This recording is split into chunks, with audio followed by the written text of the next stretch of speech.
Okay, let's see. Am I heard people on YouTube? I hope everybody hear me very well. And now we are broadcasting in both in YouTube and Rumble. Let us see Rumble. Okay, look like we are on. Very good. How is the sound there? I'm watching in YouTube and Rumble. Please let me know if you have any problem. Sorry, I'm just making noise because my throat doesn't feel good. I think my food was too much salty.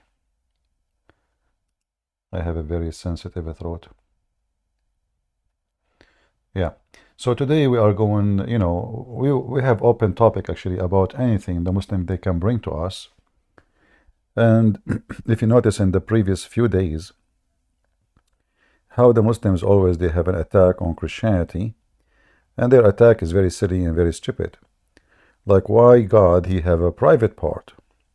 So they don't remember that Jesus, he came as a man, yes, but yet that one you call him a man, he is just a man, he can resurrect people from death. How come they don't remember that? Can your God, who is not a man, as you claim, can he do what Jesus can do? So Muhammadan, they focus always in silly stuff and they try to downgrade and disrespect Jesus. When a Muhammadan, he says to you that they believe in Jesus, they are a bunch of liars. The Messiah name for Muhammad is just a step to fool the Christians and others, to tell them, I'm not against Jesus. Look, I believe in Jesus. He's born of a virgin. Yes, I believe. But in reality, Muhammad's purpose is to defeat the word of God, to defeat the truth, to mislead as many as he can.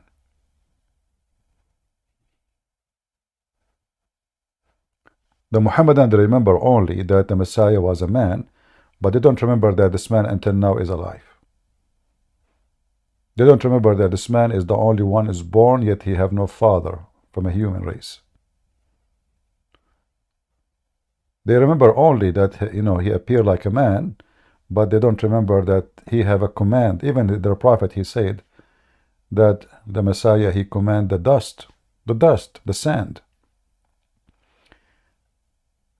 to brought Noah from the grave. Noah, the son of Adam, and Noah came in front of the Messiah.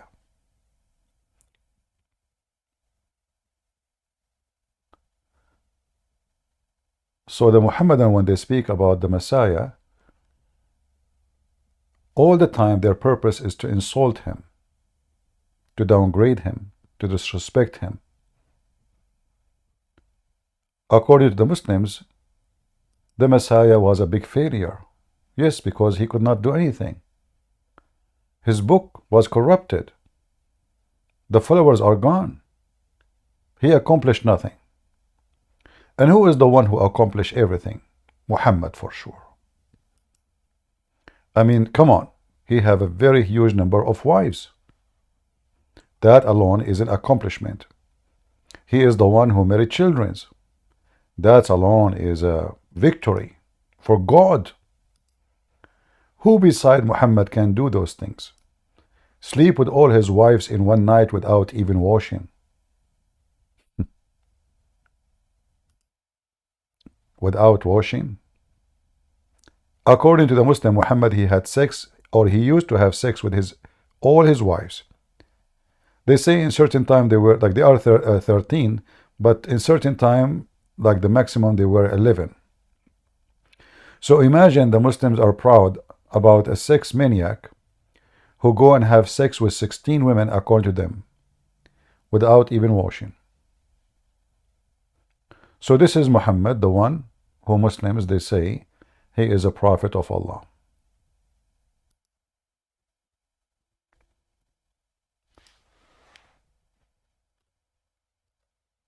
We invite Muslims, like Muhammadans, to come and join us and tell us if there is any good in this cult.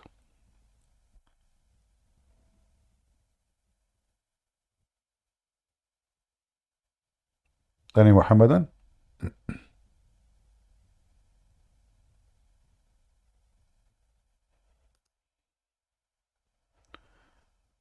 In the screen here, let me share with you.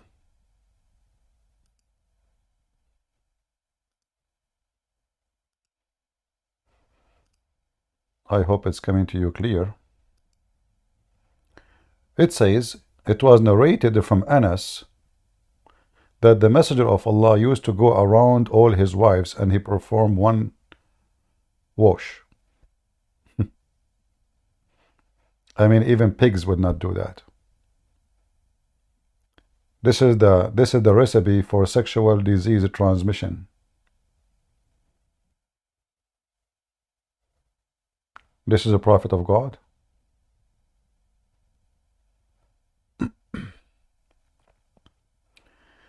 Do we have any Muhammadan would like to join us? And let us share our screen with people in Rumble and in YouTube.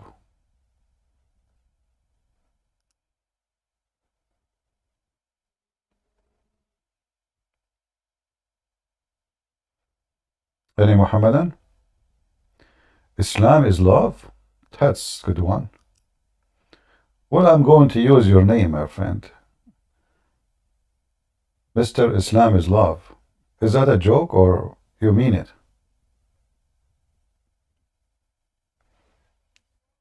Are you there?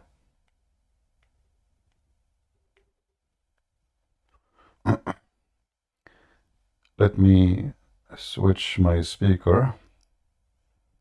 Oh, he's gone. Islam is love. Oh. Maybe he need to take some medication before he can talk. The medication of love. I mean, Islam is love, but you can say. Who can argue about that? I mean, come on. We have to be realistic here.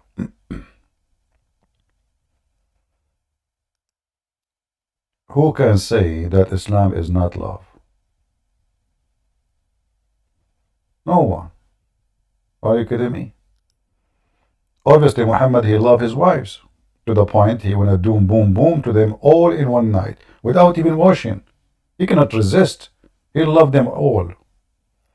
And he loved the wives of his own son too. And he loved the wives of every Muslim. I mean, he's full of love. Any Muhammadan?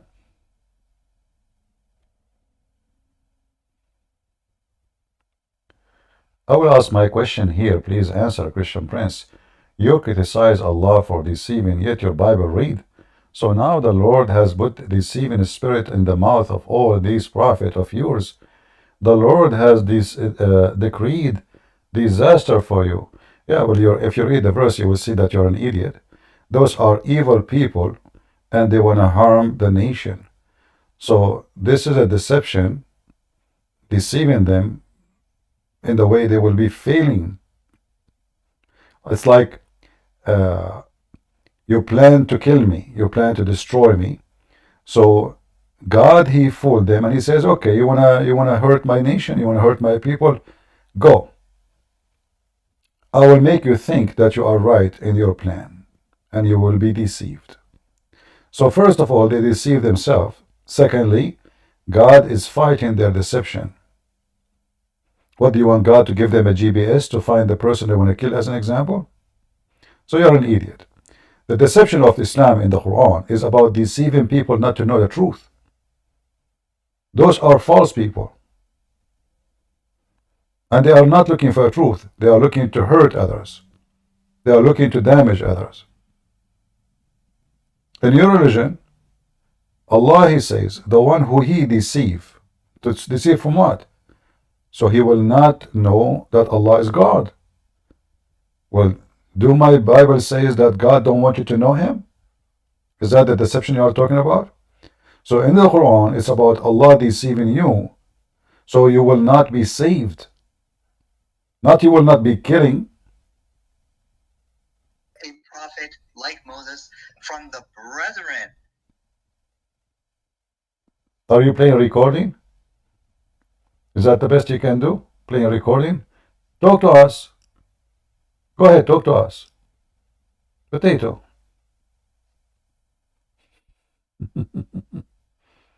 Muhammad is from the brother of the Jews. Why he's the brother of Musa? Somebody told you that he's a Jew? The Muslim, they go and they are looking, this is what happened to someone. He is a whore. He cannot find honor in his house, so he tried to attach himself to the house of somebody else. If Muhammad has honor, the Muslims will not look for his honor in different place. You look for honor only if you have none in your house. As simple as that. Suddenly Muhammad is the prophet who will be raised from their brothers. Muhammad is the brother of the Jews. He's the brother of Musa. And Muhammad was raised for the Jews. Is that why the Quran came in Arabic? Because the Jews, they speak Arabic and they are Arab? Isn't it the stupid Quran says Allah never sent a messenger except in the language of his people? And this verse alone is enough to prove Muhammad cannot be a messenger to anyone save the Arab, if he is. But even that is invalid.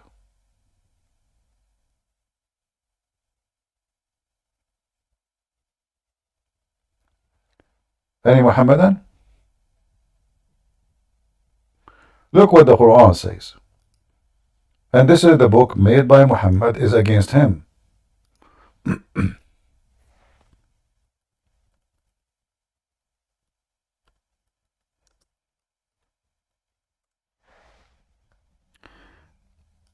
In chapter 14, verse number 4, it says that we never send a messenger except in the language of his people, to make things clear for them.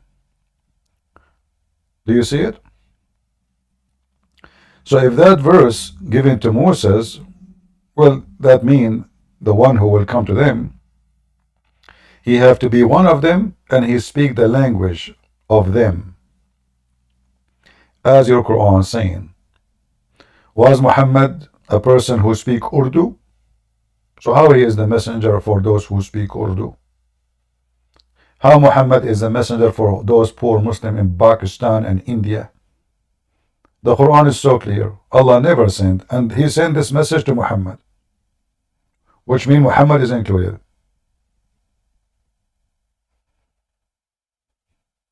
Any Muhammadan?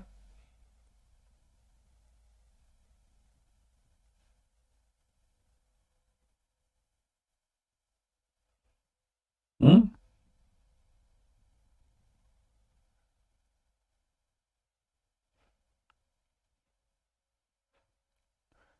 And here you notice Muhammad always, in order to make himself legitimate, he insert everywhere. He insert the name of Moses, he insert the name of Isa.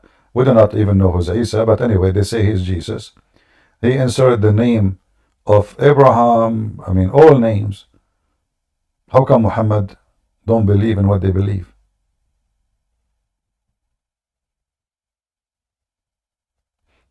I saw a Muslim, by the way, he was making a comment in YouTube. I don't know if you guys read it.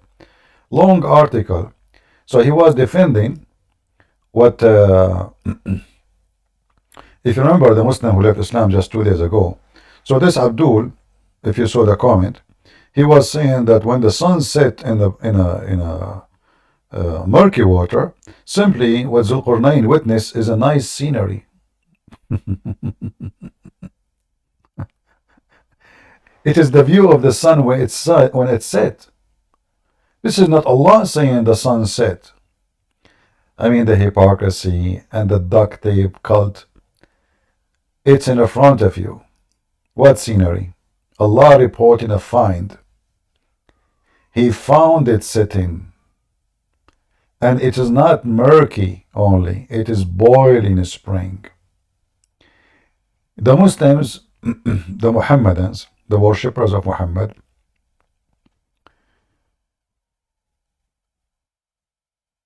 they would do anything. You're a liar, CP. You're a liar. Oh, okay. Well, it's in front of you. It doesn't say what it says in the Quran. Read it. I'll debate you in 2 days, CP. In 2 days. You debate me in 2 days? Yes. Make it 3 days. Go ahead, answer. Can you read the verse? You will debate me after 2 days? The battery is, the guy, his battery is not working. I mean, I don't blame you. You see, when the Christian, they came to Muhammad, they stand in front of him 48 hours, asking him, challenging him for a debate. And then he came out, what he said to them? Come, come, come. Bring your wives, I bring my wives. Bring your children, I bring my children. And let us invoke curse of Allah on the one is lying. And look at you, you run like a potato. You don't even dare to have a conversation with me. Who is a Muhammadan would like to join us? This was a scenery? And this is how Zulqarnain, he saw it? Is that what it says?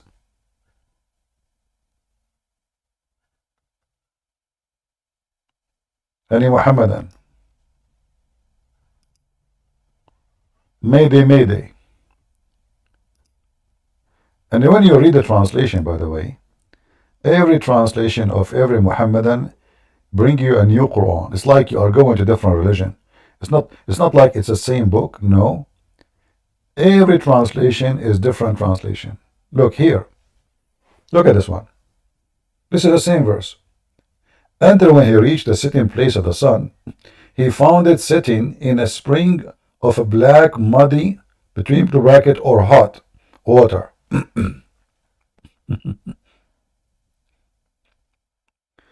Do you remember the guy who came to me and he posted a link about gas? Suddenly, the sun was sitting in a gas. Any Muhammadan?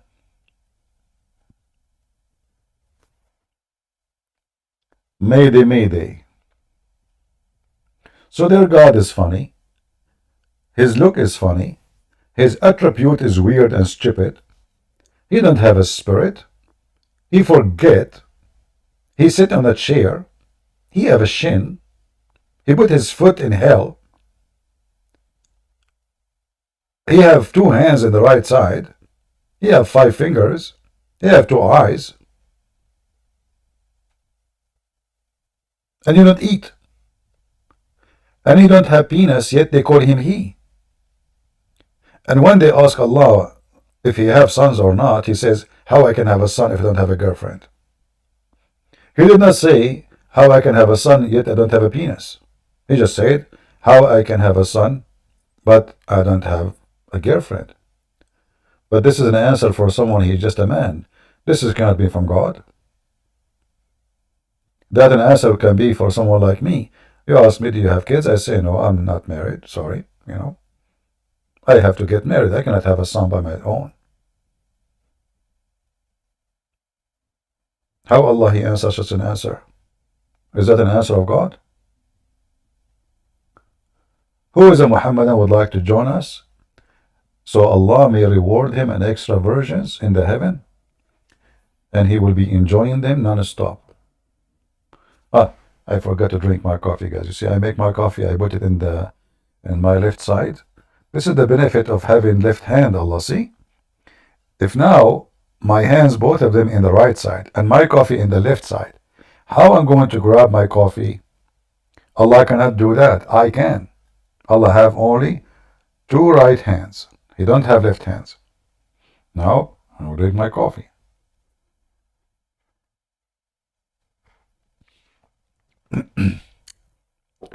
All right. Thank you, left hand. Allah don't have one. Any Muhammadan?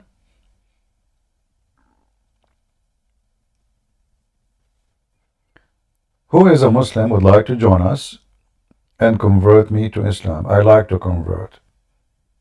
To be honest with you,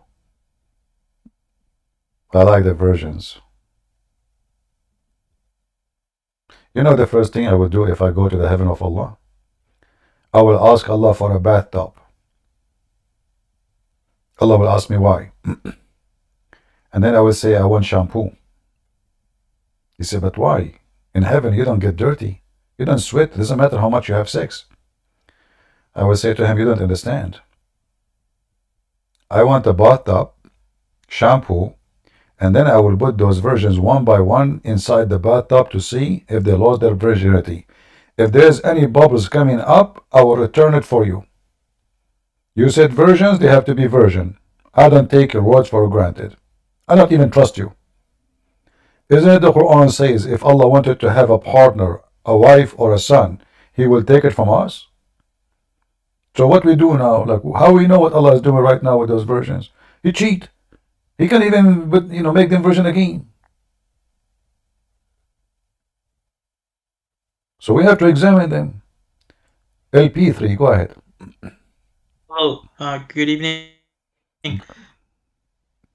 Go ahead. I was debating with some Muslims, All right. and I had they brought up a resource, Farid Response. Have you ever heard of him? Yeah, he's a little girl. Yeah, what about her? So that's funny, but they kept saying if you would do a react to his videos and then debunk him, because he's basically made a whole playlist debunking you. My So I friend, wanted to know, would you my ever do friend, this? this guy, supposedly he is debunking me. So how I'm going to debunk him if this guy don't dare to let me call him? He don't dare to let me to call me. This is what I said. Same time. If you go watch any of his videos, this guy is an idiot. All what he say, this hadith is not authentic. It doesn't say that, CP. This hadith reported by Susu. Susu told Mumu to see Fifi, and Fifi is a well-known liar. Therefore, your argument is false. What is a debunk?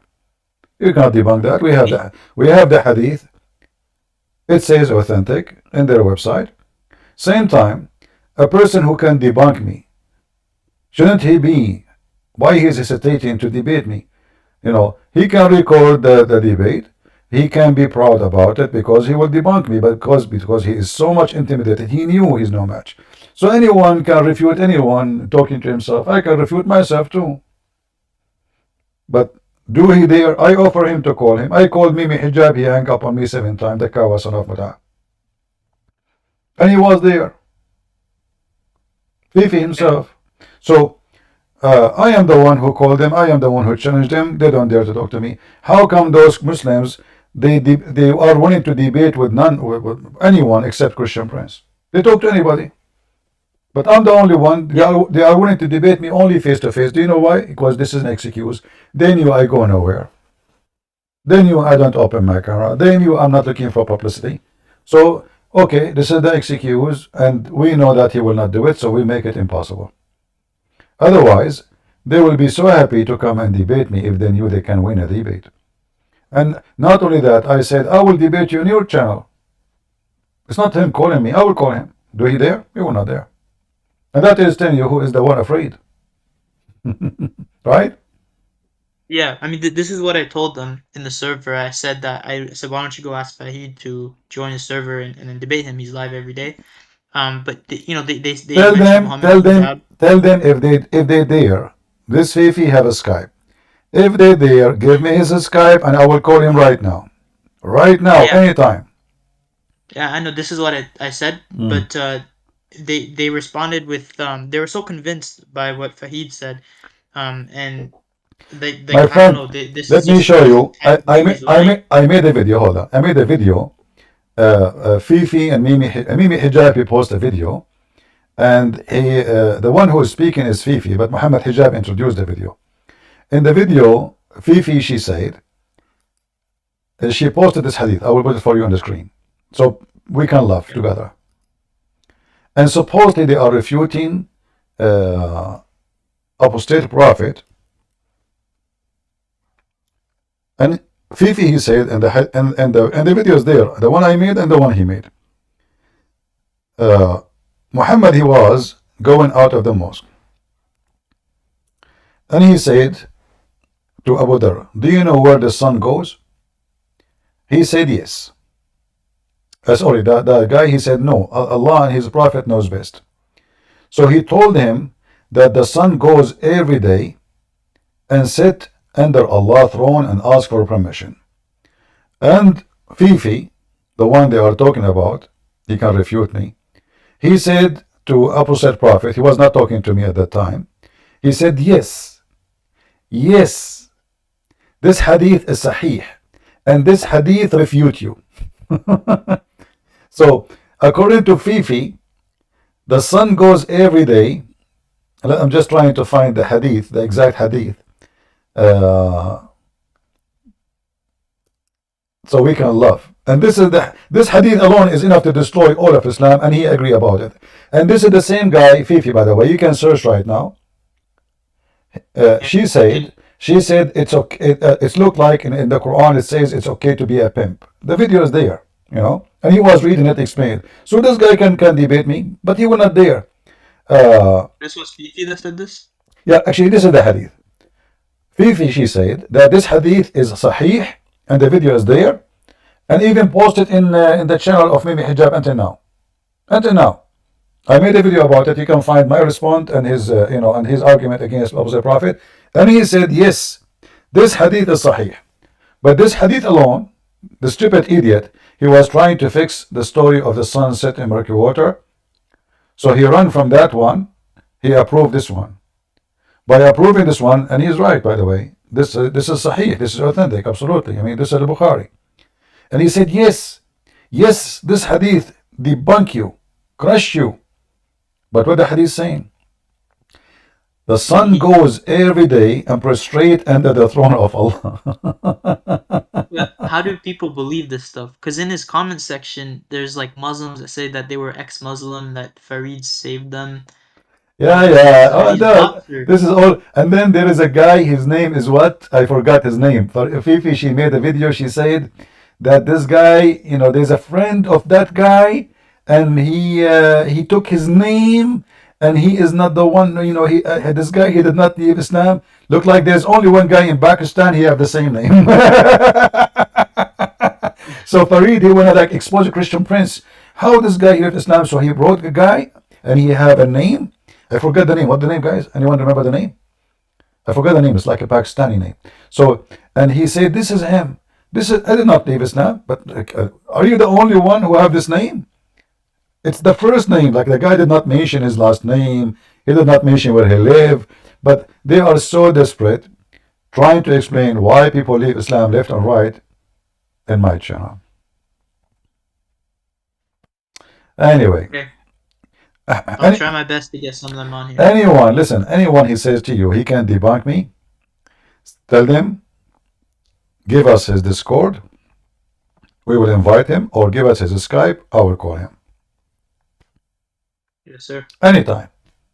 It doesn't matter who. Starting from Allah, going down to Aisha. Can you hear me? What? Can you hear me? I hear you, go ahead. Go ahead. Yes, tell me what's your problem with Islam? I have no problem with Islam. It make me fat. I'm laughing. According to doctors, if you laugh a lot, you gain weight. What is your problem? Do you have a problem with Islam yourself? Huh? What's your problem? Do you have a problem with the shin of Allah yourself? He's gone. I'm not the one who have a problem with Islam. It's you Muslims. This is why none of you want to follow Islam. Name for me one Muslim he follows Islam. Even Taliban, they are not. Even Taliban. Well, if you keep coming and leaving, we will block you. So this is the last time. We will invite you to talk. One more time you do the same game, I will block you from the server. Christian that follows Christianity. Name for me who follow Christian. I follow Christianity. I follow Islam. You don't. Do you use the 3 rocks to clean your ass? Do you worship 3 gods? I don't worship 3 gods. We don't have 3 gods. Do you? You're not a Christian. Who is the stupid he told you we have 3 gods? Who is the stupid that told you we clean 3 rocks? Your prophet. Your prophet in the hadith, he used 3 rocks to clean his ass. Do you want me to show you a reference? Well, Huh? Bible says you have 3 gods too. Even your Quran say we have one God, you idiot. The Quran says don't say Trinity who become one. The Quran says that. Obviously you're not a Muslim. You see, you don't even know what your Quran is saying. If you know your Quran and you know what your Quran teaching, you will not say this statement. You will not say Christian believe in 3 God, because even the Quran Say clearly. Don't say Trinity who is one. Don't say that. So the stupid you, how you say we have three God when your Quran agree that the Christian believe in three who they are one God? You are a fake Muslim. No, I'm not. Okay, well, as long you are a true Muslim, can you explain to me how the sun set in murky water?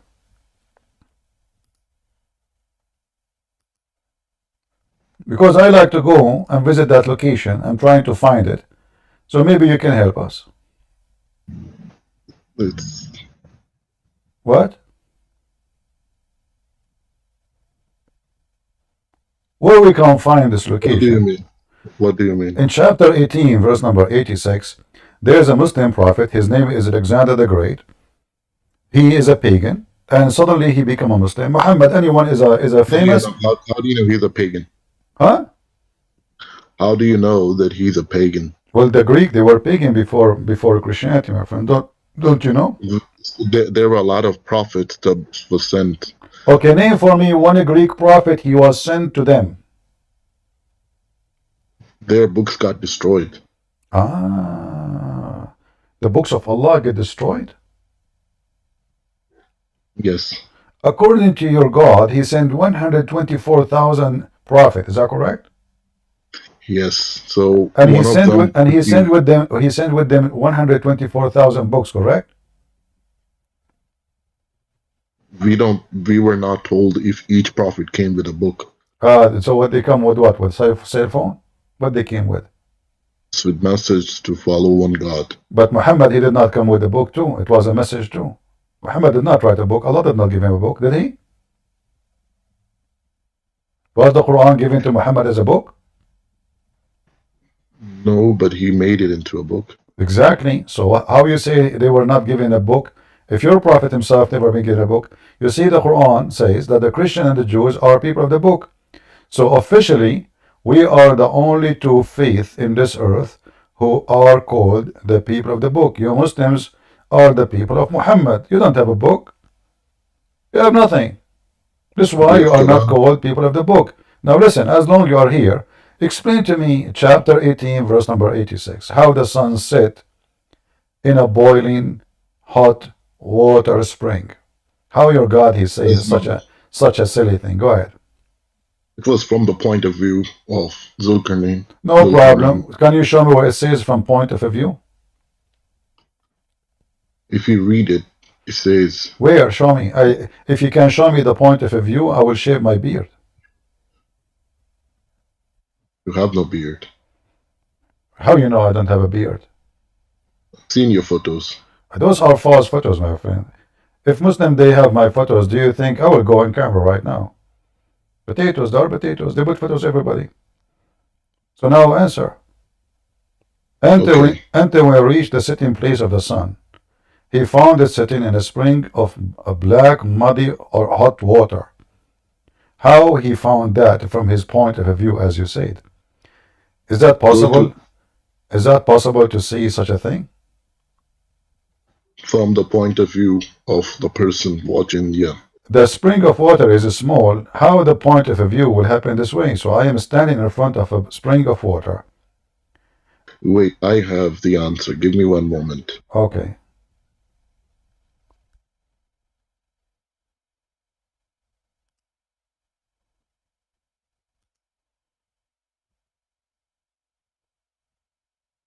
Good evening. Good How you doing, evening. Christian? I'm fine. Are you a Muslim? I am not. All right. Just hold on, please, until we finish with this guy then. No problem. Give me one moment. I'm looking. Okay, I will give you 10 minutes. You can call upon Allah, and Allah will help you. No, I'm going to the reference. There's a guy called Muslim Warrior. There's a guy, he's a Muslim liar? Muslim Warrior. Oh, okay. And what he can do? He exposed you. Give me one moment. I will give you reference. Give me one moment. He have reference, but you don't have the reference. He exposed me. Oh, okay. That's a good one. Hmm.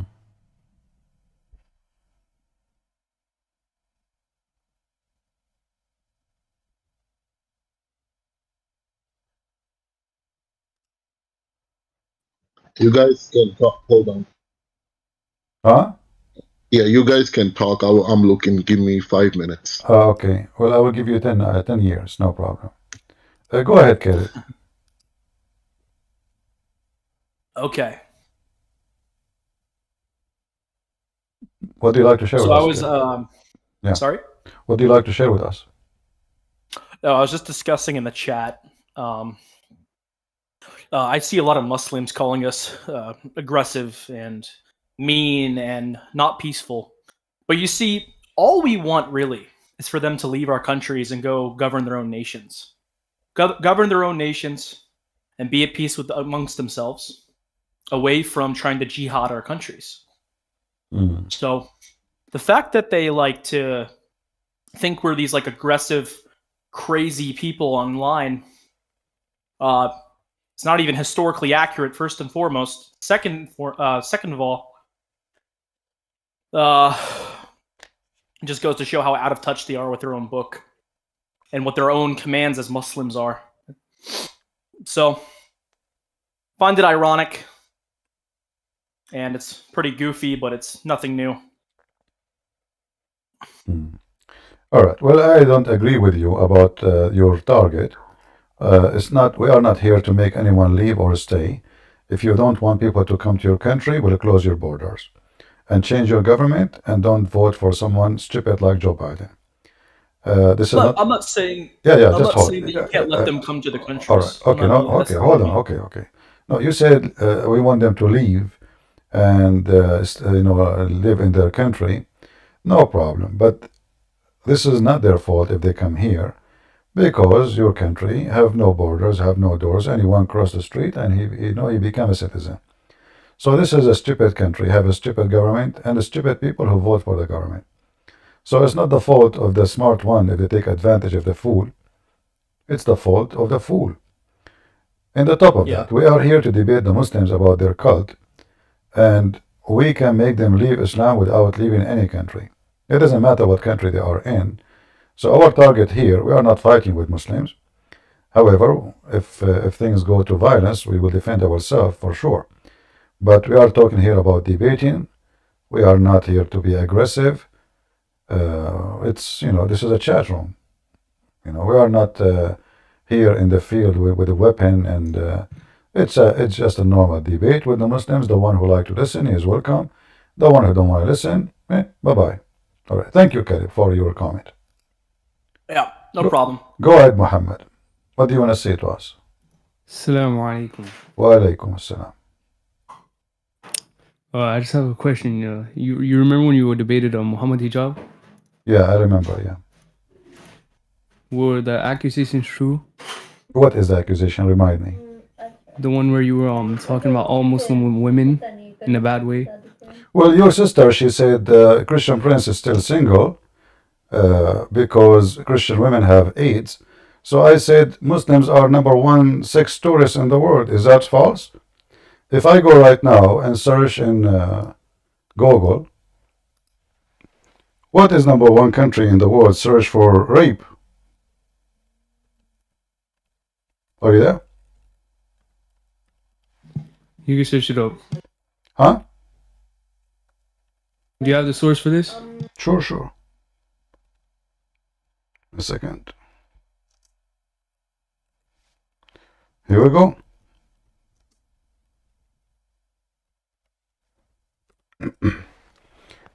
Ramadan is coming soon, and this is the month of tourism for sex. All right. To the point. You said what? Tourism for sex. #1 tourist. Here we go. I will post the link. You can open it. I don't want to show it because they have bad pictures. Can you tell me what it says? Can you read? Yeah, I'm looking at it. All right. Bro, you sent me Fox News. Doesn't matter. This is Google. Google search. This is literally liberal. Google. No, my friend. Of course, they've been doing this is not all. Listen.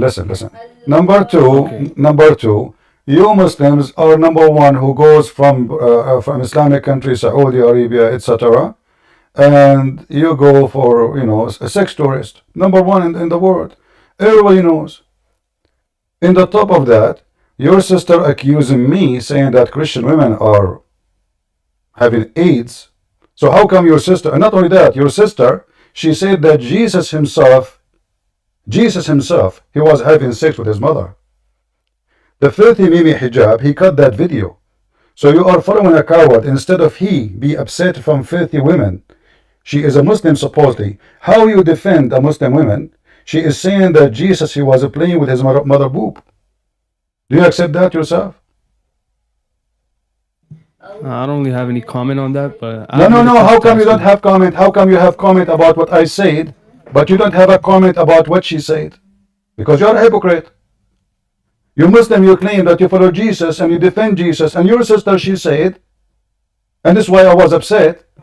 Okay, she was probably wrong in that. Yeah, she was wrong in that. No, what do you mean she's wrong? So why Mimi Hijab, he cut the video, and he said, and then I said to her, I can play the video for you. People will die laughing. Wait, I have a audio that I want you to hear.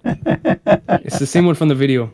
Same one from the video. I have an audio, I can play the whole video for you. You Muslim, you cut the video. Wait, do you remember this? Do you remember this part? Idiot! You can't even speak Arabic! You can't even read your own mother tongue, boy! You're nothing, boy! Why you muted him? Listen. The one who do not know Arabic is him. We are dying laughing at Mimi Hijab. He is the same. Listen. If I don't speak Arabic, how come he did not allow me to debate him? Why he hang up on me? Do you know? Is that true? Is that true? But I am an Arab, he is an Egyptian. I am the Arab and he is the Egyptian. Is it true? I mean, I guess. Also, I have a question. I have a question for you. Is it true that your prophet himself did not know Arabic? He was illiterate, yes. So why Mimi Hijab saying that the one who do not know Arabic is busted? Is he busting your prophet too? That's the thing. Are you a prophet? So if you are a prophet, you can be a scumbag and you can be ignorant? Who said he was a scumbag?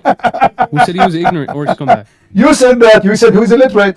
You have access to knowledge, do you not? I have You have access to learning. Muhammad, he have access to Allah knowledge. So are you saying to me, I have knowledge more than your prophet? He didn't. The prophet said it for him. No, I mean Allah said it for the prophet. Like Now listen. Muhammad, no choice in that. listen. Muhammad Hijab, he said that when David Wood, he asked him, your God Allah have body part. Mimi Hijab, he said to David Wood, he don't deserve to debate me, but he was debating David Wood. He said, who said so? Do you agree that Muhammad Hijab is a Muslim when he refused to accept that Allah have hands? When his friend Fifi Farid, shut up. I refuse that belief too. Oh, you refuse to? You refuse to? Be quiet. Refuse, huh? So Fifi, You listen to me when I speak. Shut up, son of Muta, shut up. You're talking to Christian Prince. You see, I'm the one who called Mimi Hijab, and he got so much intimidated like a dog. 6 Muslims sitting and they could not debate me. Hang up on him. A bunch of dogs. I'm your master. Your God, Allah, fear me.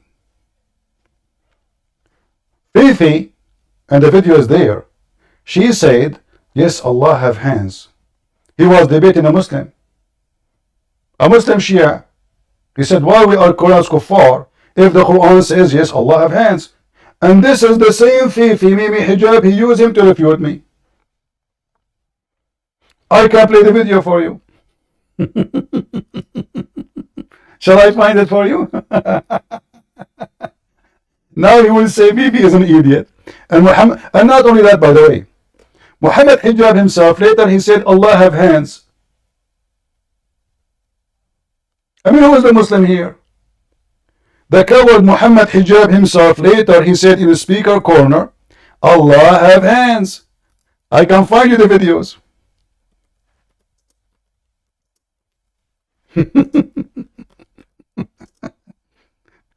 So in the debate he denied. Did you say really that? God have body part? Let us watch and laugh.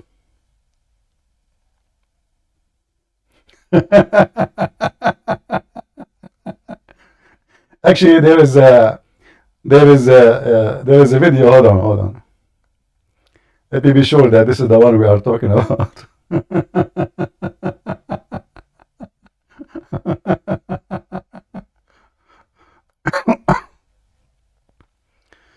All right.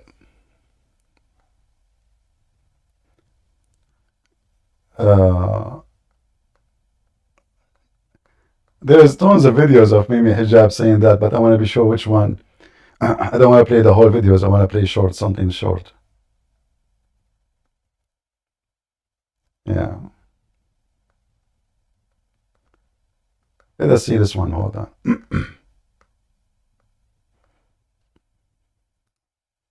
What's the first thing you do? Commercial. The first thing, we got Muhammad busted. All right. Pardon? The Atharis do not believe that the shin is like the human shin or that's So not. you be Afri That is the view of the Atharis, yeah. then? Is that your view? Yeah. Yeah. So he believed that the shin is real, but the shin is not like a human shin. But in the debate with David Wood, he says Allah don't have body parts. Did you hear it? Allah have a shin, but his shin is not like our shin. Sorry, No. I think No, it's fine. No, it's fine. No, it's just fine. We don't believe in a shin like the human shin, anything like that. Anything which has wording like. Pardon? The Atharis do not believe that the shin is like the human shin or that's So not. you be Afri then? That is the view of the Atharis, yeah. See? Yeah. No, so in your debate with David Wood though, you mentioned how like David was quoting these verses right about God having these body parts right. You said that's stupid, right? But there is Sorry? in your debate with David Wood, right? So this guy now is getting him busted. He said to him, David Wood, he says to you that Allah have body part. So how come you say to David Wood? How come you say to David Wood that Allah have no body part? Do you see the coward?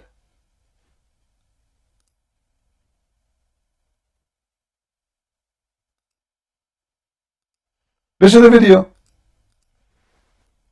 Watch it and laugh.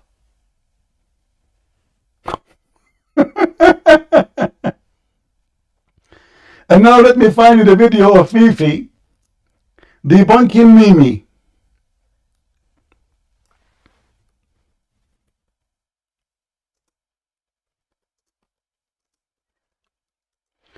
So Mimi, he refused Mimi refused what David Wood said. And Mimi, he claimed he can get me busted, and he knew Arabic. And the Muslim, they say Christian Prince do not know Arabic. So I don't know which is my language.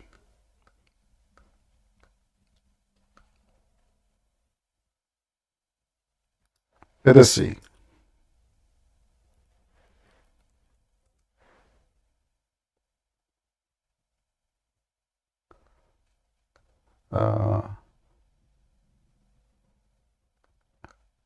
I'm looking for the hadith so we can play it and laugh. He was debating a Shia guy.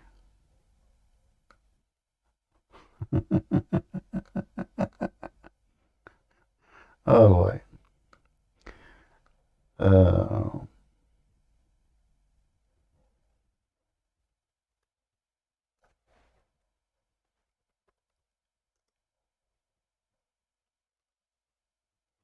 I think it's called Sunni Exposed something. Let us see.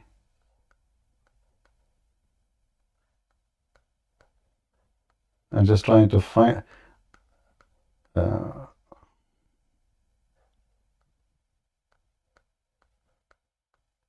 us see if we can find it.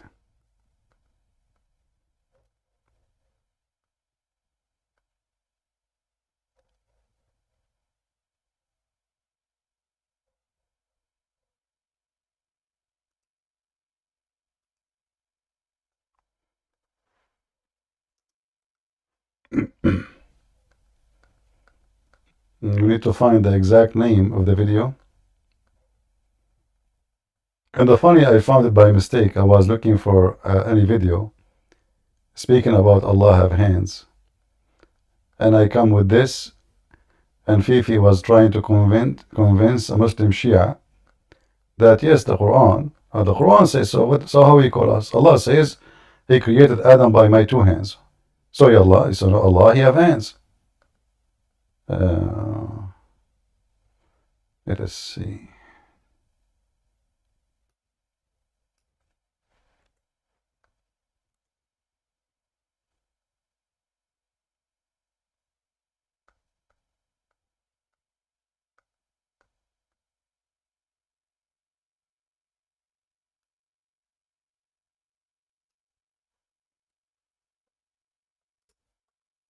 Anyone remember the name of the video?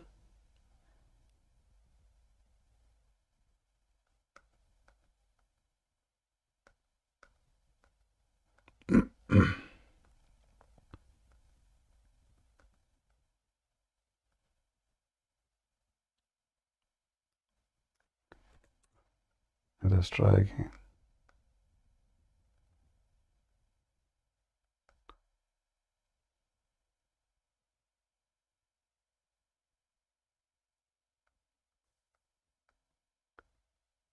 And then Leader Dawa, he agree. In the beginning, all of them, they were resisting. And then all they collapsed. They took off their panties. Let us see.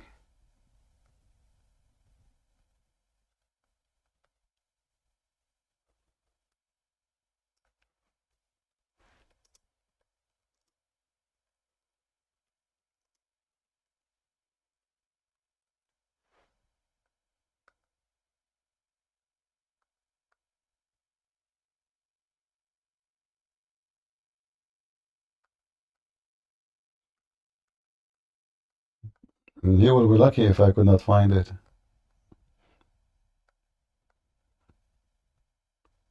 Let us see.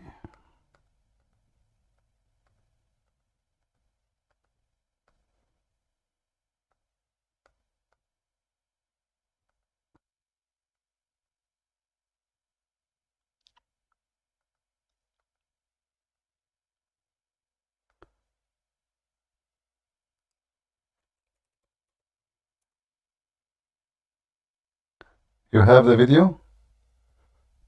Well, if you have it, send it. Post it.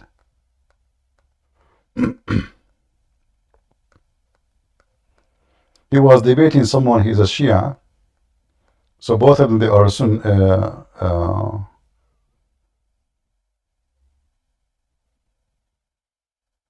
This is the one. You are right. This is the title. Exactly. This is the title. Let us see.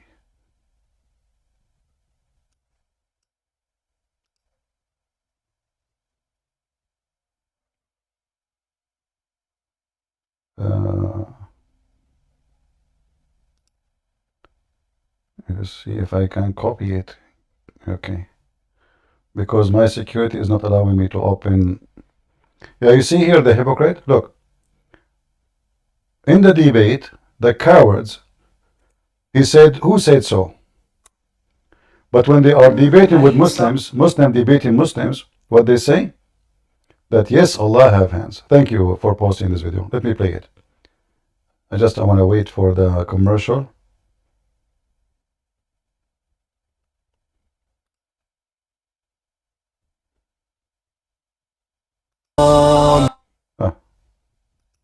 Okay, let us play. Extended. Okay. بل يداه مبسوطتان. Now, what's interesting about this, we were speaking about metaphorical versus, apparent, or what was the word? Or literal. Now, the term yadahu, again, what do the Jews say? They say the hand of Allah.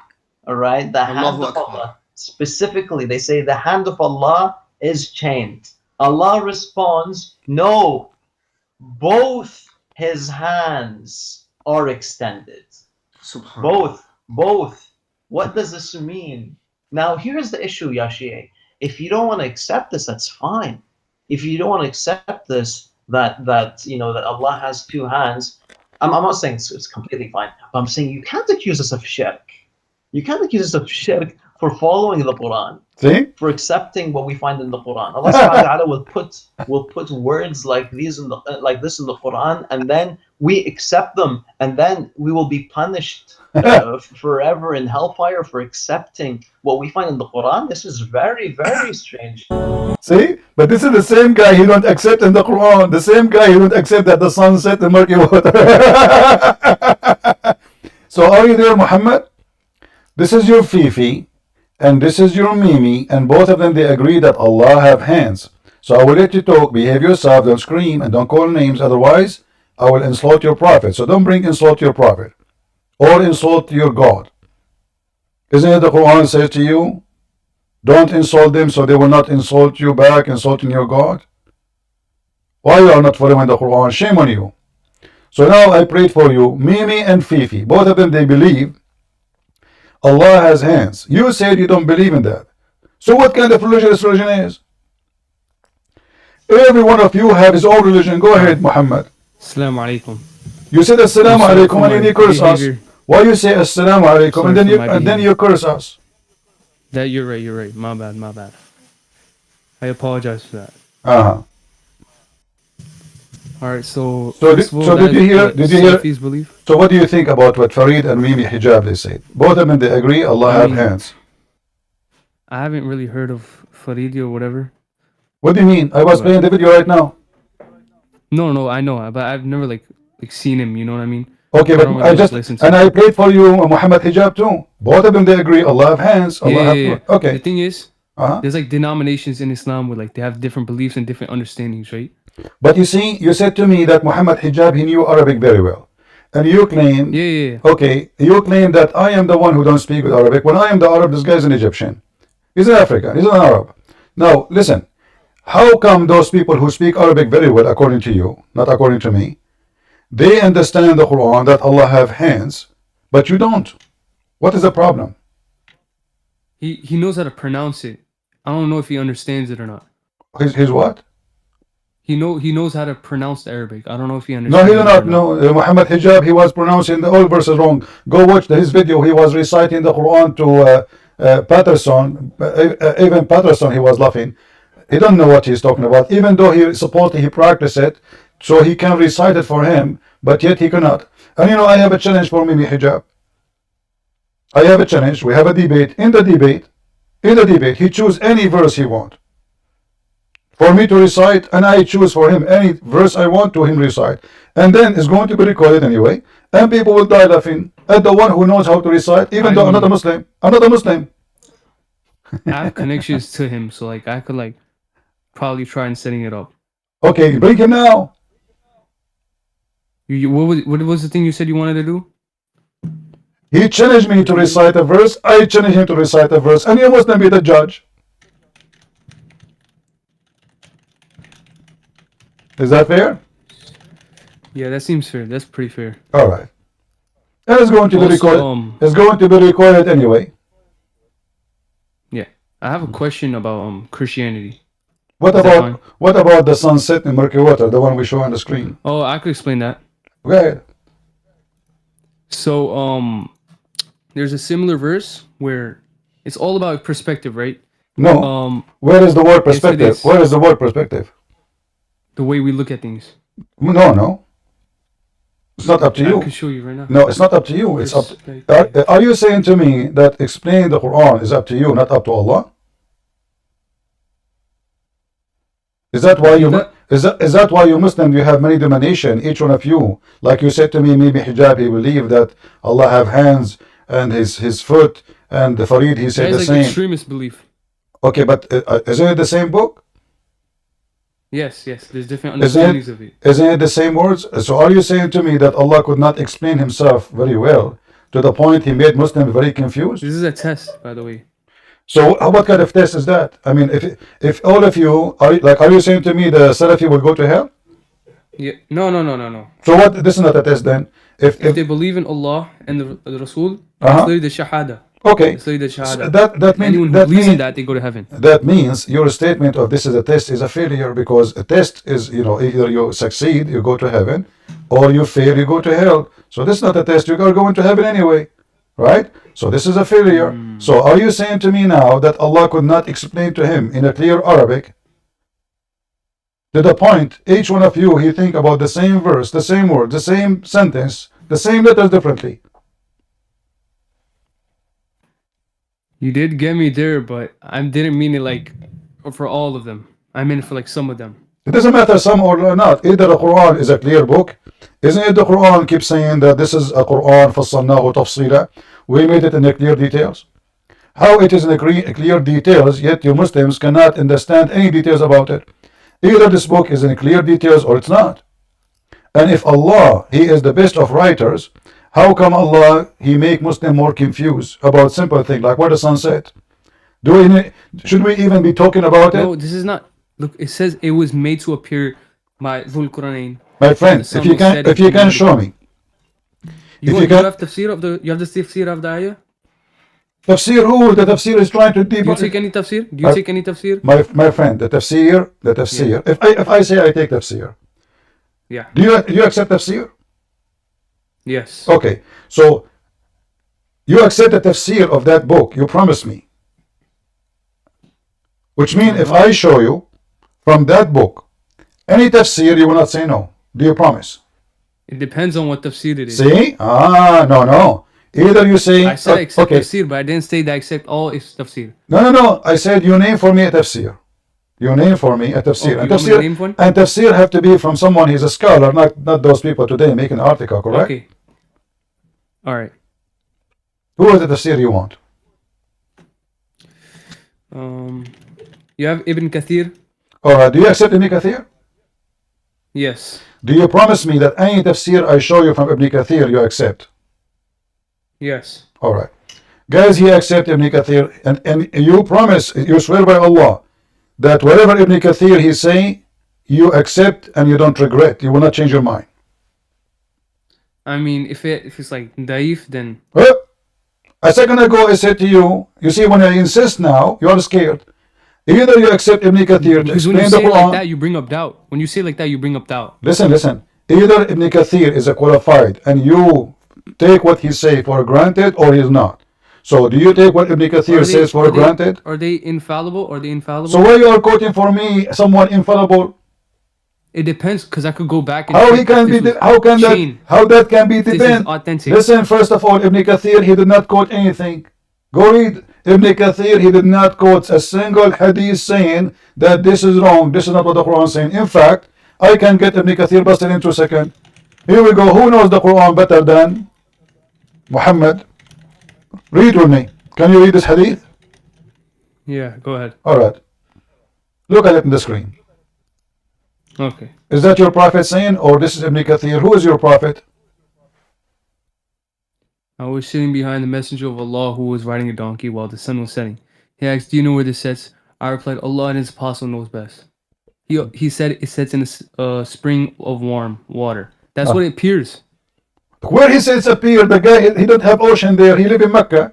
All right, you know what? So you know have the ayah 1886. My friend, first of all, do you see the word ocean in the Quran, or you see the word spring?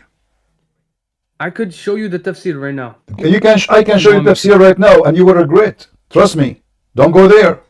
If you promise me in front of everybody that you accept, I'm looking at a translation. No problem. I will accept translation, no problem. I'm saying to you, do you accept Ibn Kathir to explain the Quran? Yes or no? Yes. Okay. So if I show you the tafsir of Ibn Kathir for different verse, you accept? Yeah, sure. All right. Can you for me open, please, the tafsir Ibn Kathir? Okay. Of chapter 86, verse number 7? 86, number 7. Uh-huh. 1 sec. 86.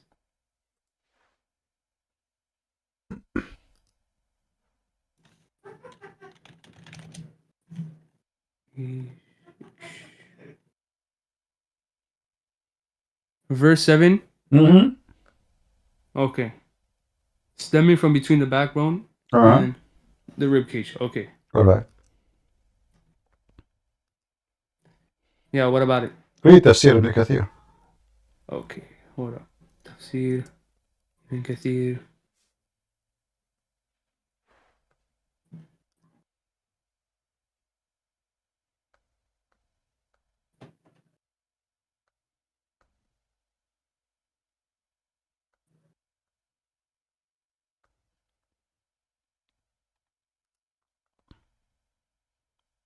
Are you on it? I'm waiting for you. Yeah, I'm reading it. Which one do you want I me to did read? not hear. I said to you, chapter 86, verse number Yeah, 7. I'm reading the tafsir. What part do you want me to read? Read explaining chapter 6 and 7. Verse number 6 and 7. 6 and 7. Uh-huh.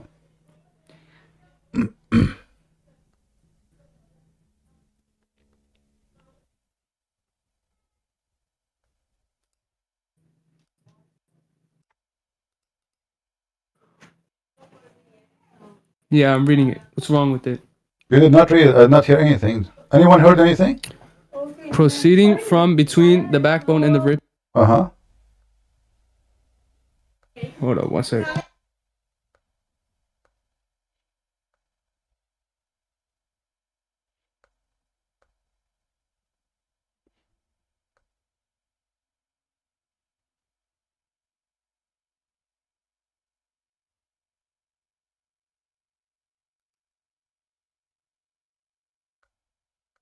What happened?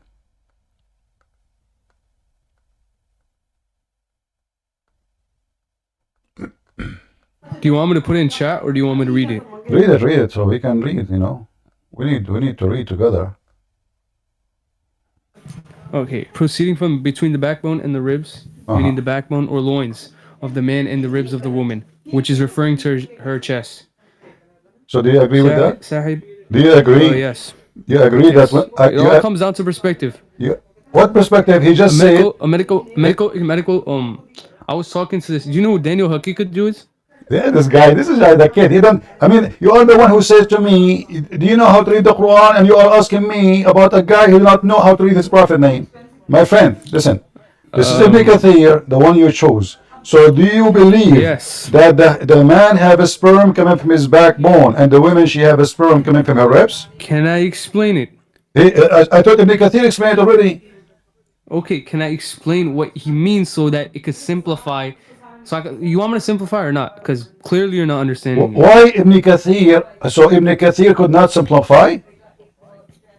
That was, bro. The fact that you're not understanding it just shows proof.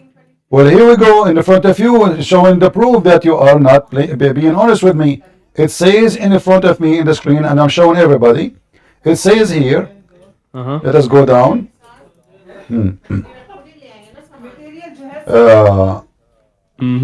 Okay, he created from water gushing forth, meaning the sexual fluid that come out bursting from both the man and the women. I want to ask you now, what is the sexual fluid burst from the women when you make the baby? I don't see anything wrong with it. I am asking you, what is the sexual fluid burst out of the women make the baby? Repeat that. What is the sexual fluid burst out of the women? Burst out, orgasm, that make a baby. Yeah. Yes. What is? What is the sexual fluid which burst out of the women make the baby? The one that I'm reading. Let me read it. The backbone or loins of the man and the ribs of the woman. My friend, read exactly what I'm seeing now. What you have in your screen is the same as I have in screen. Okay. What is, I'm repeating, my friend, the sexual fluid comes out, bursting forth from both the man and the women. So what is the sexual fluid come from the women, make a baby? It's all about perspective. What perspective? We are talking about fluid. Even this one, this is about murky water now? Well, this is a murky orgasm. Okay, that was a funny joke, but listen. No, it's not a funny joke. Listen, what the perspective? It is about a physical If you object. look at it from a specific, let me tell you something. It is If you about look a at it from physical. specific It's angle, about it a looks as if it's physical. going- It's about a physical please, thing. Bro, you're not letting me explain, bro. You don't explain. He explained it. I'm asking want me to you. explain? You want me to say what- Don't explain the explanation. That is a shame, my friend. Do you want me to answer your question then? So, what is the sexual fluid come from the women? Would make the baby.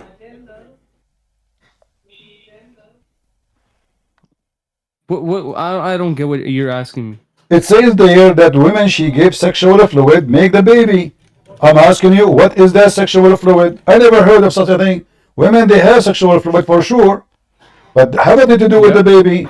The egg is not a sexual fluid. The egg of the women is not a sexual fluid and is not a bursting forth outside. Okay, and what does this have to do with anything? Well, this is me, and the Quran is wrong, and Allah is wrong, and you Okay, accept Ibn Kathir. look at the last line. Look at the last line. What? Does it say specifically that the child was born from those specific fluids? Or does this read it? Read it. It says yes, it says the child proceeded from both of them by permission of Allah. Uh-huh. And what is that? Sexual fluid. Where does it say that? It says that in front of you, in the screen, I'm showing it. The sexual fluid, meaning, okay, he created from a water gushing forth, you see it? Meaning, Yes. the sexual fluid that comes out bursting forth from the man and the women. So he's created you from what? From the sexual fluid, which coming from where? From the man and the women. Read the Arabic real quick. يخرج من بين الصلب والترائب. Idiot! You can't even speak Arabic. You can't even read your own mother tongue. So now you try to escape? I will not let you escape. You can play this day for us from now until tomorrow. We are laughing at you, and you're now who is the one who does not speak his mother tongue? It's you. Read the last line. Listen. Did maybe Hijab he said to me my mother tongue? Did he say that to me? What? Did we Hijab the video you played? He said to me, "You do not know how to speak your mother tongue. So this is my mother tongue, you sons of Muta."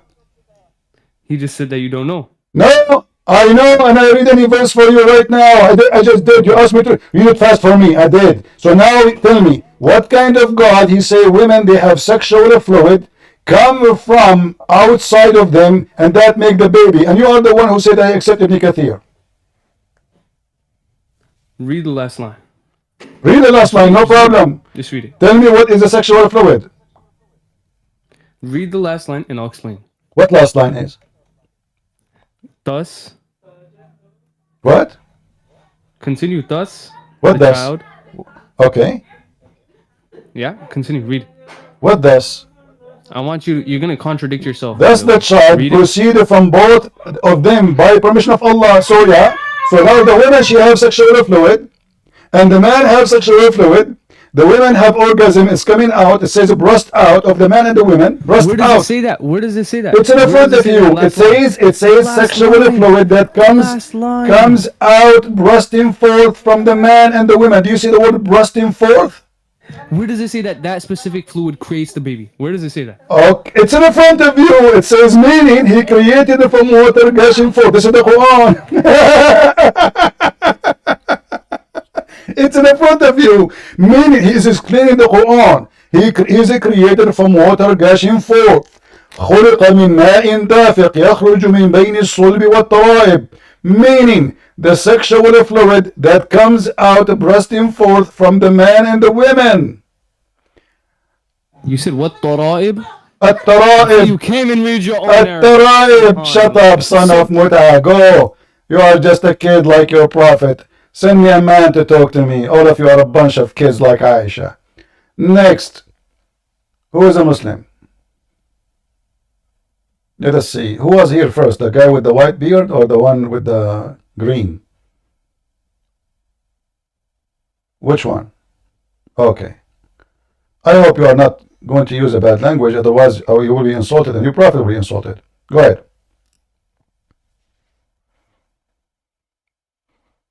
Go ahead. The sheikh with the white beard, go ahead. Okay, so what were you discussing, by the way? What? What were you discussing with Muhammad? I don't understand. What? Just now, what were you discussing? We are discussing chapter 86, verse number 6 and 7. Can you speak louder, please, so we can understand what you are saying? Yes, I'll try. My mic is really bad. So what do you think about your God saying that women should have orgasm and that make the baby? So you're saying what is the fluid that comes out the woman when she gets the baby, and I don't. If you either you fix your microphone or I cannot talk to you. I have a hard time to understand what you are saying. Is it best when I speak louder or what? All right, go fix your mic, please. Next. Hisham. Go ahead, Mr. Hisham.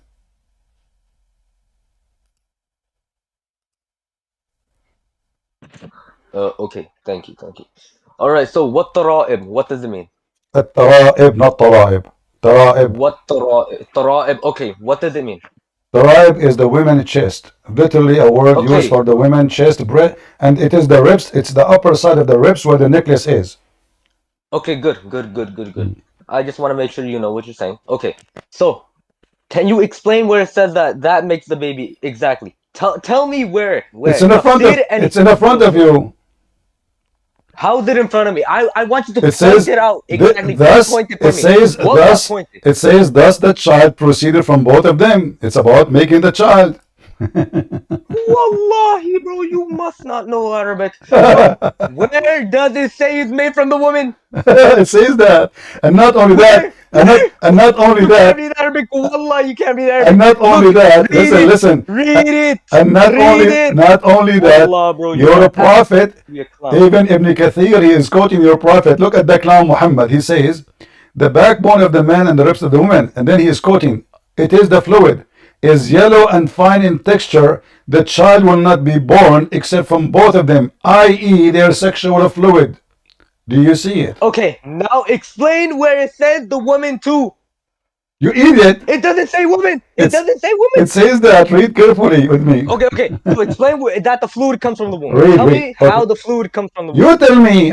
It's your God saying, Oh, not you me. tell me. So, You're the one that knows Arabic. You're the meaning, one that knows read, Arabic. potato. Read. It says meaning the sexual fluid that comes out, bursting forth from the man and the women. You keep saying to me, well, it says women. It says from the man and the women. Go ahead.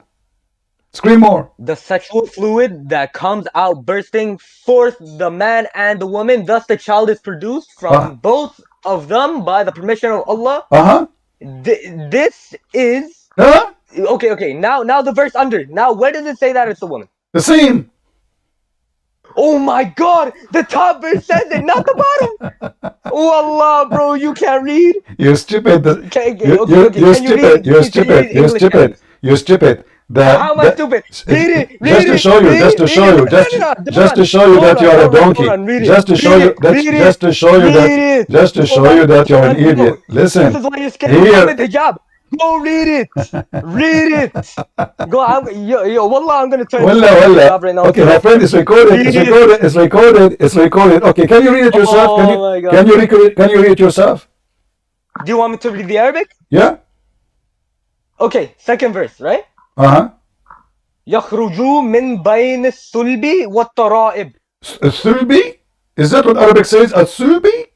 Let me teach you. يخرج من Shut up, you don't know Arabic. Oh my dear. Shut up, let me read it for you.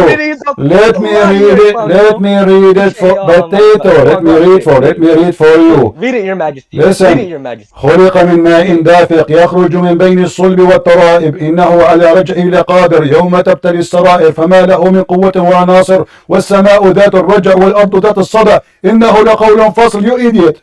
I am the master of Arabic and your God Allah do not know. Read English. Listen. Read the Wallah, you are finished, bro. Wallah. You can't even read the Arabic, you can't read the English. You can pronounce it, but you don't understand the Arabic. How is this? I'm reading English now. Yeah, go on. Read the English and read the Arabic and compare it. It's where did it say that it's from? In Arabic, put it out where it says it's from the Guys, our Friday is fun. Honestly, I love this day. This is a nice day. Yeah, I'm loving so listen, let us go back to zero. Mr. Arabic, listen. Okay, let's start from step one. Does it say that it's a sexual fluid coming from the man and the women? Does it say that or not? No, it says it's a sexual fluid from a man and a woman, but it doesn't say that the fluid of the woman is come from the back. What back? Where does it specify that? No, the man. You're idiot. That the man fluid. No. Specify. Point it out. Go on. Point it is the man. It's the man back and the women ribs. Are you okay? Read. No, I'm not. Are you? Ikra, read. Well, this is what it says in front of us. Here we go. It says here. Oh my God. Read. Okay, can you read the screen? Can you read the screen for me? Okay, proceeding from between the backbone and the ribs, meaning the backbone or the lines of the man and the ribs of the woman. Now tell me where it says the back of the woman. I did not say the back of the woman. I said the ribs of the woman. Yes, you did. Yes, you did. Yes, you did. You said the back of the ribs of the woman. You said the back of the ribs of the woman. You said the back. Okay, it's time. Oh my God. It's time. Don't say oh my God. Say oh my testicles. Go, just get lost.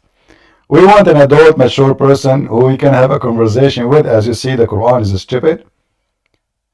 The Muslims, they deny what they see in the front of them in their own eyes. It says the ribs of the women, where the women have orgasm from. This is why I say to men, those women, they fool us, man. They say they have a breast, but those are not breasts. Those are breast testicles. I'm telling you. Allah, He found how the women and the man make babies. Nobody ever found that before. It's a discovery. And this is Discovery Channel of Christian Prince. Sheikh, did you fix your microphone, my friend? Did you fix your microphone? I am trying. Okay, now let us see. Okay, what do you think about what we are reading, my friend? Go ahead. Can you hear me? I hear you, but you know, it's not too much clear, but it's okay. Go ahead. I am connecting on my laptop now, on my different mic. All right, it's okay. So what do you think about what we are showing in the screen? Can you see it? Oh yes. Simply, I want to just present what I follow, the method I follow. So of course, Ibn Kathir is not a tafsir which I take from. Tamam. I don't understand what. I don't take from that tafsir, Ibn Kathir. You don't accept Ibn Kathir. So in the Muslims, it's like, you know, it's like a restaurant. Everyone his own. He have his own book. Everyone he accept this. He don't accept that. Okay, do you accept the Quran? Oh yes, of course. Okay, the Quran says that. It's not Ibn Kathir. The Quran says من بين الصلب والترائب. ماء دافق. It is a water gushing forth. What a human being is created from? Created from a water gushing forth from the backbone of the man and the ribs of the women. Can I tell you something? This is just based on low ma'rifah. You need to understand it. Now I'm just bringing my tafsir and I will read from what the tafsir says. What is your tafsir? What is the name of your tafsir? Oh, we have many. We have like scholarly. What is your tafsir? Give me the name of your tafsir. What is the one? What is the one you like yourself? Majmu' al-Bayan. You are a Shia? Or Tafsir Mizan. Yes. Oh, you are a Shia. Okay. Why are you gonna say you are a Shia? Okay. All right. So what tafsir Shia say about that? Go ahead. I will get it now. I am reading. Tell me. Allah. Is there anyone else to discuss with? Because I am still logging onto my laptop. I have hard time to understand what you are saying. What? Sorry, never mind. So this is chapter 86. 86, what ayah? Ayah 7. 6 and 7. 6 and 7. Okay.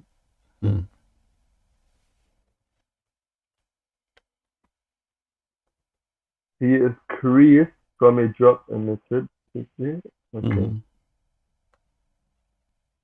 Oh, so this here is actually in. Alright, I see. This what? The tafsir is not clear? No, it is not that. It is the fact that usually the tafsir would do it individual ayah, individual verse. My friend, but this time you are not being honest. I had a tafsir in front of me and it says exactly the same as Ibn Kathir. I have the tafsir of the Shia exactly in front of me, and you are not being honest. It says the ribs. It says from the backbone and the ribs, and this is the ribs of the women. What is it called? Huh? What is it called? What is it called? The one that you have. Any tafsir you want. You want Al-Bayan, you want Al-Majlisi. Here we go. This is Al-Majlisi, and I can use Google Translation in front of everybody. Here we go. I will use Al-Majlisi. Listen, no. This is Shia. You are the one who mentioned it to me, and this is your Shia, and this is your Shia library, Bihar al-Anwar, Al-Allam al-Majlisi, volume number 57, page number 230. Do you know Arabic? It's in front of you. It says here. Read with me carefully. It says here. It says here. Can you see the screen? Can you see the screen? No. Yes. All right. So here it says طرائب المرأة عظام صدرها حيث تكون القلادة. And now I will use Google translation so everybody will see if I am telling the truth or not. A woman's bones are the bones in the chest where the necklace is located. So according to your Quran, and this is the Shia interpretation, the book you choose for me, the Shia interpretation is saying that the woman, she have a semen, and her semen is coming from the ribs, and that is not only all the ribs were the location of the necklace, which means the top of the ribs. And now I will translate the whole page into English. Tamam, can I speak now? Go ahead. I want to clarify that this Bahar al-Anwar, it is a secondary, it is Mursal. It is like, what Mursal? What Mursal? There is no hadith here. This is Quran. What Mursal? No, listen, because we only take some specific tafsir, like tafsir Mizan. My friend, it is you who said to me, this is the tafsir you accept. No, I didn't say Bahar al-Anwar. I said tafsir Mizan. Okay, here we go. Tafsir. Okay, I will put for you tafsir al-Mizan. Are you ready? Here we go. This is tafsir al-Mizan. Here we go. I have them all. I have all the laundry of Muhammad. Here we go. This is tafsir al-Mizan. Read it. Did you fix it now? No. Did you fix it? No. This is tafsir al-Mizan. Read with me. Tafsir al-Mizan. What tafsir al-Mizan says? What tafsir al-Mizan says? Huh? It was created from question. Okay, so what do you want me to prove? I can explain this, but you're not letting me. You got to explain. What explain? Your God is wrong because women, they don't have sperm, first of all.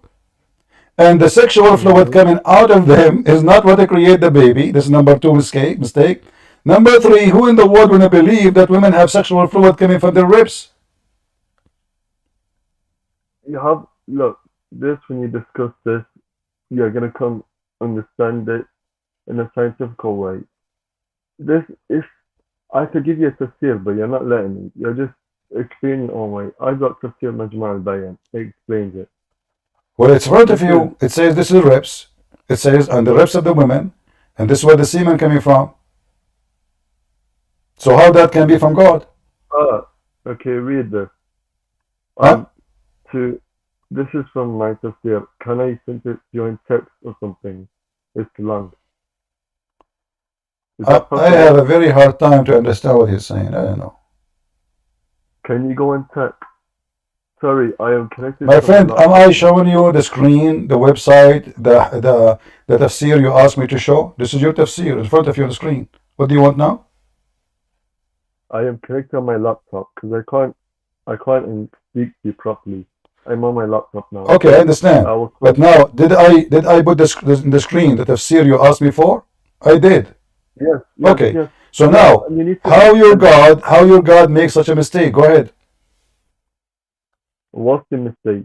Explain it again. Mistake number 1, the women's sexual fluid. Yes, women, she have a sexual fluid, but have nothing to do with making the baby. Do you agree with that? No. When the woman gives birth, there's a fluid called amniotic fluid. When women give birth? This is about women giving birth? Or this is about the baby is being made now? What about women giving birth? This is about women giving birth. This is about a man and women having sex together, and this is how their water is mixed together. Women, she have orgasm, the man have orgasm. Are you talking about the making of the baby? Yes, this is what the Quran is speaking about. How you are created. This is not about the women giving birth. Okay, so I'm trying to zoom in. Alright. Just saying he was created from water.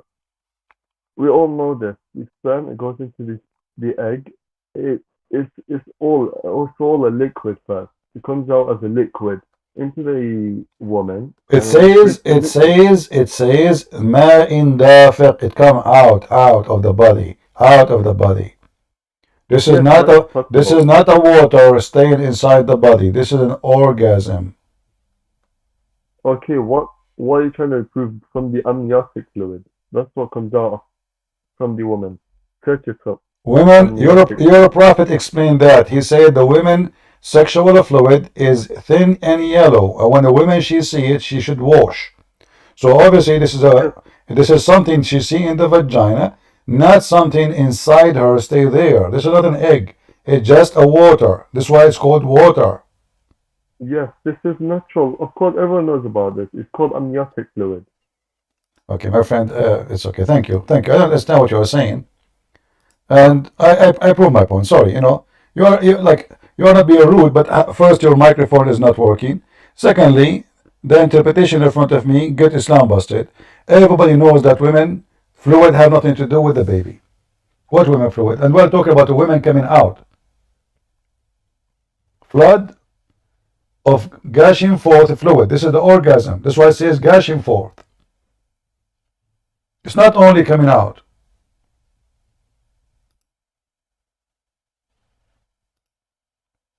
If you go to the Quran, the Siri book of Muhammad, you will see the following.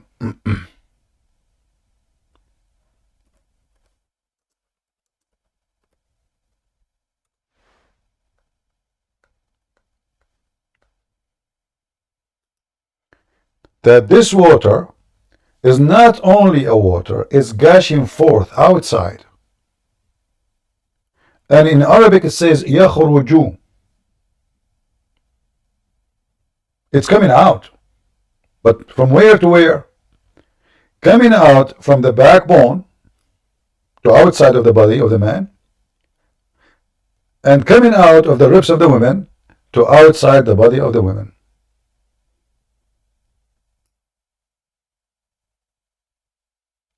In your Shia and your Sunni both agree that the word tara'ib represent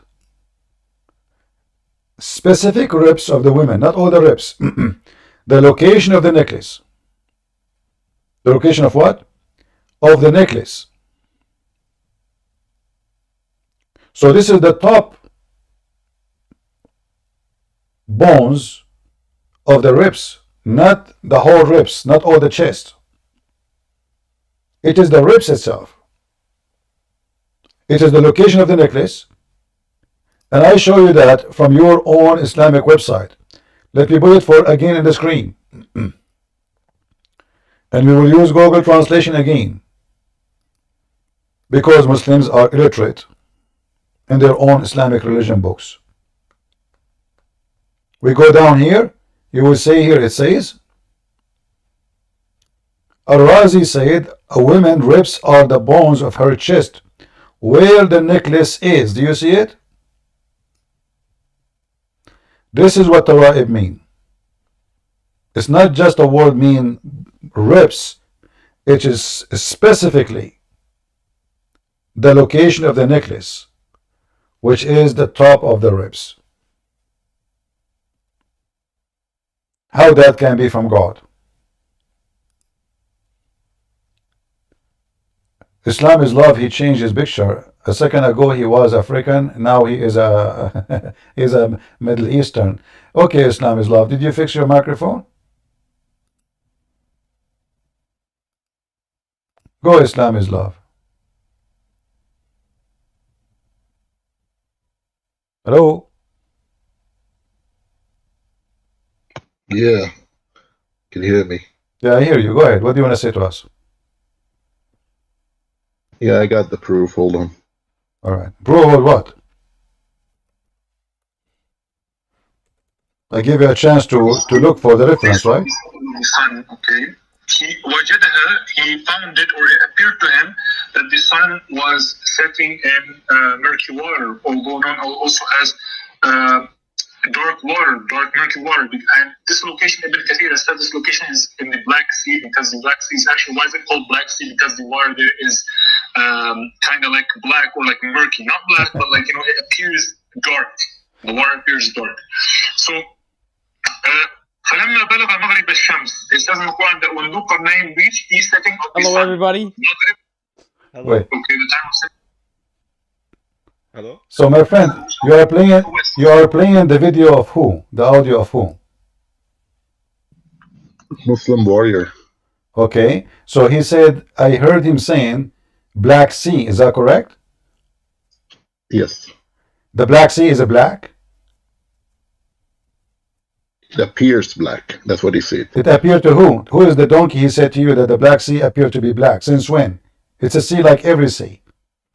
So it's just because I can post a link. Listen. So if the Black Sea so the Red Sea is called the Red Sea, is that because it's red?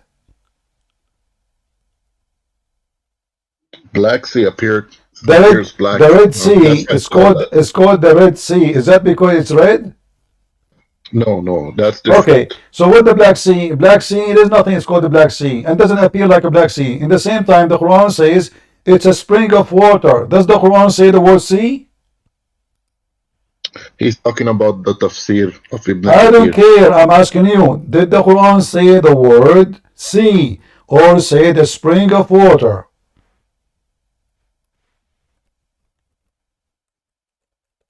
Waiting for the answer. Okay, let me read it. Read it. Go ahead. You can take the next guest. No, you read it. Why you not talk next desk? You know, it take you a second to read it. Read it for us. Go ahead. We are listening. I like this. The Black Sea is a black.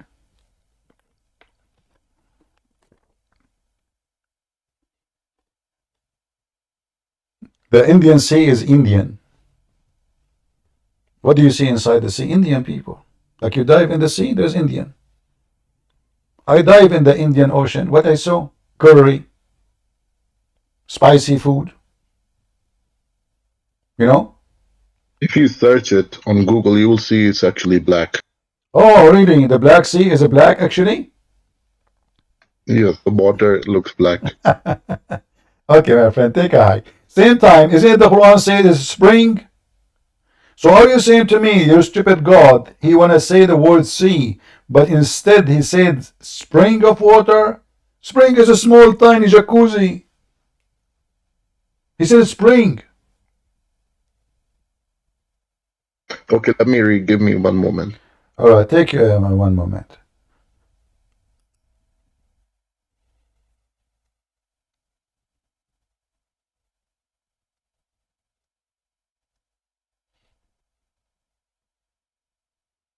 Okay. And he marched westwards till he came to the setting of the sun. It appeared to him that it was setting in a dark, turbid sea, and nearby. Where it says that? What translation? It appeared to him. What is the word appear to him?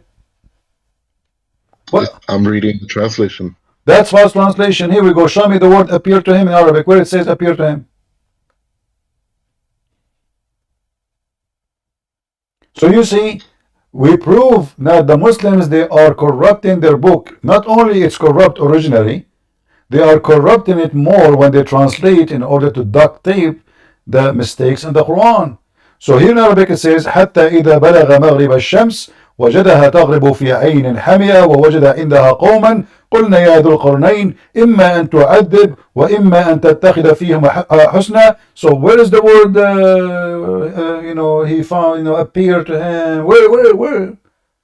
So you think this guy who's an Arabic expert is lying? He's a big fat liar. I have it in front of you. And isn't this your translation too? It's Muhammad Asad. He's a liar. Muhammad Asad is an Arab? I thought he's a Pakistani. He's an Arabic scholar. What? A Pakistani is an Arabic scholar? Okay. Yeah, he has a. Okay, hold on. He has a. Muhammad Hilali and Muhammad Khan from Pakistan, are they Arabic scholar too? No, so I'll read it. So he is actually, he was a Jew. He converted to Islam. He don't even know Arabic. First of all, I don't think what you are saying is true. Secondly, who cares who is this guy? The Arabic font is in front of us. You can copy this and you can post word by word in Google. Word by word. Don't post sentence because Google might take any of the translation automatically and use it. So copy word by word and see where you can find the word appearance. You will never find it or appear to him. It's a lie. It's because the Google translation is the modern Arabic, the Quranic one is the Fusha. Okay, my friend, take a hike. I'm not here to waste my time. I don't lie. It's in front of you. And I'm using Muslim translation too. All those are Muslim translation. Not a single one of them, he said what you said. Do you see them? All of them are Muslim translation, where it says it appeared to him. How come all the Muslims, they are eating the word appear? Why they take it off? I can keep changing translation one after one. Muhammad Biktal, Yusuf Ali, where is the word appear? So don't be stupid. So all of you Muslims agree to take the word appear to him. And this is Muhammad Asad, the one you said, he is the one, you are reading his translation. Let me show it to you. So we can laugh at him. And march westward, where it says westward. Where? It says he marched until he reached the sitting place of the sun. When he came to the sitting of the sun, that's false. He did not say that. It appeared to him, that's false. He did not say that. It was sitting in the dark. It doesn't say that. Nowhere it says the word dark. It's not even close. And then he says, Turbit sea, where is the word sea? So the whole translation is a corrupt translation. Every single word in this translation is a fraud. You change the translation, and I will use only Muslims, you will find that the Quran changed 100 degrees. Why Muslims they do that? Because Islam is a religion of fake people. Yusuf Ali, when he reached the sitting of the sun, he found it sitting in the spring of murky water. Let us see different Abdul. Abu Dida is a German. Wahidun Khan, what his name is Wahiduddin? What kind of a name? This is supposed to be an Arabic name? No problem, let us go with it. Until we reached the sitting of the sun, he found it sitting in a spring of murky water. Okay? Next. Shakir, Muhammad Shakir. All of them they are Muhammad. Every Muslim is Muhammad. Until when he reached the sitting place of the sun, he found it going into the Black Sea.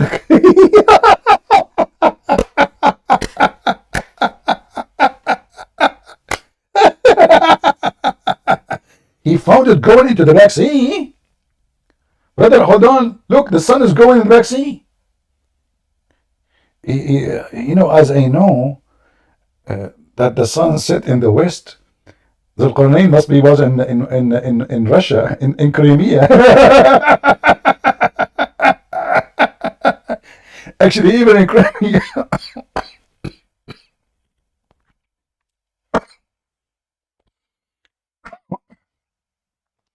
Let me mute my microphone because I need to cough heavily.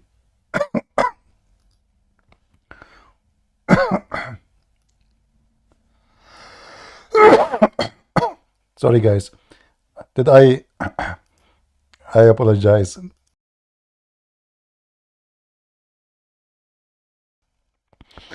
All right, I will unmute myself here. Sorry if I did blow your mind with my cough.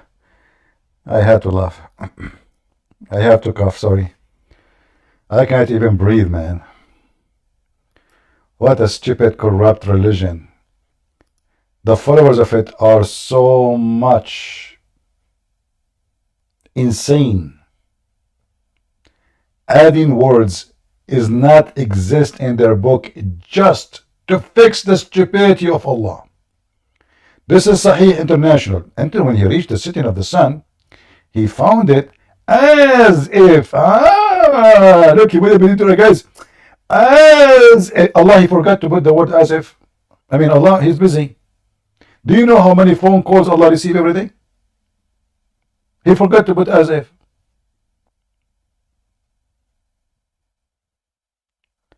Let us be honest here. Allah, he forgot to say as if. The Muslim, they put it there. Right? Bilu, are you a Muslim, my friend? Are you a Muslim?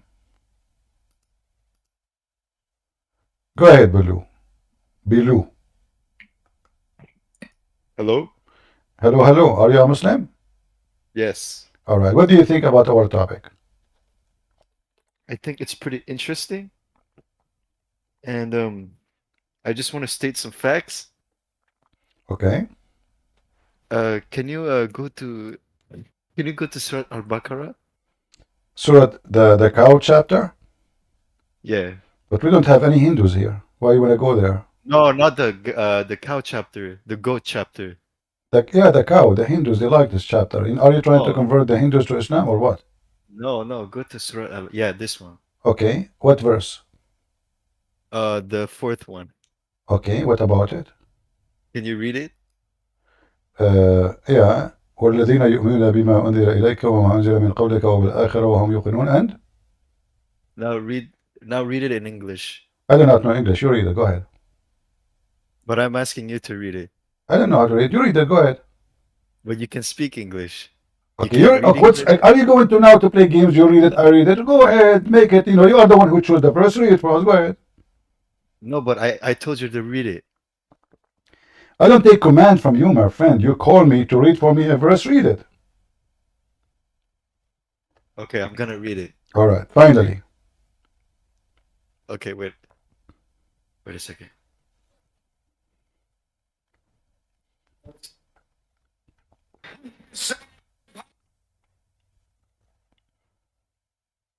What happened?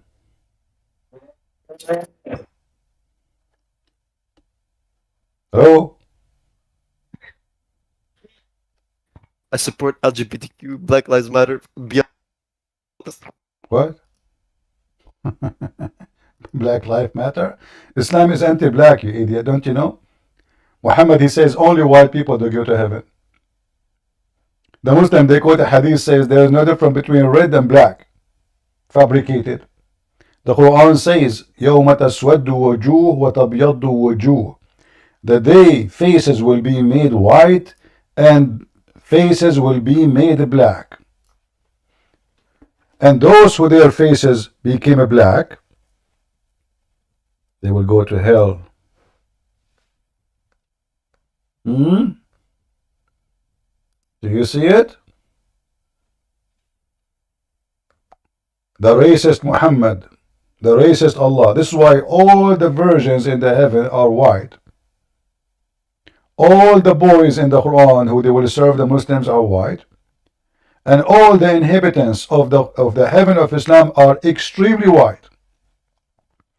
Not a single black in the heaven of Allah. Not only that, Muhammad, he said in the hadith, when Allah created Adam, he hit him in the right shoulder. And from the right shoulder, seed of the white people came out, and they were white like pearls. And he hit him in the left shoulder. And from his left shoulder, seed, who they are black like charcoal, came out. And he said to the one they are from the right shoulder, you go to heaven, I don't care. And he said, which means the white ones. And he said to the black ones, who they are like charcoal, you go to hell and I don't care. Wala ubali.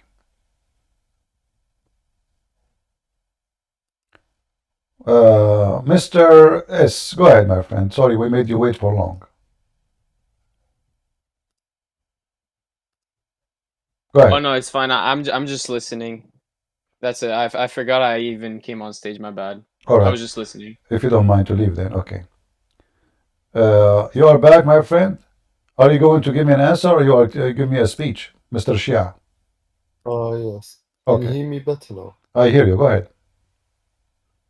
Okay, so Let's go up to Surah Tariq. Go where? I will just wait. Surah Tariq, the previous argument or point you tried to make. All right. Okay, At-Tariq. Go ahead. So I want to clarify the original point of this surah is to talk about the resurrection and the Holy Quran and its value. Well, this is At not the what I'm talking beginning- about. We are talking about now about the baby, how it's made. Yes, I know. I'm talking about the original, like the surah itself. Ah. So you understand the context later on. There's no context The because there's no resurrection of the context. Quran But there's no at the context. beginning. There's no context. Of course, there's context. For No, there it is. now. Because you see, here is speaking about the sky and a star. What does have to do with how you are created? First, My nigga. your opinion. Get him out of here. This faith has come back. Anyone he have a picture like those, or obviously laying in the bed, never let him come here, please. Never let anyone come here. He have inappropriate picture. Go ahead. Okay, so this will be long, but I'll state all my sources. Okay, that perfect with you. It's just What the star have to do with the judgment day, and what the star have to do with your creation? If you just go anyway, the interpreters of Quran have You agreed. see, you keep saying the interpreter. We go there, they got you busted. I'm asking you. You said there's a connection. What is the person's star have to do with the sexual fluid? Okay, listen, this is irrelevant. It's Quran. You can't say, oh, All right. I sorry. No, I lost my patience with you. What irrelevant? It's you who said read the verses before it because I want you to see the contact. Guys, isn't it him who says to me, read the beginning so we can understand? Isn't it him who said that?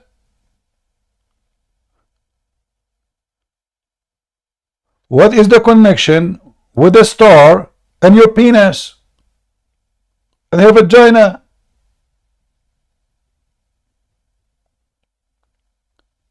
What kind of Quran this Quran is? So now I'm going, I mean the guy who keep posting tuner. Guys, why you don't block him? What is tuner for? Anyone who will post any website have nothing to do with our topic, you will be blocked. I'm warning you.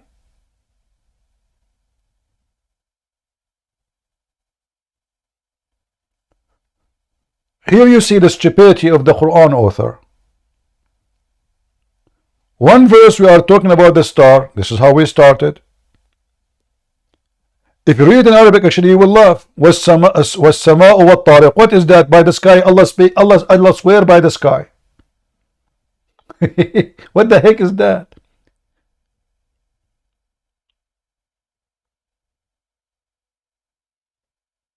And do you know what At-Tariq? Well, this is a very well-known star. The Muslim, the Arab, they use it for centuries to go in the desert.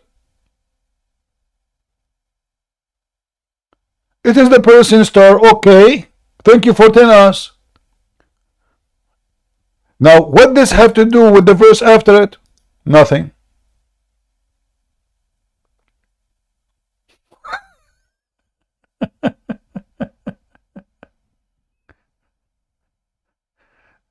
Do you see the stupidity? What is the connection between this verse and this verse and this verse, this part? And then what is after it? Nothing. So I'm going to give you the mic for the last time. Can you tell me, please? Don't make me lose my patience. What is the connection between talking about this star and your penis and her vagina? Go ahead. Okay, it is talking about the original creation. Is the original creation? Is the original creation have to do with the original creation of what? The star? Yes. I mean, it talks about the humans. No. Hold on. What is the connection between this star and sexual fluid? Does it have to have a connection? What does direct mean? We translate it. Yallah. What yalla? You tell me, Mr. Yalla. He know Arabic. He know an Arabic word. Tell me what is the connection between. It's you who asked me to read the beginning of the chapter. It's your fault. So now you're in trouble. What is the connection between the verses in the three verses in the beginning and the sexual fluid? It is divided. I told you resurrection and the What connection. resurrection? This is not about resurrection. Allah, He swear by the star. The star is there. Nothing happened to the star. Do you know what is the person? Do you know what is a tariq? It is the person's star. Thank you very much. It's over. Now he jumped to a different topic. Okay, let's go to the point that you were talking about before. Okay, What? you're on the same page. Let's talk about the topic that you were talking about before. Okay. So he's created from a fluid, ejected. Do you see the word ejected? Yes. all Okay. of that. So what That's is the what I'm ejected about. fluid? What is the ejected fluid? Come from the women, make the baby. Okay. And I just give to see for like this specific 5 ayahs because it builds up and you'll get deeper understanding. Ah, Okay? okay. So give me the answer, my friend. Don't give me a speech. I like to get the answer. I'm talking to you about this topic for it became boring, my friend. So what is ejected? Make the what is ejected? What is ejected mean it's out of the body. What is that thing is ejected out of the body in the form of a water will make the baby. Simply this. It's a long answer. I'll just explain it because it'll give the content. No, You don't need the give me context, I'll explain give me the summary first, and then you explain it. What is ejected? Give me what is ejected. Is created from a fluid ejected. This is what I mean. You can't just focus on one ayah and reject the whole surah. My friend, we are rejecting nothing. You read the whole surah. Okay, give me the summary. What is the ejected? Make the baby. So I'll go straight. So the possibility of resurrection. It refers to the first stage of man's life and its creation from a sperm drop. And then it draws a conclusion that the creator is able to create him from such a lowly life germ and give life again. To So the him women she in the have a following do you agree that the women she have a sperm? It's ejected from her. I'm not going to give answers because what is this going to prove? I will. Okay, my friend, just I'll take get just take a hike. What that will prove? That prove that you are an idiot. Trying to duct tape a stupid Quran. That's what will it prove. I keep asking you what is ejected. It's coming from the women and the man, and we agree about that. And I open for you the Shia books. You said to me Al Mizan, I open Al Mizan. You want other tafsir, I will open a tafsir. All of them they agree, and the Shia agree that this is about something ejected from the ribs of the women and the backbone of the man. And by the way, the backbone of the man don't make semen. They don't. So according to the Quran, two body part. One is coming from the man, the backbone of the man, and the ribs of the women, specifically the location of the necklace. Those are responsible to ejaculation, and that ejaculation will make the baby, which is absolutely false. If we go to Muhammad, who explained this Quran very well, we will find how Muhammad is laughable. Dr. Muhammad, sorry, we should not call him Muhammad.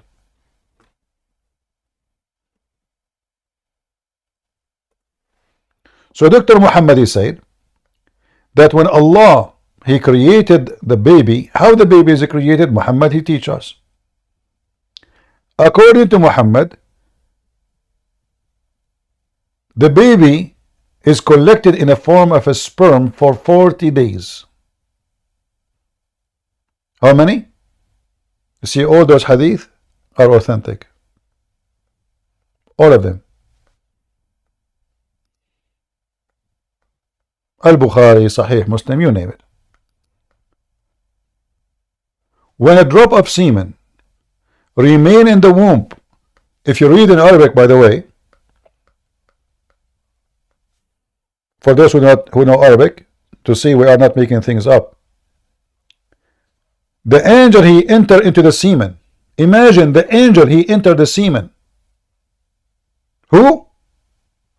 The angel entered to the semen.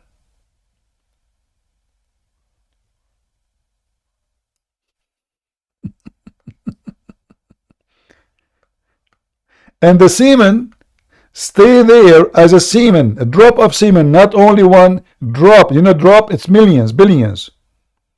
Depend in the person, the male. You know, some male, their one drop of semen maybe will have, I don't know, a couple of million, 1 million. I'm not a doctor. So a drop of semen will stay in the mother womb for 40 days or 45. Dr. Muhammad, other hadith.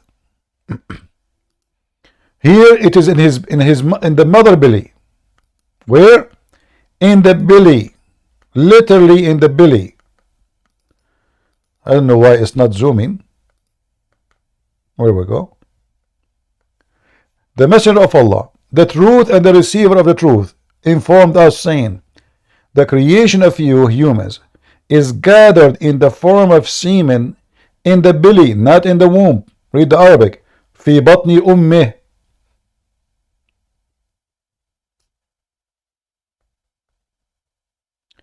So he is collected in the form of a semen in your mother for 40 days. So the woman, she keep having sex for 40 days, and each time she collects semen. Like, give me more, give me more, give me more. I like it before, you know. And the Abdul, he keep giving her more semen because now they want to make a baby. One time, boom, boom, it's not, the wasn't work. 40 days, brother. She's collecting. Then it become a clinging thing.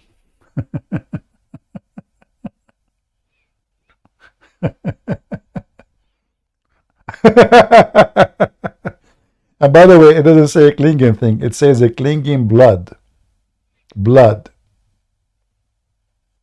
What a crazy cult. Do we have any serious Muslim? He can join us and say something real. Any Muhammadan?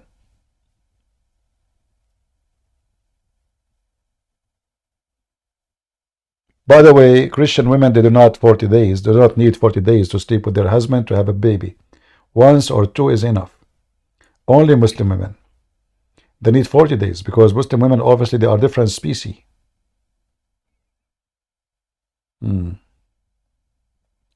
It says leech-like substance. Okay, you know what, Mr. Islam is love.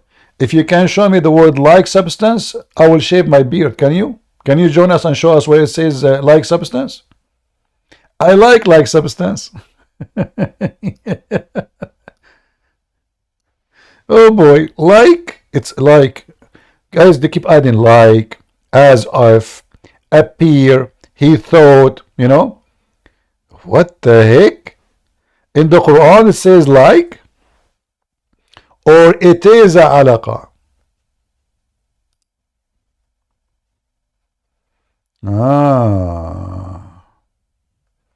Do you see the word the clot? It's a congealed dead blood. Do you see it? Look at the fast translation. They keep fixing and correcting. Each one of them, he give you different fabrication for the same book. Look at this. Then we made the nutfa into a clot between two brackets. A piece of thick dead blood. Then we made the dead blood a little lump of flesh. Amazing miracle.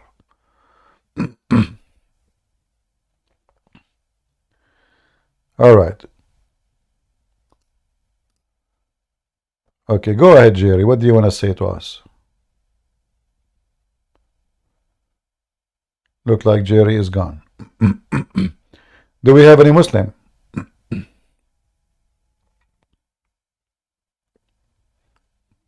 Any Muhammadan? Mayday, Mayday. How are you doing, guys, in Rumble and YouTube? Are we doing good? Are we having good time? People of Rambaleen, how are you doing? Are we doing good in Rambaleen? Or we are sleeping there? Are we sleeping in Rambaleen? Not sleeping yet? That's very good. Say Ameen. What about the people in YouTube? Are you doing good? Okay. Today you learn how you make babies. Now, tomorrow you have no problem. Listen carefully. You have sex with your wife for 40 days because your wife, she is cheating on you and she is collecting your semen without telling you. She keep collecting. You put semen, she collected. You say her to, where's my semen? Honey, I didn't see anything. You're right. Not only they eat our food and our hamburger, and they take our credit card, and they spend it for shopping, they are collecting your semen without your permission. 40 days collecting semen. Imagine how many kilos we'll have after 40 days. She might put them in eBay, you never know. She's collecting them. But according to science, semen can live only for 5 days maximum. How Muslim women they can collect semen for 40 days? Do you think she have a freezer inside? Now I know why some women they keep drinking ice cream, eating ice cream and drinking icy drink, because they are collecting semen. They want to keep it cool and frozen.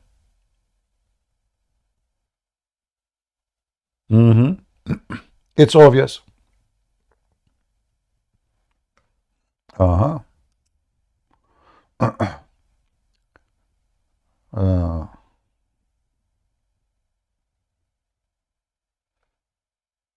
Do we have any Muhammadan have little dignity to and be honest to explain to us why the Quran is messed up?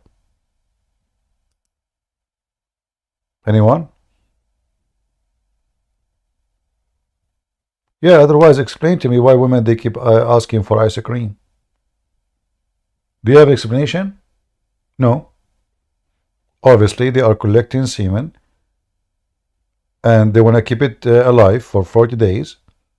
So, and actually this is how women make milk. How women they have milk in their breast? They drink milk. They drink milk, they milk come out from their breast. Science. Dr. Muhammad.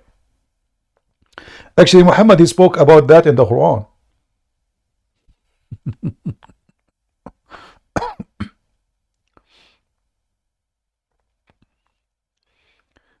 But I like the Black Sea thing.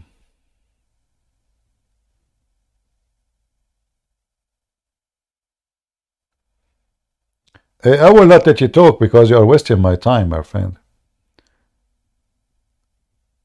You are just wasting my time. Your prophet explained it very well. You asked me to show you the Shia interpretation. I show it to you, and then you reject. You don't want to talk about it no more.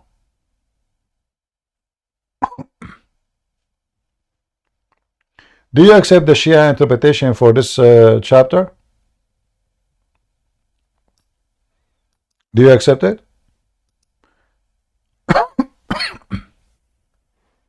If I show it to you, you will cry.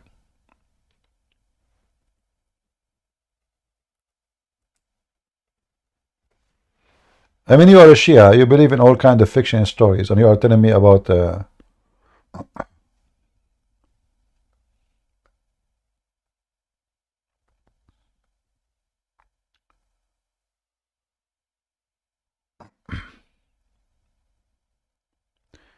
Any Muhammadan?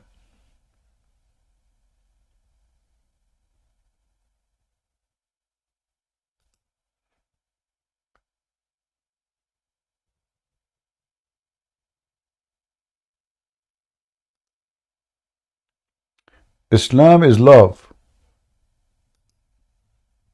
Are you going to talk like a man or you will talk like a kid? I will give you one more chance. Let us see. After that, I will block you if you do play games again. Go ahead. What do you want to say to us? I'm not the one who's playing games. I'm showing you Arabic experts, but you don't accept them. This M. Farouk Malik. Who? His translation. Who? M. Farouk Malik. Who is this guy? Who is this guy? The one who do not know how to say his name. No, he has a book on Amazon. Hold on. I have books on Amazon too. What does this have to do with He's it? an expert. He's an expert. Yeah. He's an expert and you are an idiot. Bring him to me. Go ahead. So we can laugh at him.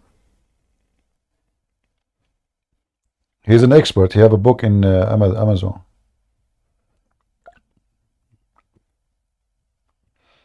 People are selling books in Amazon about cooking. So anyone can make a book and sell it in Amazon. He's an expert. Well, I have your Islamic interpretation. I have your Prophet interpretation. Shall I show you? Look like Muhammad is not expert. Is that your Prophet saying that? How the baby is made? And not only that. Look what your Prophet has said. A filthy woman, she offered herself later to Muhammad to sleep with her. She came to Muhammad and she said that she is touching herself and she is having orgasm.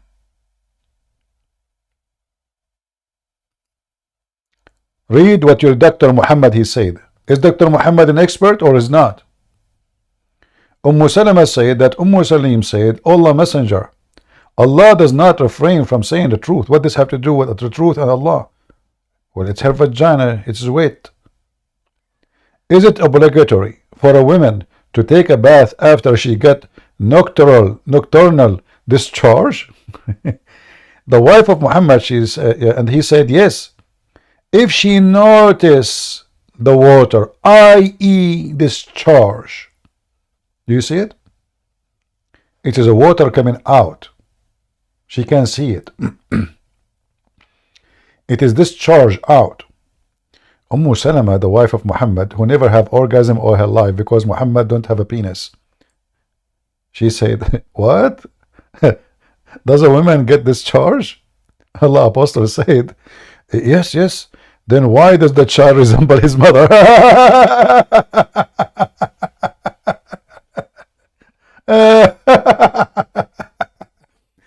How in the world Dr. Muhammad he knew this? Seriously. So the Dr. Muhammad, he was able to find out why the baby resembled his mother because the mother she have discharge. Are you serious? How long, Dr. Muhammad, it took you to come to this conclusion?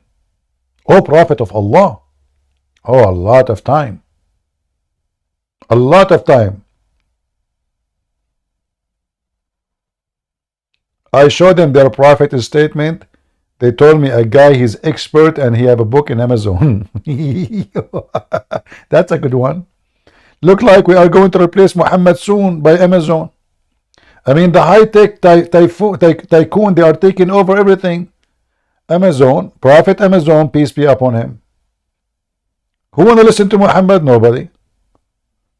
I showed them what Muhammad said. They say to me, Amazon. How Muhammad discovered this? Seriously. Who is a Muslim would like to join us and tell us how Muhammad noticed that the women discharge is the reason for the baby to look like his mother? What if she did not have orgasm? The baby would not look like her? Hmm?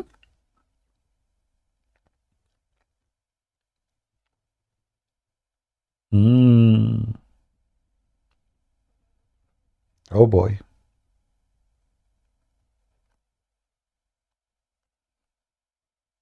That's deep. That's very deep.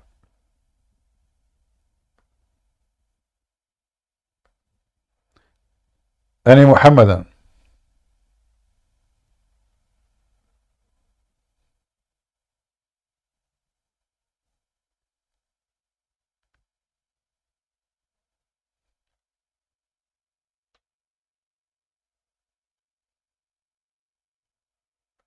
Anyone?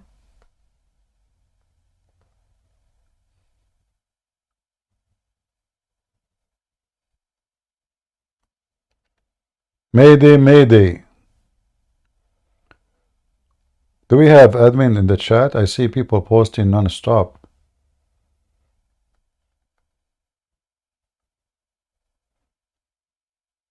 Any Muhammadan? Go, Islam is love. Just get me the expert. Don't stay here. Why you are here? Why you're here? Just go. Don't give me expert. You're a joker. I'm showing you your scholars and your prophet.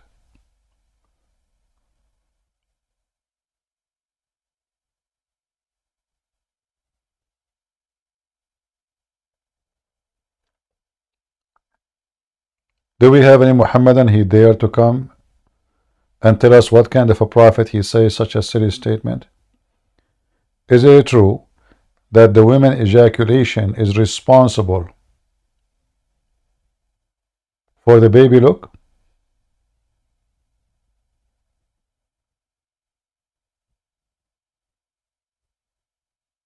Is that true?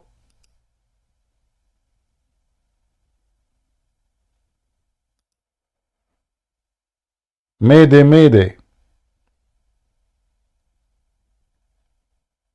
Anyone?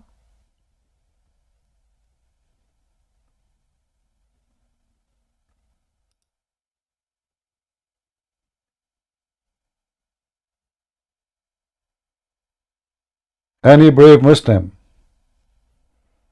who agree with Muhammad? Not a single one of you agree with Muhammad? Are you really ashamed of what Muhammad is saying?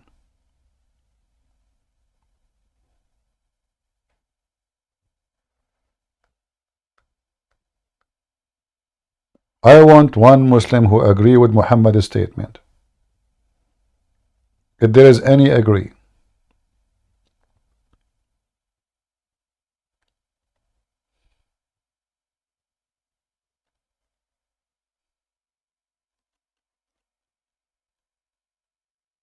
Nobody?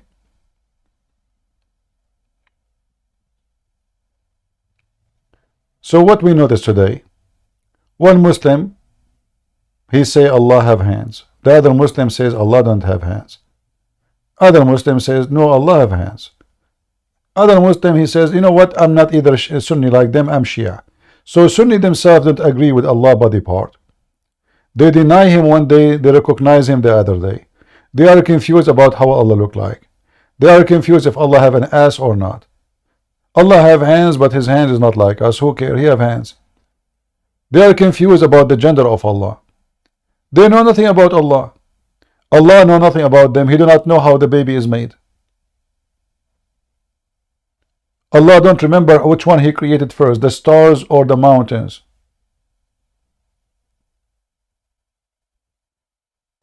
One verse he says the stars first, one verse he says the mountains first.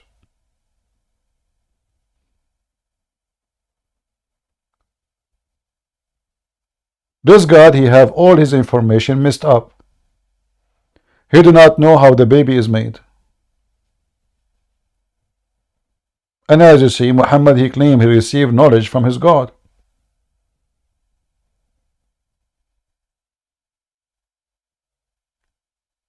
Any Muhammadan?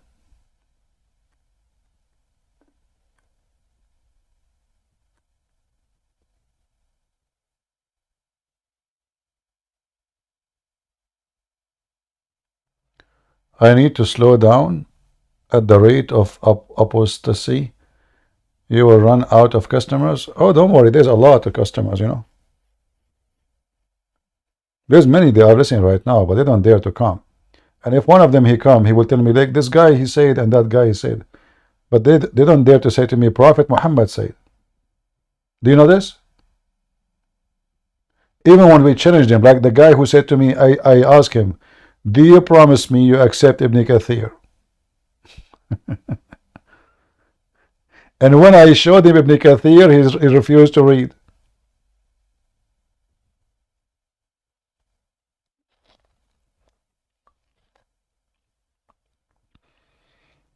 Anyone? Any Muhammadan? Well, in TikTok, if I go there, they will block me in 2 minutes. I posted 3 videos only. I did not even go live or anything. And you right away, TikTok delete my videos.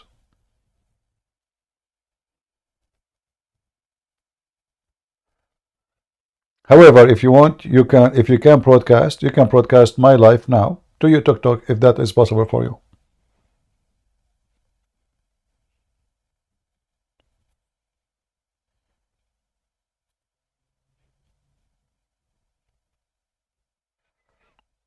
Anyone?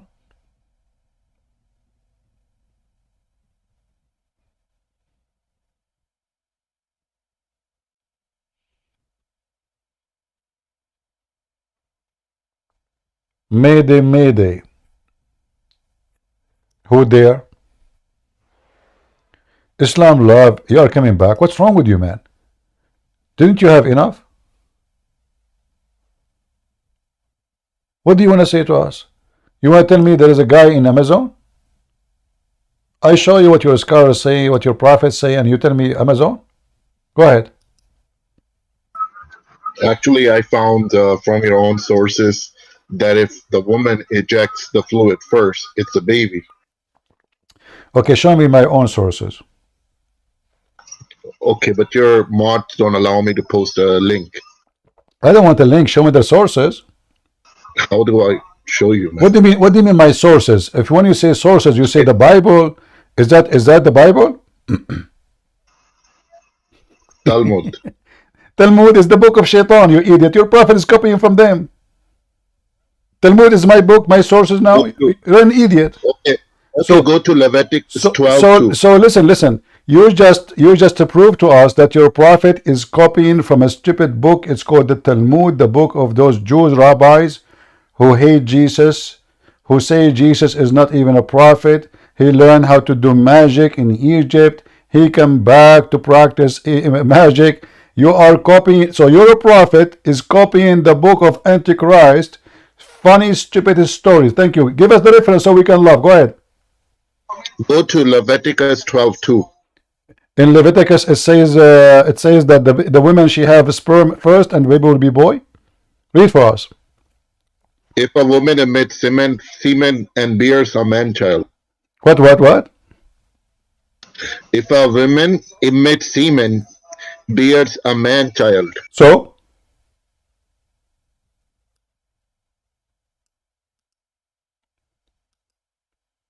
And according to one of the translation in your Bible. Well, let us read together so we can laugh together. Hold on.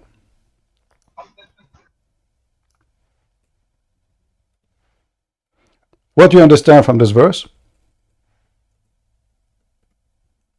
The same as the Hadith says. Really? Explain to us. Just give me one moment. Let me get the accurate translation. Oh, okay.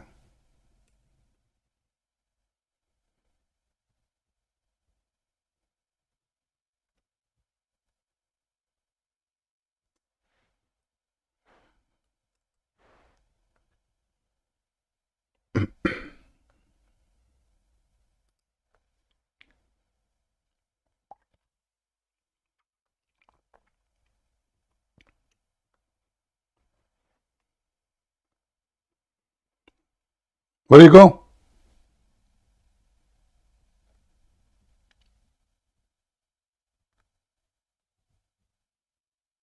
Okay, it's in Nida 28a in Talmud. Hold on. You said the Old Testament, and you mentioned to me the book, and you said chapter number 12. Read for me and tell me why you are lying. It's like a Jewish Bible. No. You said to me Leviticus chapter 12. Why you are lying and posting? Yeah, it's the Jewish translation. Jewish translation. This is Jewish translation. Jewish translation. Yeah, Rabbi Ami. No. Let me play the verse. Everybody will laugh at you. Shut up. Don't talk. Leviticus 12. And the Lord spake unto Moses, saying, Speak unto the children of Israel, saying, If a woman have conceived seed, and born a man-child, then she shall be unclean 7 days according to the day. So do you see why you are stupid? Aren't you ashamed of yourself? Where it says that the women she have semen. I'm reading the tafsir of Rabbi. You are reading tafsir? You are reading tafsir? The explanation. Listen, if a woman,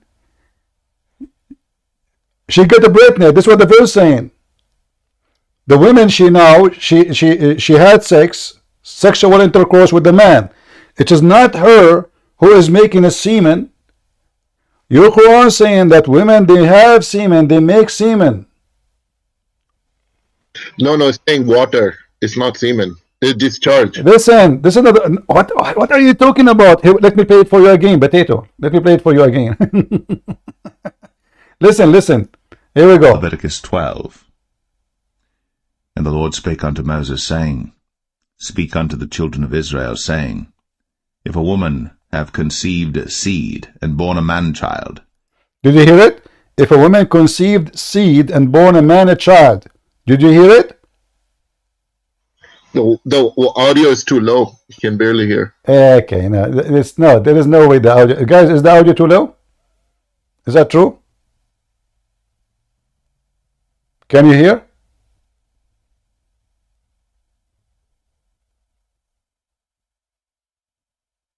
Oh, it's a little low? Okay, no problem. Hold on. Okay. Open the link and read it from your and play it from your side. Go ahead. Play it for me from your side. Okay, give me one more.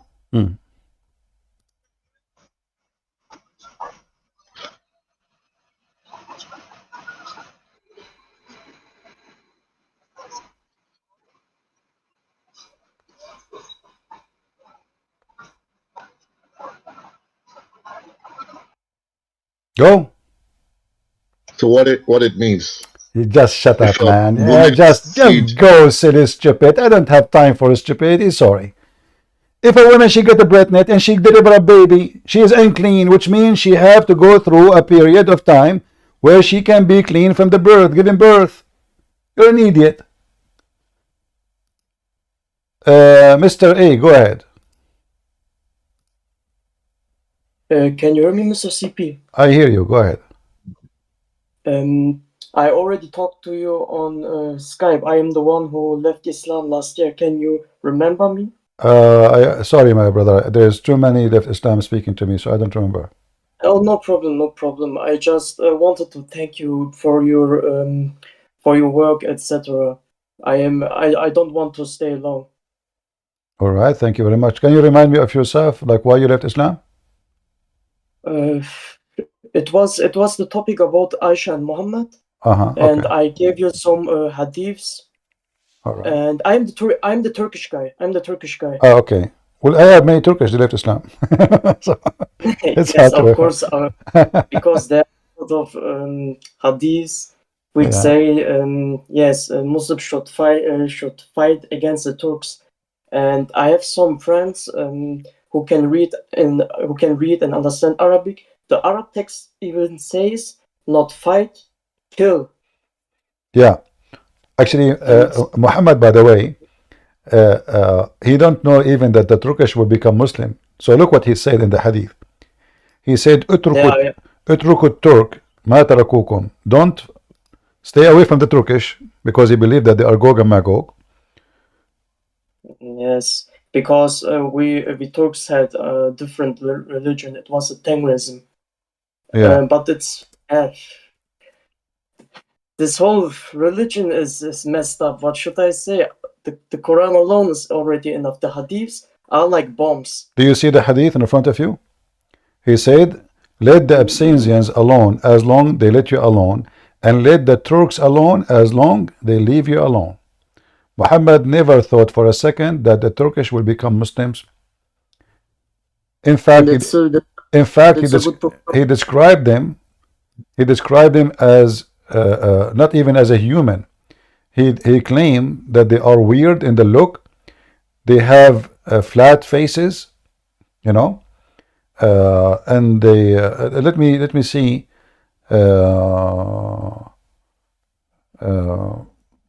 Let us see here the hadith. I think it says Kil Majan. Is it from Al-Bukhari or Muslim? I think we will find it in Al-Bukhari. Okay. Let's see. Here we go. It's The, it's mutawat. the hadith says, the hour will not establish till you fight with people wearing shoes made of hair. And the hour will not be established till you fight with people whose faces look like a shield coated with leather. Abu Huraira, they will be small-eyed, flat noses, and their faces will look like shield coated with leather. Do you see it? Yeah, I see it. He is but I talking. cannot understand. He is talking about the Turkish. I cannot understand how he knew it, because he was Middle Eastern, and Turkish people at that time was in Asia. And Slavery. There's always slaves come from here, from there. The same as there is Roman slaves are sold in Arabia. People, they travel in the for trade between countries, pirate. They attack them, they capture them, they sell them. no, that's it. Yeah, That's really the same as Salman like al-Farisi. Salman al-Farisi, he was a slave of Muhammad, correct? yes, All as right, far as I know. but he is the Salman the Persian. So what Persia have to do with Muhammad? Far, they captured the guy, they sold him in the slavery market. All of those, Also, speaking yes. about the Turkish, the Asian specifically, making fun of their look. Remember, the Turkish at that time, they were just a pure Asian. They are not like now mixed with the European after they invade the land of the Greek, right? The land of the Greek, it was during the Ottoman Empire in the 13th Yeah, century. this is but why now they are totally mixed. If you go now to Turkey, you will see blondies and etc. But those are not really the Turkish. the problem is, I also did a DNA test on me, and it says that I have 60% Turkish descendants in Turkey, okay, but also 26% Greek roots See? and 10%, how should I say it, Kazakh. Let's say just Kazakh roots too. I'm also mixed. Yeah. See here. Help. Yeah. See here, it says clearly who are they, and he is making fun of them. Look at this. Allah Messenger said, the hour will not establish until you fight with the Turks. People with small eyes, red faces, and flat noses. Their faces will look like a shield coated with leather. The hour will not be established till you fight with people whose shoes are made of hair. And this is supposedly the sign of the hour. But as you see, this is absolutely the opposite from what happened. The Turkish, the Mongol, they came and they destroyed the Islamic State. And then when their king was convinced, they told him, if they will not rebel against you, those Muslims, just say, I'm a Muslim. He said, okay, I'm a Muslim. They advise him, convert to Islam, you will make them all obey you forever. They will die for you. He said, okay, I'm a Muslim, no problem. And this is how all of this came to exist. So Muhammad, he think that the Turk will stay non-Muslims until the day of judgment. Do you see how clear evident that Muhammad is a false prophet here? Yes, I can see. Because here he is predicting that the Turks will be until the day of judgment refusing Islam, and then you will fight them, which means they will be always your enemy. The problem is, I know these hadiths. I try to show these things to my friends because they are also Turkish. They didn't believe me, or they translated wrong. They say until the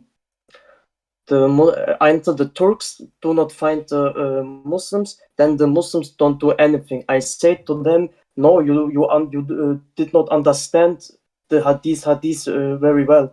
They don't believe me. The hadith in front of us says it clearly, until you fight with the Turk. Yes. You know? But what should I say? Yeah. Can't help. Like the word, like now the hadith I showed you before doesn't say the word Turks, so it can be maybe he is like, because I mentioned to you it's about the Turk, but it doesn't say there the Turk, but I know this is about the Turk. But now there's no suspicion about who. It is clear this is about the Turkish.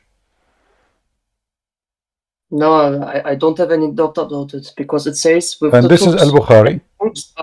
Yes. Al-Bukhari, very authentic. They cannot say this is weak, this is rejected, all the garbage. No, you know? no, they cannot say that. Also in book and essay, it is also Sahih. I mean, this thing is also mutawatir. So Yeah. I cannot say it is daif. Yeah, it's Sahih. repeat hundreds of times. It's not like one, twice, thrice. You know, it's all over. You will find Yes. you will find this everywhere. I mean, if I flip the page back, you will see how many times this hadith repeated. Look, all of this is the same. Look, this is all is the same. This is not I one know time, that- not twice, not five, not six, not seven. Like we are talking about hundreds of times. Yes. All of this is the same hadith. It is also not in the Sunnah hadith. It is also in Al-Kafi. It says the same. Shia, Not yeah, only Shia and Sunni, all they agree. Yeah, the Turkish are the enemies of Islam, and actually I agree. You know, because if you notice what happened to the Islamic State as a caliphate, since the Turkish become involved, like if you go back in history and you check the state of Al-Abbasiyin, You mean the Seljuks? the Abbasiyin state in Iraq. Okay, happens. Yeah, the Abbasiyin, the caliphate at that time, especially at the end of the Abbasiyin, he involved in his ruling a lot of Turkish because he was having sex with Turkish women. So they brought to him women who they are like sex slaves from Turkey, and they are Turkish, not Greek women. And he bear children from them, and then those children, because they are the children of the caliphates, you know, or the rulers, so now they became leaders, and slowly they took over everything. The same as happened in Egypt. In Egypt, the king of Egypt, he was an Albanian. The Albanian came to Egypt as a missionary, you know, a gang. The caliphate, he brought them to kill anyone, you know, oppose him. He don't trust the Arab. They always plot against him. So he brought foreigner slaves from Albania. And later, they themselves, they became the kings. And they ruled Egypt for a long time. So this is what happened. The Turkish actually, like now Erdogan, he keep talking about Islam, right? But Erdogan is a Sufi. Is that correct? As far as I know, he is Sunni Muslim, but whether he is Sufi or not, Yeah, he's Sufi. I don't. He's Sufi. Yeah, he's Sufi. Same as the leader of Chechenian. You know? So the Kadyrov, you mean, probably. Huh? Do you mean Chechen? Yeah, Because, like Kadyrov. You mean Ramzan Kadyrov? Yeah, all of them, they are Sufi. All those. Yeah. So Yes. The Sufi, maybe most of Muslim Sunni consider them, they are not Sunni, even though they call themselves Sunni. Sufi, they consider themselves Sunni. But most of Muslim Sunni, they consider them false Muslims. But Yeah, because Sufis, they do things which has not anything to do with Islam, according to the Salafis. yeah, And so Wahhab. they let us say they make Islam more rotten, more than it is rotten already. So they become like the worms inside what is left of Islam.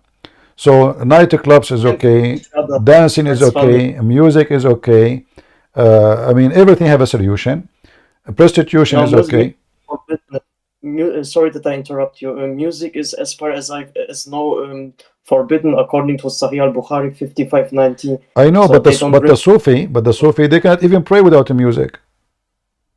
Yes, that's true. And they dance and they jump like monkeys in the mosque, you know, and you know, crazy stuff. And they believe in spiritual leaders, you know, they kiss their hands and their feet, and you know, they are the Yeah, same. halal break. They are the same as the Shia actually. The Sufi are very close to the Shia, you know.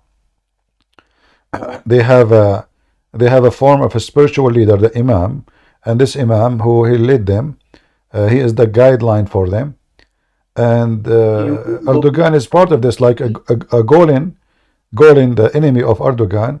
He was the Imam of Erdogan, And later the student of Imam Erdogan himself, he was an imam of a mosque, right?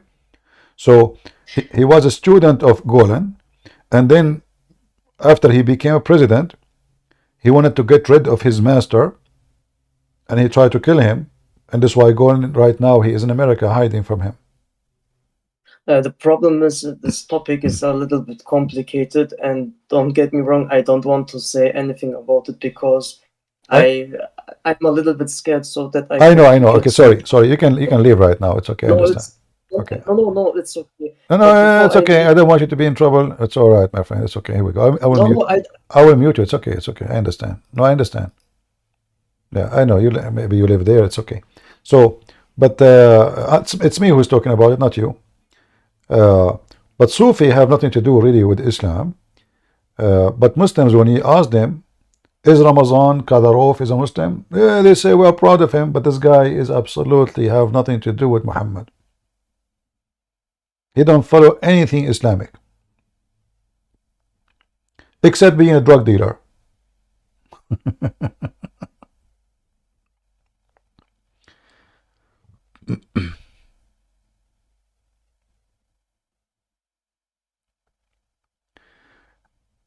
Islam Love is saying, I will send a Catholic website describing the history of the Bible, and they themselves agree the Bible was corrupted. That's a good one, my friend.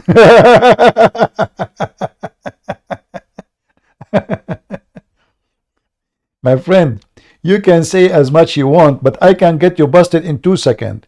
Isn't it your stupid Quran says the book we have between our hands never been corrupted?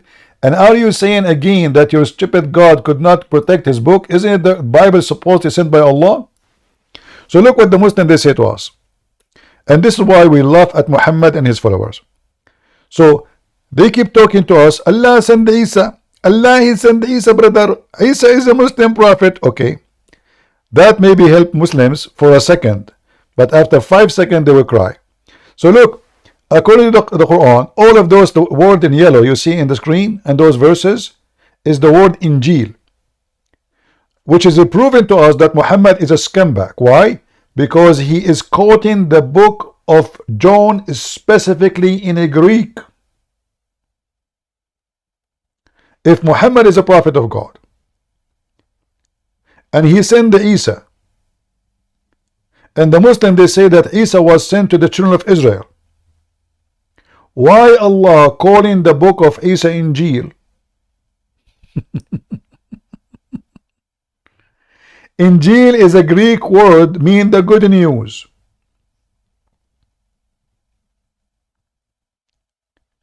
Why Allah is quoting a language to use it to call his book which he sent to Isa? I will tell you why. Because Muhammad do not know better. He heard the Christians saying Injil. So he say Injil. And then the stupid Muhammad, he claimed that Allah, he sent the Quran believing in what is with us between our hand. You see here, the Muslim translation, they fabricate. It says here, as an example, it says confirming what came before it. No, it doesn't say that. It says مُصَدِّقًا لِمَا بَيْنَ يَدَيْهِ, what is between his hands.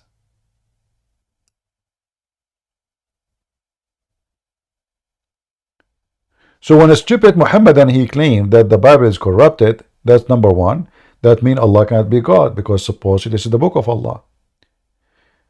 Was Allah able to protect his book? The answer no, according to Muslims.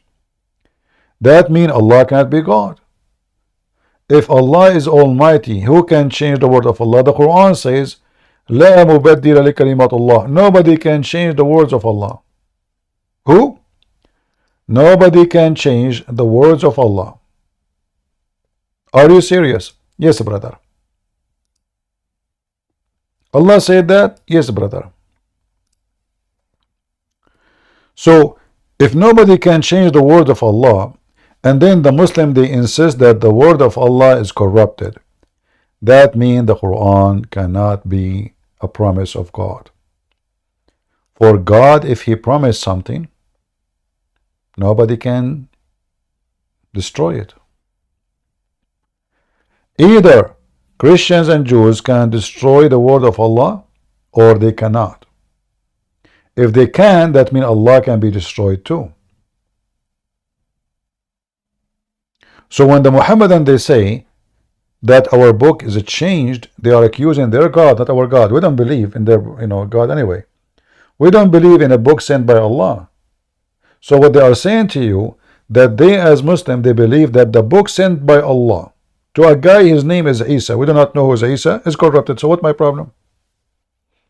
In the top of that, the stupid Quran confirming the book is with us. And look how many verses. If I type the word musaddiqan, just the word musaddiqan, look what we see. Believing in what is with you. Now, do you see it? People, do you see it?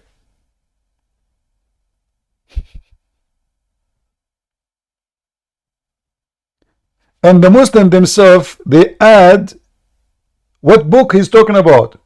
The Torah and the Gospel. Do you see it? So the Muhammadan, they come to you, they say, oh, your Bible is corrupt, but the Quran says the opposite. So who you trust? Same time, you idiot. Christianity spread around the earth before there's anything called connection like internet, etc. So Ethiopian, Indian, Greek, Syrian, Iraqi, Assyrian, Chaldean, Persian, it's around the world. North Africa, Egypt, these Bible, they spread everywhere, and there's no connection between them. And then if we compare between the book given to the Indian with the first disciple came to them, and a book given to the people of Antioch with the first disciple came to them, and a book given to the Greek with the first disciple come to them, we are showing you the corners of the earth, we will see all are the same. In the top of that, as you see, this is the Quran. The Quran witness that the stupid Quran confirmed the book is with us. And look, guys, from Catholic.com, Herman is correct. Just get out of here, you idiot. In fact, the same guy, this guy you mentioned his name, he said there's nobody have a book is documented as the Bible. Nobody.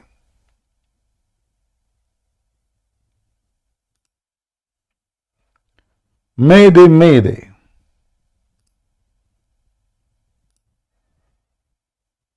Do we have any Abdul?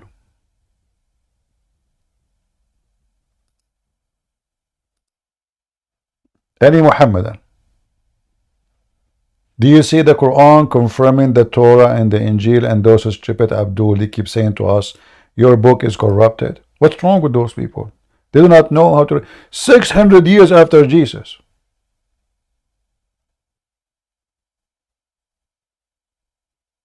This is almost in the 7th centuries.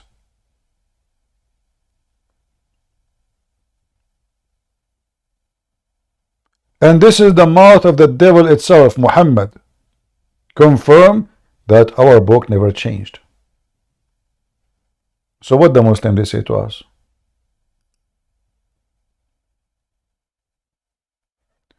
Abdul saying to me that you know that Jesus was an Arab and not a European. Another donkey. So are you saying to me your stupid Quran say that Isa was sent and he was an Israeli, not Arab? Was wrong? Guys, Isa was an Arab. Let me block you, man. I don't have time for stupidity. Just get out of here.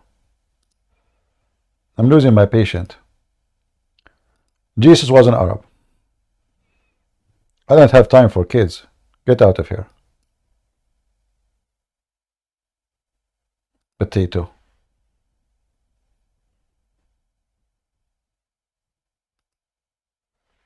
They go even against their book. They make fun of their book just to make an argument.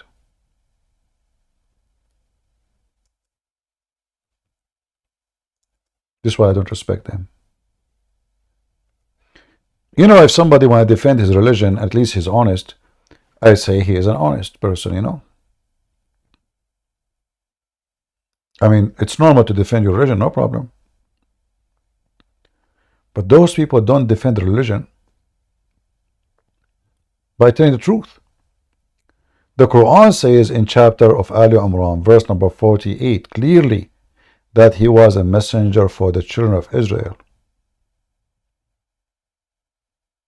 How in the world he's an Arab? How stupid this religion is. Is it like a destiny? The second you follow Muhammad, you become under infestation of stupidity?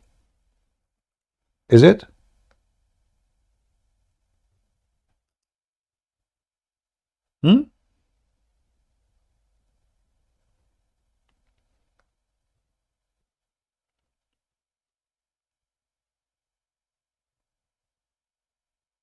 By the way, Trump is an Arab too. Zulqarnain is Arab. I heard Musa is an Arab.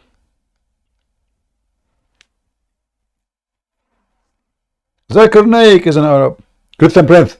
First of all, I am an Arab and I can confirm that. How you can confirm it?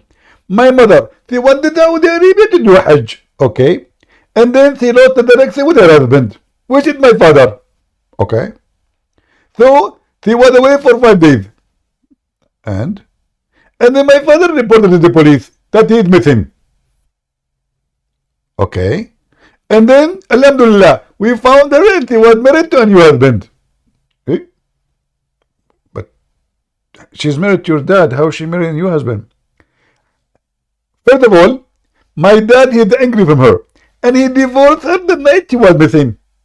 To marry another guy. To an Arab. This is what happened to you when you go in the... Actually, you don't need to get married around the Kaaba. Women wearing no underwear, they are just wearing long dress.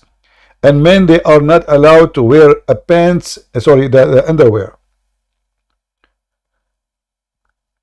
They are naked, they are wearing a sheet. This is why the Kaaba is the biggest location for molestation. If you go in the time of the prayer around the Kaaba, you will see all the teenage of Mecca, especially in the old days. Maybe now, like, there is more solution for their horny business. They go and they do tawaf around the Kaaba. Why? Because this is the place a man, he can't touch a woman and nobody even notice. It's very busy, crowded. He attach himself. Even they sometimes even not necessarily he is dating someone, anyone, a woman. You know, he's just put himself behind her. But sometime they date, like the girl, she say to her family, I want to go and pray around the Kaaba. Nobody can say no. Sure, go. She tell him what time she will go. He go and he stand behind her. By the time they do tawaf, he's done. This is why, if you go in the hadith, you will see this. That the Muslims, when they go around the Kaaba, their penises was dripping semen.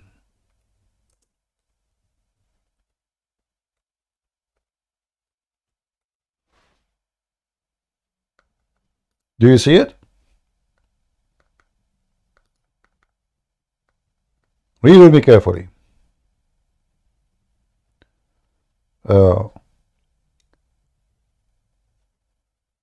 We go out to Arafah with our male organs dripping with semen. Do you see it? Am I making things up?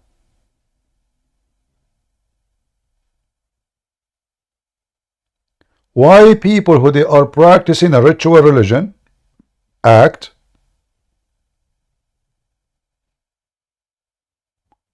their penises dripping semen during the practice.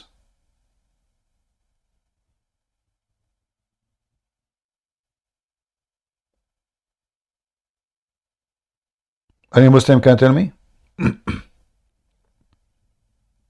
What is this?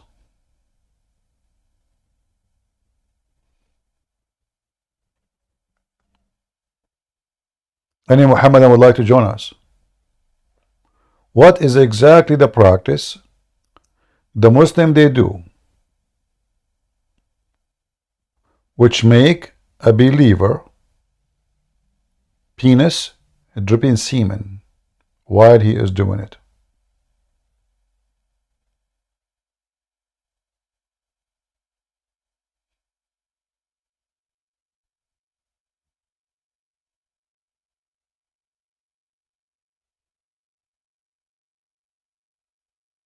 Nobody? All right.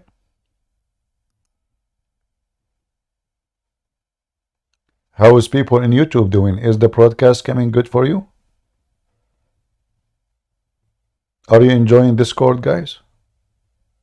I think Discord is better than Skype. It's it's easier for communication. At least we don't have the ring like tararin, tararin.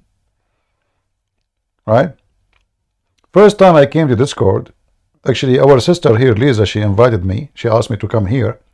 And then I went in a chat room and everybody was talking. I said to myself, what I can do here?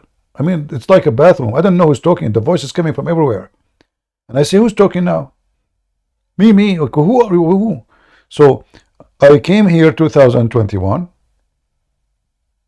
I think, first time. I stayed here for 5 or 10 minutes. And I said, never again. I mean, this is messed up. They did not explain to me that you can organize it, you can make a stage. No. I enter a chat room and everybody talking to me, Christian Prince, how are you doing, Christian Prince? I don't know. I felt like Muhammad, and suddenly all the Jibrils of the world are coming around me. I get scared. The room is dark, and I am young, and they are old. I said to myself, I better leave before what happened to Muhammad can happen to me. What happened to Muhammad? He got squeezed. I said, I better leave. This is squeezing room. Otherwise, I will be in the squeeze revelation of Allah. Honestly, this is what happened. I came to the chat room. Everybody's talking. Who's talking? Okay, and they told me here is good. I said, what I can do here? Are you serious? How we can talk to people? I mean, everybody's talking at the same time. But this time, I don't know what actually made me come to Discord. I'm not. What is the reason I made me this time come? Yeah, I think I saw somebody receiving calls. So I said, let me how I can do that. I think I saw a video or something about Discord. So I went in Discord, and actually I found messages sent to me from 2021. One of them she sent to me, you're still single. I said, oh. The other one said to me, are you really Christian Prince? The other one, I don't know, like from 2021, like 4 years ago.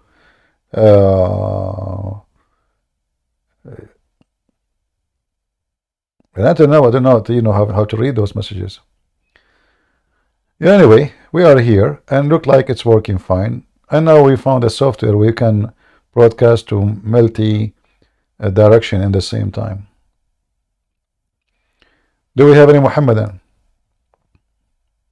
Okay, who is a Christian would like to join us? As long as we don't have Muhammadan. Let us enjoy our night. Today is a Friday. It is March 1st. Man, time go fast. You know what? If you are a Muslim, you will not feel the time. Do you know why? Because March, if you are a Muslim, will come in December. And December will come in August. Do you know why? Because Muhammad, he screwed the Islamic calendar. So if you search right now when Muhammad was born, you will see that Muhammad born in January, February, March, April, May. This is a song actually. It's a poetry. It's Shakespeare, I think. January, February, March, April, May.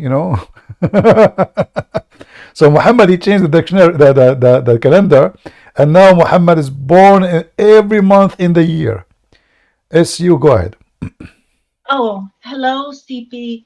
Yeah, I was thinking every time Abdul shows up to speak to you, you know what they bring with them? Duct tape.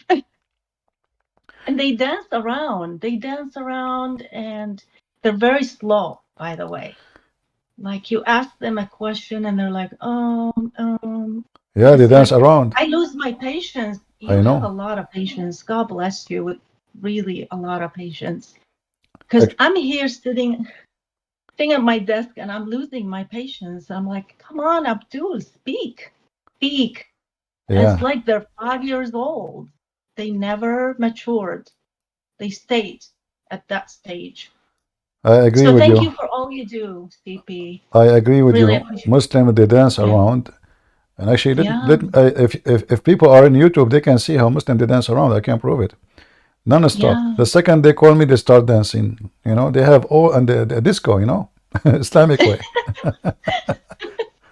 All right, And they sister. bring their duct tape for sure. Well, thank you for all you do. Thanks for taking the call. I just wanted to make a quick comment. Thank you. You're welcome, sister. God bless you. All right. God bless you. I thought you are coming with a sandwich or falafel or something. I mean, ladies, come on, don't come with empty. Don't come with empty-handed. I mean, and I'm alone. I don't have anybody to cook for me. راح أجيب بقلاوة But, وياي. oh, okay, that's it. Now I forgive thee. Homemade too. Homemade with honey, no sugar. All No right. sugar added. Okay. Yeah. All right. No All problem. right, CP. Oh, Bye-bye. thank you for bringing the bees to my house. See, she would use honey, so the bees will attack me, and then it did. I know the. The real deal. Oh, okay. I'll use the real deal for the real deal, CP. All right. All right. God bless you, sister. Thank you very God much. bless you. Thank you. Bye-bye. 1389. Go ahead. Good evening, Christian. I have a question. I asked a Muslim what is for him the most beautiful verse in the Quran. And he said to me, it's Ayat of Kursi. It's, I think, the longest verse. And it's beautiful because it protects the Muslim. What do you think about that? Well, as long as this chapter protect the Muslim, how come Muhammad died by poison?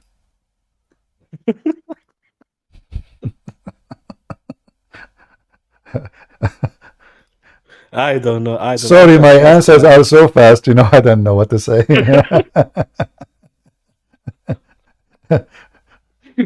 Oh my God. This is why they fear me. You know, I mean, protect the Muslims. Isn't Muhammad? He was under black magic.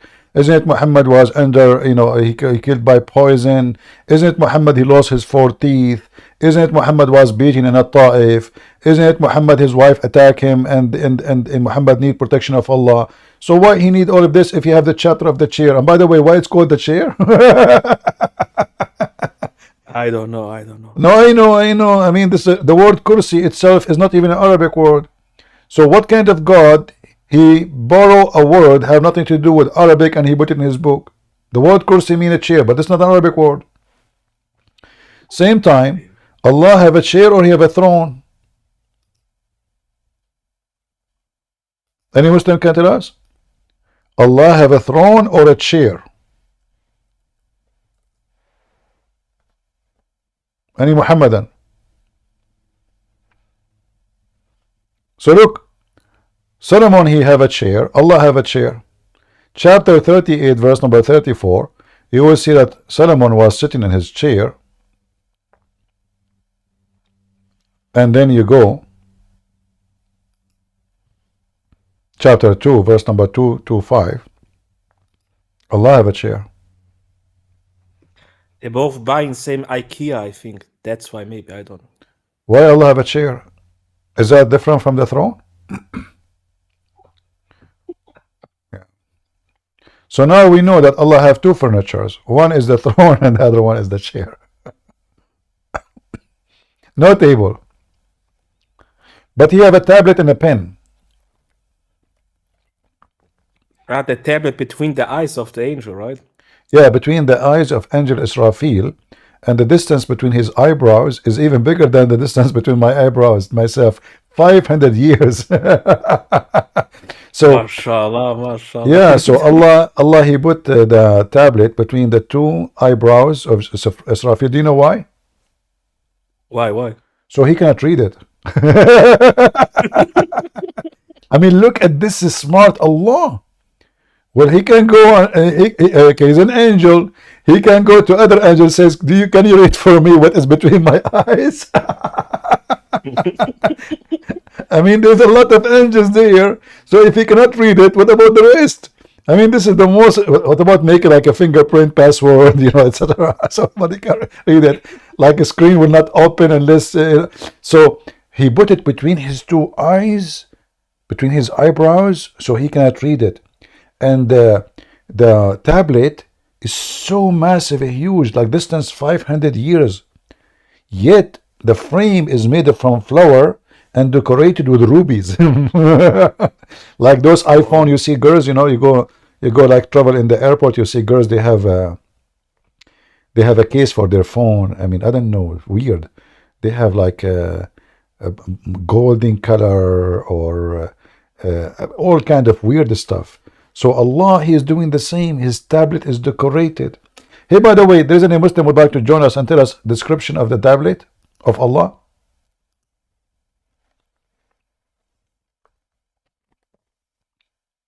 Any Muslim?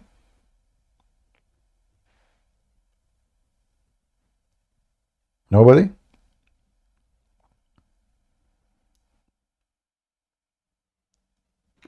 They are shy today. Normally they come in and scream and talk, but when you hear, they're all shy. Yeah, it's okay. Well, and not only, by the way, like in the tablet, Allah, he wrote all the disasters.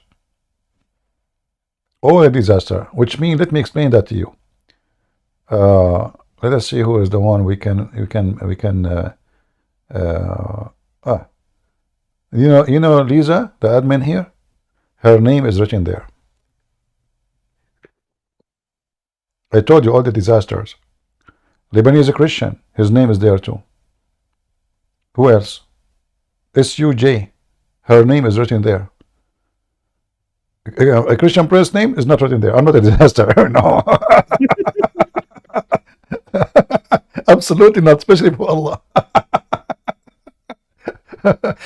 So all your names are written there. All the disasters. It says clearly. I'm telling you, all the disasters is written there. I mean, this guy is. He have a chapter, a special chapter. Okay, today, Lisa, she is born in Indonesia, and she is a disaster. Her nickname is a volcano. Oh boy. Because we also have a question about the body of Muhammad when he died, because I think they said the prophet's body will never be taken from the earth or something. No. So he will always be here, But No, not taken. Not taken. The earth will not swallow it, and he will not decay. However, Muhammad, he says that when he do poo-poo, the earth is swallow his poo-poo, which is true. Let me see. Let me show you. Aisha, each time she go after him to the bathroom, she look for it. Where is his shit? I mean, the shit of the Prophet. Where is the shit of the Prophet? My husband.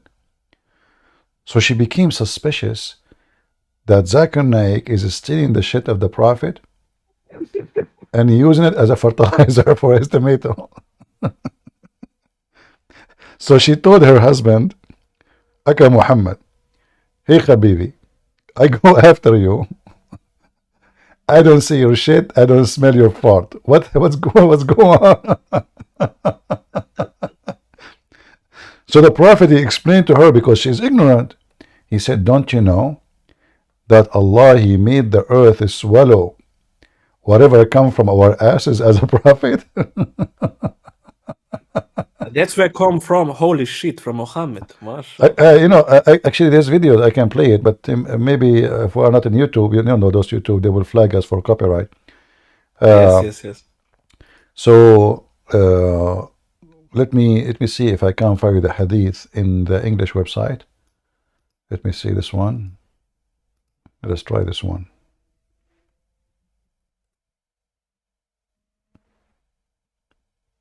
No, this is a different one.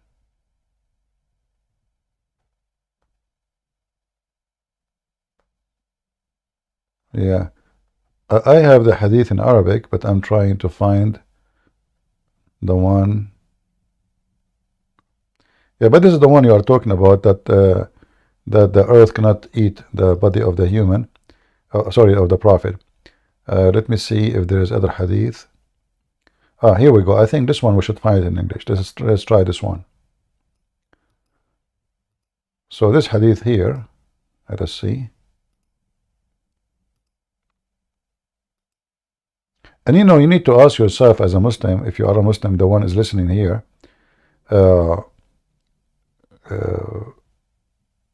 why the earth is swallowing the poo-poo of Muhammad. I'm trying to find it here. No, I didn't find it. Let's see. This is At-Tabarani. Maybe we will find it only in Tabarani. Okay, let's see. I remember there was a hadith in Arabic. Sorry, in this website in English. Let me try to find it.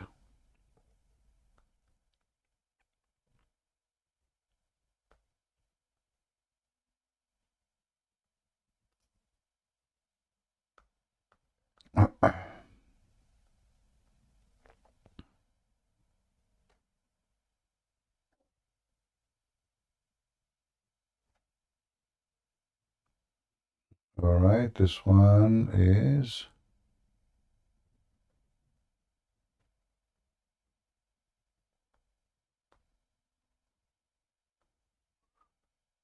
yeah, actually I have tons of reference, but none of them in English. So what we will do, we will try to find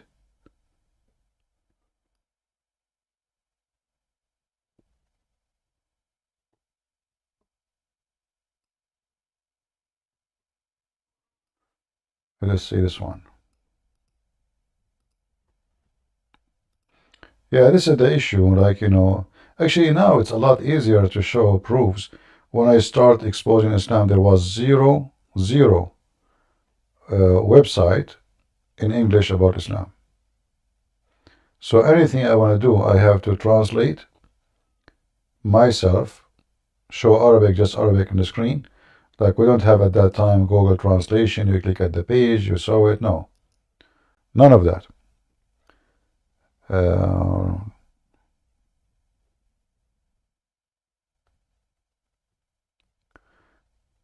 This is a video actually here. I can post it for you. Yes, yes. It is in Arabic. And the guy, he's talking about how anytime the prophet he do poo-poo, the earth swallow his poo-poo. I'm serious. The video is there. Yeah, the video is there. You actually you can translate the page. You know,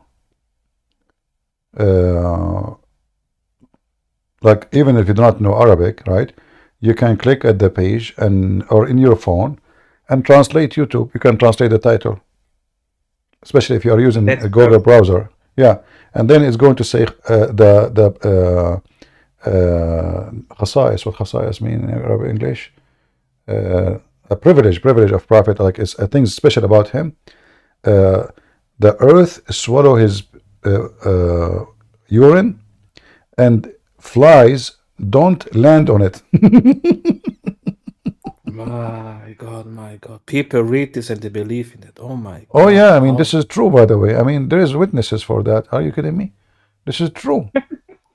Actually, me myself, the earth swallow my urine too.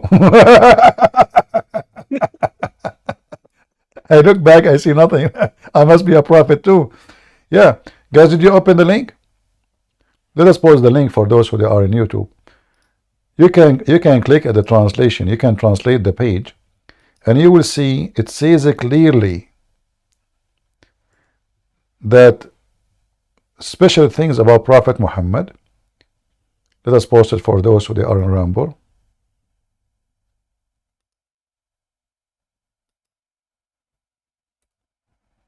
You can open the page and you can use Google Translation to translate the title. So the privilege or the description of something special about Prophet Muhammad: earth always swallow his pee and flies never land on it. But hold on, if the earth is swallowing it already, what the fly will lie on what? But CP, how he then die making pee-pee? Yeah, actually, this is what it says. You see, this other story will prove Muhammad to be false, because according to the hadith, before Muhammad he died, he asked Aisha to bring the dish. He pee on it, and he died. So how the earth is swallow? Why you need even a dish? There's other hadith saying that the woman, she drank his pee. Correct? Yes, yes.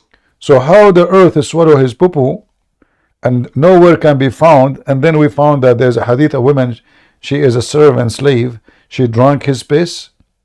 And the other hadith speaking about Muhammad, when he was dying, the last thing he did, instead of saying shahada, he asked Aisha to bring him the dish, so he pissed, and then he died immediately. I know, Christian Prince, I listened to you for 4 years, and every time a Muslim talk, I have already the answers. He says, I know it's B, it's wrong. It's so funny. Thank you really for that. Thank you that you every day here and teach us. Really. You're welcome, my friend. Lebanese Christian, what do you want to say, my brother? Go ahead. I wanted to ask you a question about a contradiction in the Quran. Guys, this guy, he is paid by the Mossad. They told him there's a contradiction in the Quran. Can you believe it? I can show you my bank account. There's not much, my friend. No. I mean, okay. Let me expose you now. Let me expose you. Are you sure there's a contradiction in the Quran? Subhanallah, no. It's a miracle. There's See? no. So why you are lying, brother? You are lying. Okay, go to. I will make a channel to response for you. I will call it Lebanese response. Actually, remind me. How many times do you have to say Bismillah to be forgiven of your sins? Is it 33, 100? 100. Bismillah wa bihamdi. You have to say not only Bismillah. Bismillah wa bihamdi. If you say Bismillah, no, sorry, it doesn't work. It's like Iftah ya Simsum. You have to say the same sentence to the cave door will open. Open, O Simsum. Yeah. So what the contradiction? It was just the story about Malikat al-Maut. The angel that was sent by God to tell Moses it's time to die. Right. We were debating Abdul, me and the brothers and sisters, like yesterday, and he said, actually, Allah sent the angel knowing that Moses would slap him already. What do you think of that? Okay, well, if Allah, he knew why the angel was sent, that's stupid. Secondly, where it says that, number 3, why then Allah, he agree with Moses? Why he don't say, okay, Moses, because you can, first of all, you cannot change your destiny according to Muhammad. Nobody can increase 1 day of his life. So how Allah, he command, isn't it when Muslim they say, if Allah said B is going to be? So if Allah said B, that means he said Moses die. He do not need even to send the angel to take the life of Moses. Why even he want to do that? Isn't it Allah, he say B? So Allah cannot take the life of a person unless he send an angel. Same time, if the angel came in as a messenger from Allah, and he been commanded to kill or to take the life of Moses, and Allah, he knew, according to the Muslim, that Moses will not accept. Is it up to Moses? No. Who cares if he accept or not? All of us, if you ask, if you want to die now, I say, no, let me finish with the dish at least, so and here and okay, so Moses now he refused to die. So why he is beating the angel? And how you can beat an angel of God? You know how you can beat him? You're just a prophet. And not only that, he make his eye came out, and he broke his wings. So how the angel went all back to Allah? Allahu alam. Yeah. So because the story is silly, and then they say to you, isn't it in the Bible speak about Israel?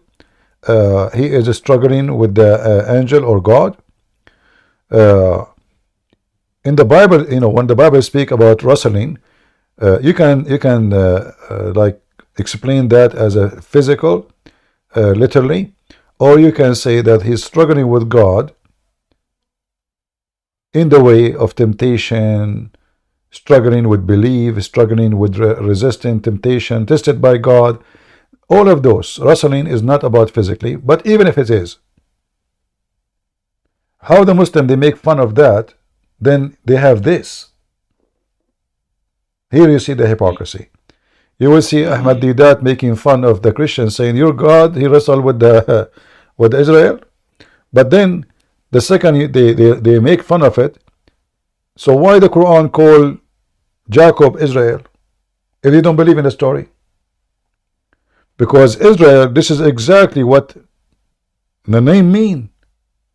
So when the stupid Muhammadan they make fun of the story of Israel or Jacob, they are making fun of their book.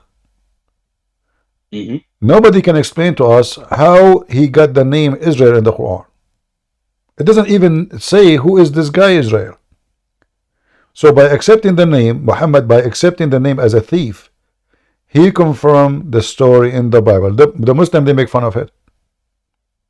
Yeah.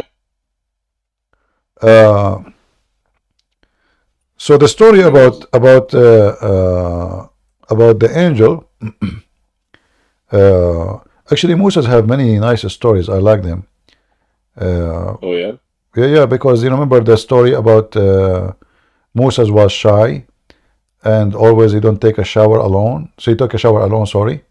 So and then they accuse him that his testicles are something wrong with them, and his thing is small. So so Allah he made a rock steal his clothing when he went to take a shower in the lake, and then the rock. Is this real? I'm not joking. I will show it to you. But let's go first. Let us go first to this here Al-Bukhari. All right. The angel of death was sent to Moses, and when he went to him, Moses slapped him severely. You know, it's like not like slap him only, severely. Spoiling one of his eyes. The angel went back to Allah, to his Lord, and said, you send me to a slave who does not want to die. Allah restored his eye and said, go back and tell him, i.e. Musa, to place his hand over the back of an ox, for he will be allowed to live for a number of years equal. If I am him, I will find the most hairy ox ever. I will go to Amazon and I will buy those hair growing things, you know, and I put it in the ox, and you know. But now let's go about Moses, the stone stealing his clothing. And by the way, this is why when I go to if I go like, you know, to country have beaches or etc., I will never put my clothing on the stone. Never put it in sand. So I'm serious. Look at this. So the stone, it's a miracle of Allah. Allah wanted to prove that Moses' testicles are fine and they are beautiful. So it says here. Actually, there's many hadith. Let us see which one we will read. The one have more details is better.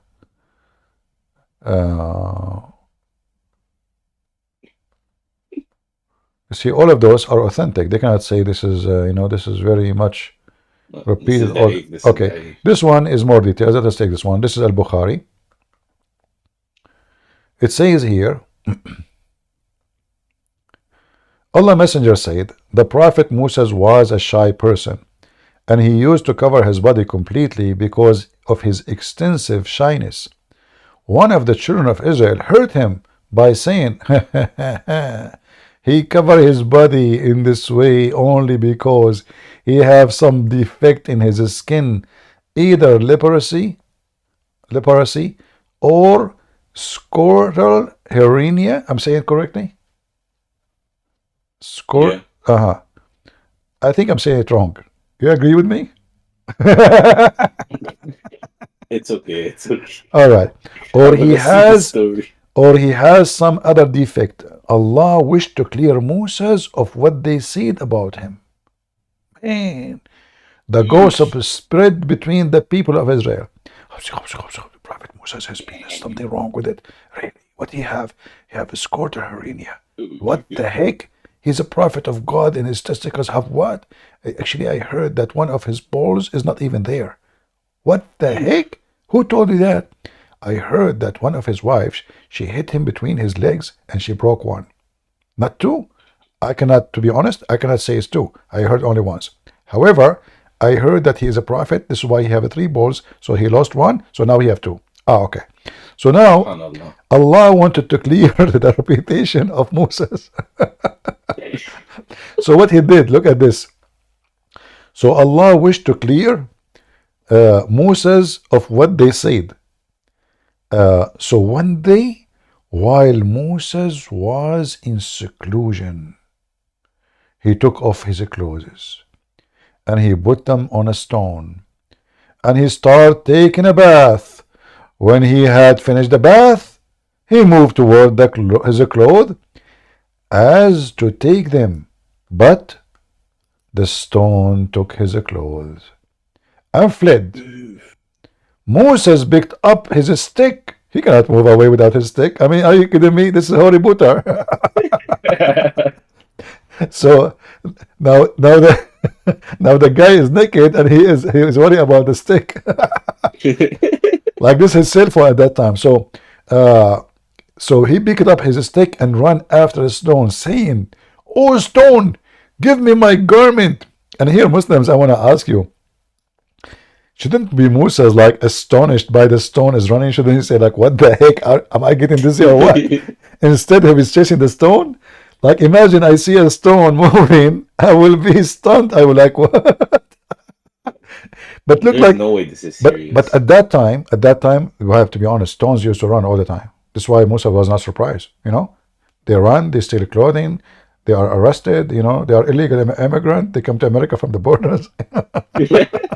He can't find them. He can't find a lot of them in Arizona or Texas. So, but the stone took his clothes and fled, and Moses picked up his stick and ran after the stone, saying, "O stone, give me my garment," till he reached the group of Beni Israel, and who saw him naked.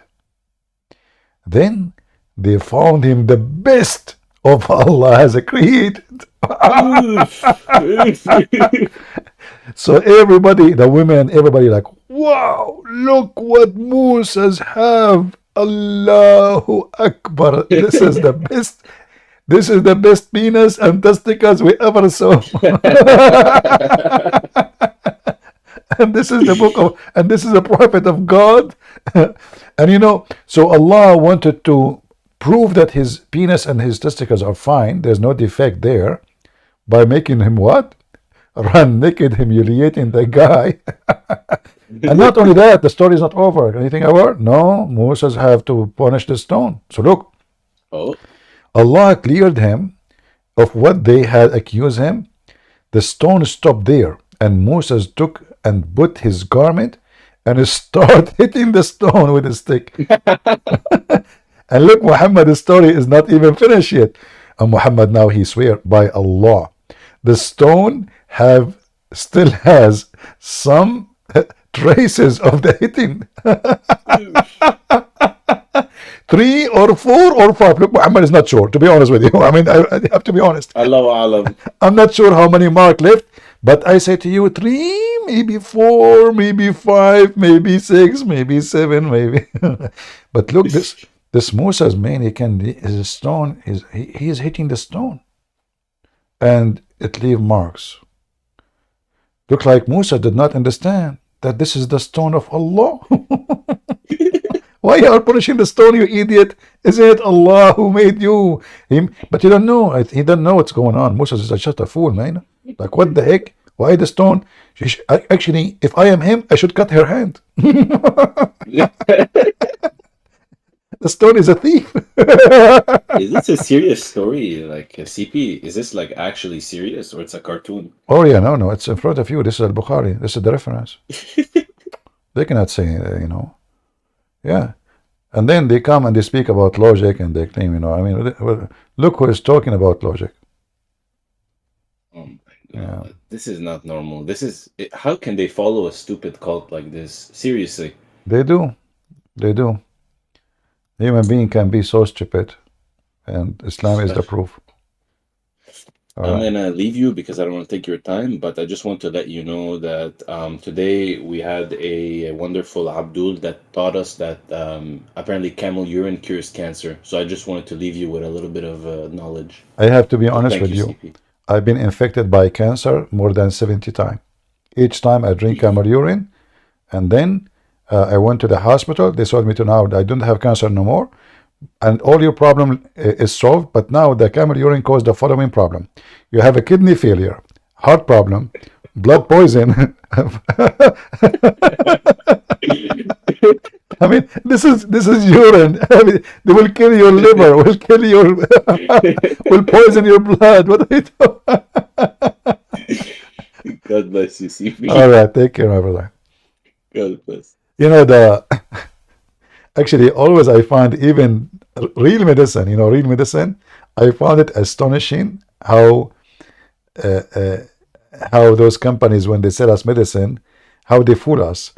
You hear those medicine commercial in YouTube, they tell you how good this medicine. Like, let's say you have a pain in your knee, you have headache, whatever. I mean, and then the disclaimer: this medicine can cause heart attack, brain damage, blah blah blah, can cause death. Blah, blah, blah, blah, blah, blah.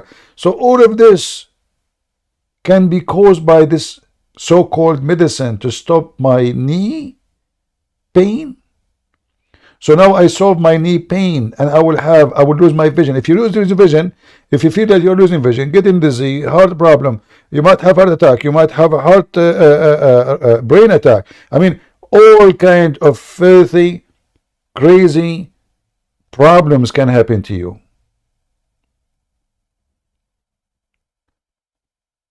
And this is a medicine done by professional pharmacists and doctors. And now they say to us, camel urine. So why you Muslim, you go all the way, you fly around the world, to Europe, to America, to Korea, to do all kind of surgery? As long as the camel urine. Why you need why you need the UNRWA? Why you need the hospital and the surgery room? Just to give him the camel urine. Alan, go ahead, my friend. Yes, hello, Christian Prince. Hello. Can you hear? You can hear me? Okay, good. I do. Bye. Well, people are saying they were following you for 1 year, 2 years, 5 years. I've been following you probably for the longest one, like 15 years, when you were in PayPal. All right. But anyway, Paltalk, you mean? Initially, Paltalk, you mean? Paltalk, yeah. Initially, I was translating your videos. I'm ethnic Armenian, growing up in the Soviet Union. All right. Yeah, now I'm in the United States. Anyway, I translated your videos. Then I decided to use your arguments and make my own streams. So now I have hundreds of followers and thousands of viewers. Almost like I don't do it every day, but we do it weekly. And believe it or not, whenever we use your arguments, not a single Muslim can say anything. Basically, they do not know what to say. Some of them actually write to me and thank me. Some of them write very angry messages because they really have no idea that Islamic Hadith say such things. And as a matter of fact, I wanted to ask you to show. I never seen you showing this Hadith before. So if you don't mind, can I send you the link, or I can just give you the number? You can tell me what. You can post a link if you want. It's up to you. Yeah, there's 3 of them, but they're very similar and they're very funny actually. All But right. before we even go there, there is a ayat in Quran which says that if you visit messenger of God, do not stay in his house. Mhm. Leave as soon as possible. Remember that hadith? Yeah, this is Quran. That Yeah, yeah. yeah. So do not stay in his house, it says, Uh-huh. right? Yeah, yeah. But if you read the hadith, it says that guests came to Aisha's house. He stayed there and he slept there. Yes, not only they And they then slept and when Muhammad he came back, he found the man. Muhammad, no. Muhammad wasn't there. No. Muhammad wasn't there, but Muhammad later he found out. She told him that this is my brother from breastfeeding, correct? No. Oh, this is not hadith. Okay, this is a different one. Even Okay. funnier. Oh, okay. This is even funnier. Okay, this is one of them. Okay. Okay, this is one link. Can you see it? All right. It's a Yeah. Tirmizi 116. All It right. says that Aisha had a guest to whom she lent a yellow wrap for him to sleep in. He had a wet Yeah. dream. We mentioned this hadith many times before. Yeah, you did? Yeah. Oh yeah. This Anyway, is the guy he masturbate and he masturbate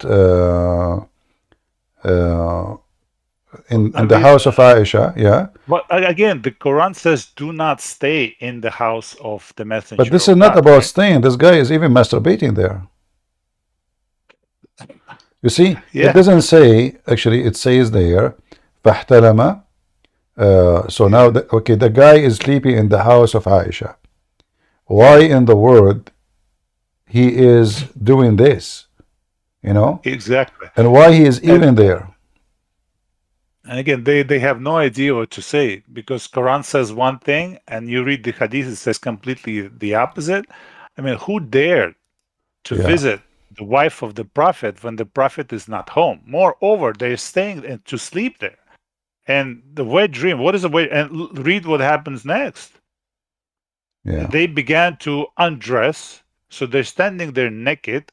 See, it says he submerged his clothes in the water, so he is naked there, washing his clothes. And then she's like, "Why did he ruin our garment?" Look at her. I mean, look what she's saying. She's shocked that he undressed and began to wash his clothes. Yeah. And then she's like, why did she do it? He had to, all I did was scraping it off, meaning the dry semen. So she's giving him advice what to do. Imagine. It's not, she wasn't surprised that he stayed there. She is was expert. surprised that he, And this is she was- telling you main thing, that the house of Muhammad was not really respected. Men they come and masturbate inside the house. What is this? I'll give you another. Oh no, let me give you this one. This one is the one you are mentioning is nothing. Look at this one. What is the hadith? Hold on. I don't remember you reading this actually. Oh no, this is an old hadith. You know, we mentioned it many times. I think it's in my book actually too. But there's more than one, and they're all Yeah, all different of them people. are the same. All of them they are the same. So, and they all visit Aisha, and same thing happened. They Yeah, sleep yeah. overnight, and then they wash their semen, and it's like nothing. I mean, Yeah. So same there's- thing happened to every single one of them. There is the hadith where let us see. Yeah, but this is If I- too funny. I mean, you visit. I mean, I ask Muslims, would you visit your friend when he's not home? It's like, yeah, why not? What's wrong with that? And Okay, masturbate would you and masturbate too. Yeah. Would you stay there when he's not home? Would you let your wife have a guest when you're not home and have him Yeah, I cannot sleep find. in your house? I have And they talk about dignity and honesty and I have the hadith in Arabic. I will use Google translation. Here it says that Muhammad he came and he found a man alone Yeah, I remember. in the house of Yeah, Aisha. Alone, there's nobody. Let me spread the page a little bit so you guys so I will use Google translation. Yeah. So you guys can read. So he came home and he found this man in his house alone with her. So he got so angry. Muhammad, he got so angry. And you see here it says, I saw anger in his face. And he was and not, this is when she said he is my milk brother. yeah, and not only he is there, he is sitting next to her. Yeah. They are alone in the house. The man sitting next to her alone. There's nobody in the house. She said, "Oh, Messenger of Allah, he is my brother through breastfeeding." Sure, he is, and he's never seen him before. Yeah, and exactly how he is a brother from breastfeeding, but Muhammad never saw him. He never even saw him in town. He never saw him anywhere. Never saw him even close to her. He never met him. That's why he's angry. Who's this guy, a stranger? Suddenly he is a brother, and he is a breastfeeding, and so now any man, he go to his house, he found his wife sitting next to a man alone in the house. She will say to him, "This is my brother, from breastfeeding." Unbelievable. I mean, unbelievable. I mean, when you read this hadith, you think, what were the... Actually, we came to the idea that most of the authors of the hadith are Persians, weren't they? Like Bukhari. No, he is not the author, really. Al-Bukhari is just collecting. Yeah. Okay, he is Persian, right? Yeah, but he is not the one. Persia. He is not the author. He is just collecting, supposedly.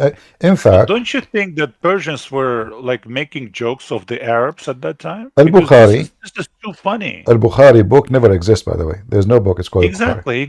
So whoever wrote it, don't you think that they were making? No. fun of Al-Bukhari the did not. Al-Bukhari did not write books.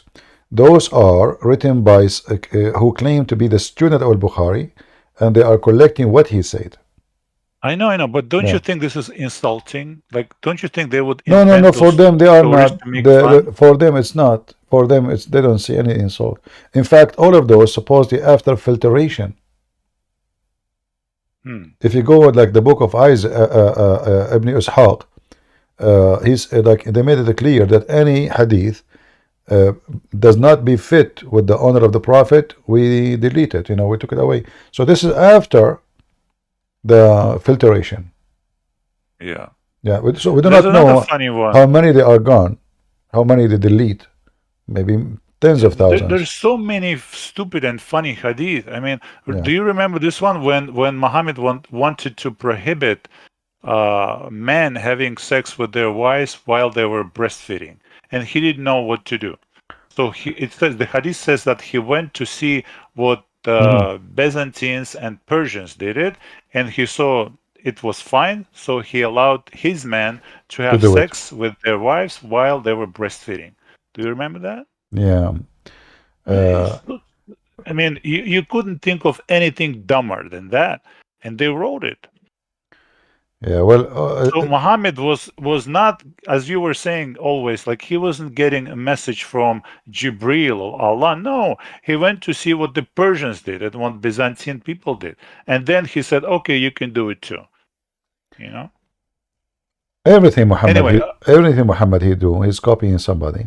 Yeah, but I think the breastfeeding for adult. I think the breastfeeding for adult was he was making fun, and then his followers, they took it seriously, and then he is stuck. So he claimed that this is from Allah. Yeah.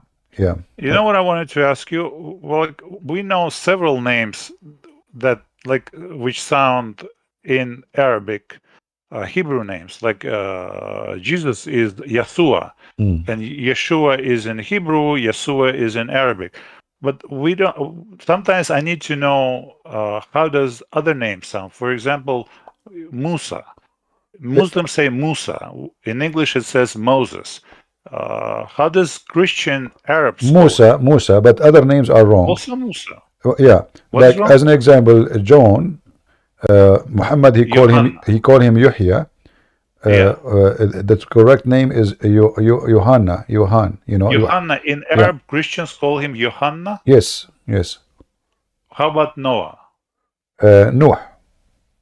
How about Ismail or Suleiman? Or Ismail. Ibrahim. Ismail. Ibrahim. Ibrahim is a wrong name. It's supposed to be Abraham, but Like there's a street language, and you have to go with it. If you say the name which nobody understands, then nobody will use it. Yeah. But Christians, Arab Christians use very similar name to Muslims, or they sound different. Most of the names are different. Some of them they are the same. Like as an example, Israel is the same. You know, yeah. So there is many names. Also, how do you say Muhammad, by the way, he was copying the Arab Christian. It's not the opposite. Mm-hmm. However, when he copied the name of the Messiah, I could not really find a reason for him to come with this name Isa. But it is possible, but not for sure, that he is taking it from the Greek language Isos. You know, so.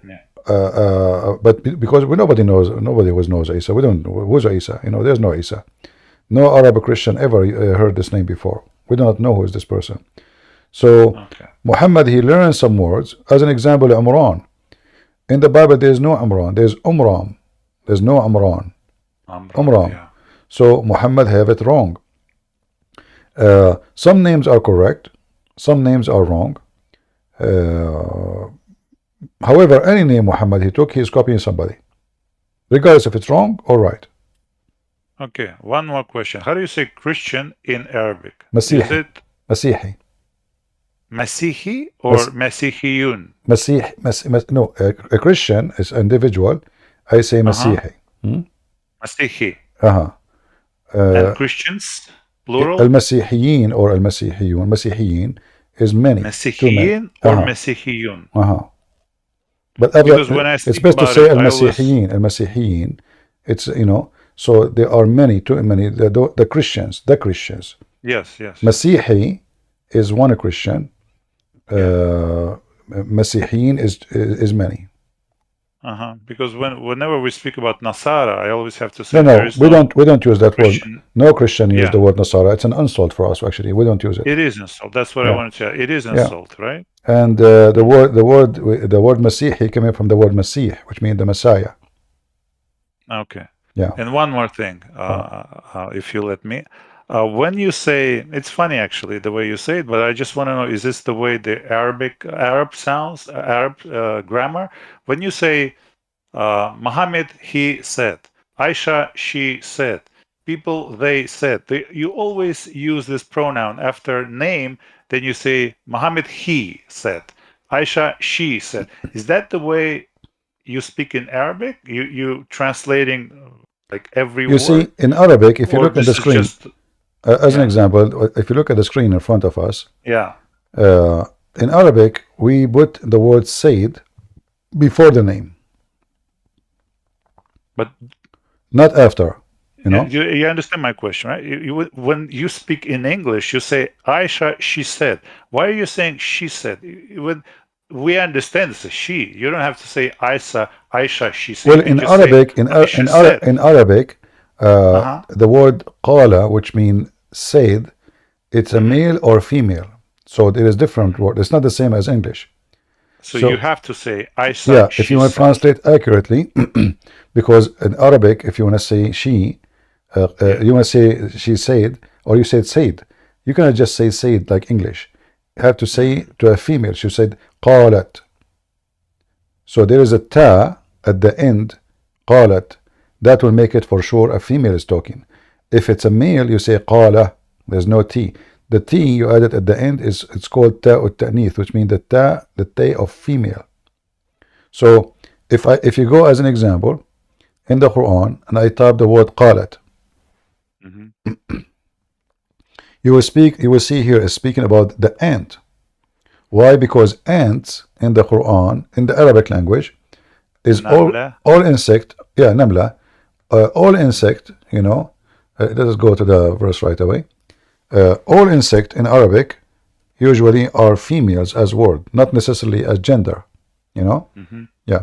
So the second you say, like I say, nahla, you know, namla. Namla by itself is a female. We don't have a male for the insect. We don't have a name as a male. So when you want to say the ant, she said, you have to say ant, she said. You always in Arabic, this is how you say right. Ant, she said. Right. You have to say it this way. Interesting. Yeah, Okay. yeah. This is why in Arabic is different. Sayyid, it's about gender. Like you can make definition. Is it a male or a female by the word Sayyid itself? Yeah. So here you see it says قالت نملة. قالت, the word قال is a word means he said. If you say it alone, قال, it's mean a male. Yeah. But the T at the end, you see my screen, right? Yes. The last letter is called the T of females, Ta or Ta'nith. So the second you add it to anything, that will make it a female word. Yeah. I mean, I understand. We have the similar grammar in Russian. Yeah. Yeah. So by the way, whatever you said about Russian is everything is correct. Sometimes I'm surprised how well you know the situation there. Yeah, just a few words. I know you had some Russian commentators like pro-Putin idiots. Putin is a killer, dictator. Yeah, Right? I don't know why would anyone. and he sold out the Armenian. Absolutely, You know, absolutely. He sold the Armenia, and not a single country in Europe. Those actually foolish government of Armenia, they trusted this filthy man. Absolutely. He can stop the war in 2 seconds if he make a threat. Nobody He will dare. didn't do anything. He didn't move his finger to do anything. Yeah. So the because he is just having a friendship with Erdogan, he allowed the Turkish to slaughter them. He allowed them to take Nagorno-Karabakh. Absolutely. Yeah. And he is watching. And he is controlling Armenia right now. Armenia, they have no freedom. They became captured. No. They are all under Russian control. Yeah. They surrounded by Muslims. Yeah. Turkey is in the south, Azerbaijan and Iran in the east and they have no choice. southeast. They have no sea. They have no port. They have nothing. Yeah. And they don't. And he don't even allow them to use the weapon which he sold them. Imagine, they have S-300. He warned them not to use it. Yeah. So how they can defend themselves? If you know today was he killed recently a Russian opposition leader. Yeah. Alexei Navalny. You may have heard of him. Yeah. He was the only promise, to Russian that for better future, but they killed him. Well, each time anyone oppose him, he ended dead. This is not the first one. Like even the guy who was his gang leader, like the Wagner. Yes, Prigozhin. Yeah, he killed him. Yeah. Anyway, everybody knows him. It's not a secret, But I think, you see, it doesn't matter how long a dictator can stay. There's a time where he will collapse. It's just a matter of time. He will go. But Armenian, I pray for the Armenian to be smarter and to find their own way. And not to depend on others. They have to manufacture their own weapon. I know Armenian, they are very smart. I know Armenian. Like in the Middle East, if you want to go to a mechanic guy, go to the Armenian. Yeah. They listen to the car engine. He don't even need to open he tell you what the problem. So I know. My father's Armenian. I know. Yeah. I know. So Armenian are very smart people. Actually, most of the Russian weapon is made by Armenian. No joking. The Sukhoi itself. Do you know the plane MiG? Yeah. You know who made it? Mikoyan. Yeah. So how the Armenian making weapon to other countries, but they don't have their own drone. I don't know. I don't know what's wrong. Everybody have drones these days. So why they don't? How the Turkish became smarter. They trusted the Russians. That is the biggest mistake. Never trust your neighbor to protect you. You protect yourself. Yeah. Where I live, we have a very good police, but it doesn't mean I don't trust the police, but I don't trust that the police will be here when I need them. Nobody can defend me as I do myself. So I have guns, I have weapon, I have bullets.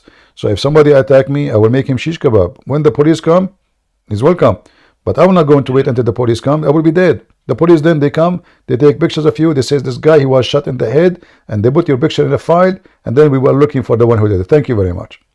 So even if you live in a place where it is secure supposedly, you better arm yourself to defend yourself. We don't want people to be criminals. We don't want Armenians to kill their neighbors. But what's happening is the opposite.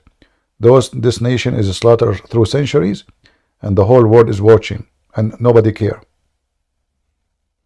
Yeah. And there was an interesting thing the Armenians did. Remember the earthquake just a year ago in Turkey? Azerbaijan was blockading Armenians in Karabakh. You know, the Armenians were literally starving. And when earthquake happened in Turkey, what did the Armenian government do? They behaved like a Christian supposed to. You know, love your enemy. They are being stupid. This is not love. This is stupidity. No, they helped people in need in Turkey. They sent, should not. They should not. They should not. That's stupid. Oh, it is stupid in a way, but also in a Christian No, way. no, to this is do not it. a Christian. You don't feed your enemy who is going to kill your kids tomorrow. That is stupid. Yeah, that's not. There are little kids dying there too. No problem. The Muslims, the Turkish they have migrant around the world. They have millions in Europe. They can send support.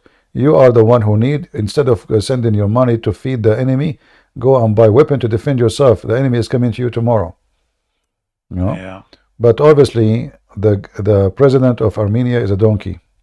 Absolutely. Yeah. There's no question idiot. about it. Yeah. All Yeah. right. All right. Okay, Thank you, my very friend. much, Thank Christian you. Prince. Yeah, I will call you again sometime if All you right. don't mind. If you like, you can post your channel so people they can join you if you want. Yes, please. I don't mind. Well, we rarely do it in English, but we had a priest from Nigeria once, but most of them are in Russian. All right. If anyone would like to join this brother in his channel, he have a channel. He's sometimes Yes, do in please. English, and if you I'll are an post- Armenian, you do it mostly in Armenia, right? Most in Russian. In Russian. Russian. Okay. If you speak Russian, you can join his channel. You can post your link. Thank you very much. You're welcome. Okay. LP3, go ahead. LP3.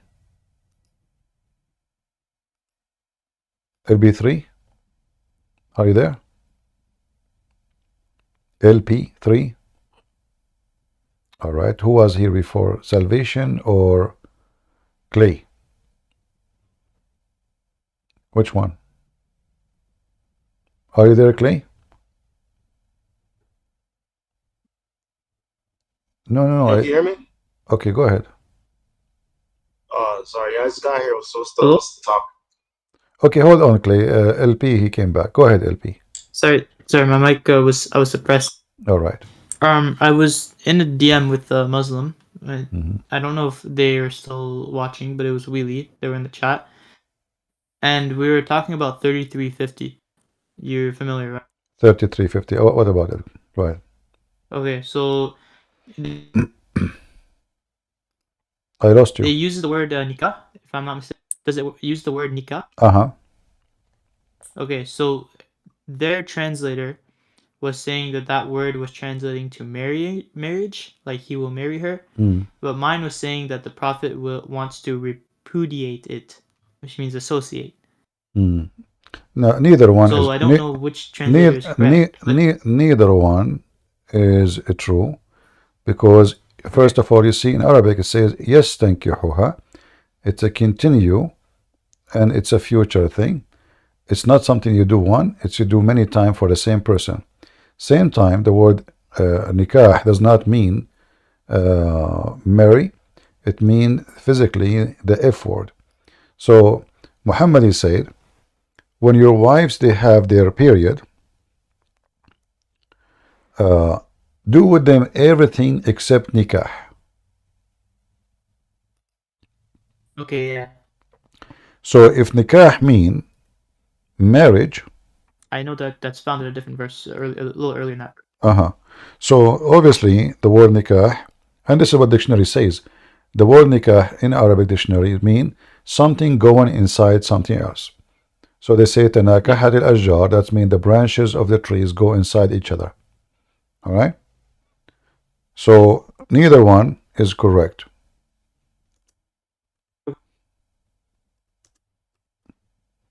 It is the F word.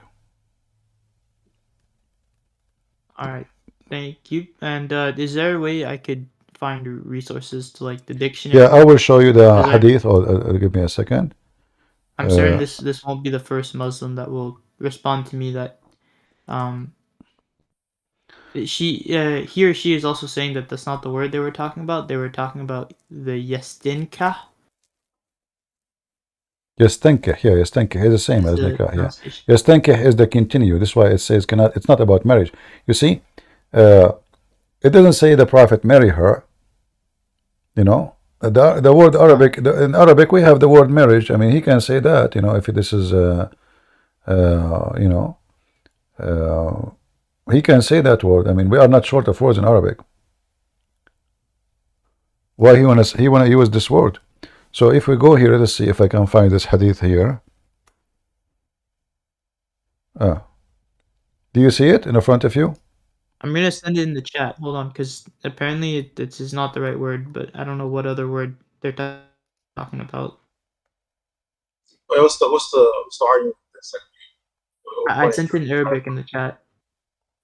No, what point are you trying to make with this? Yeah, well, I didn't like the verse. Yeah. Like it's promoting, even if it's talking about marriage, it's promoting multiple wives. Anyway, And it just let me pause the link for you. You see my screen or you don't see it? Yes, I see it.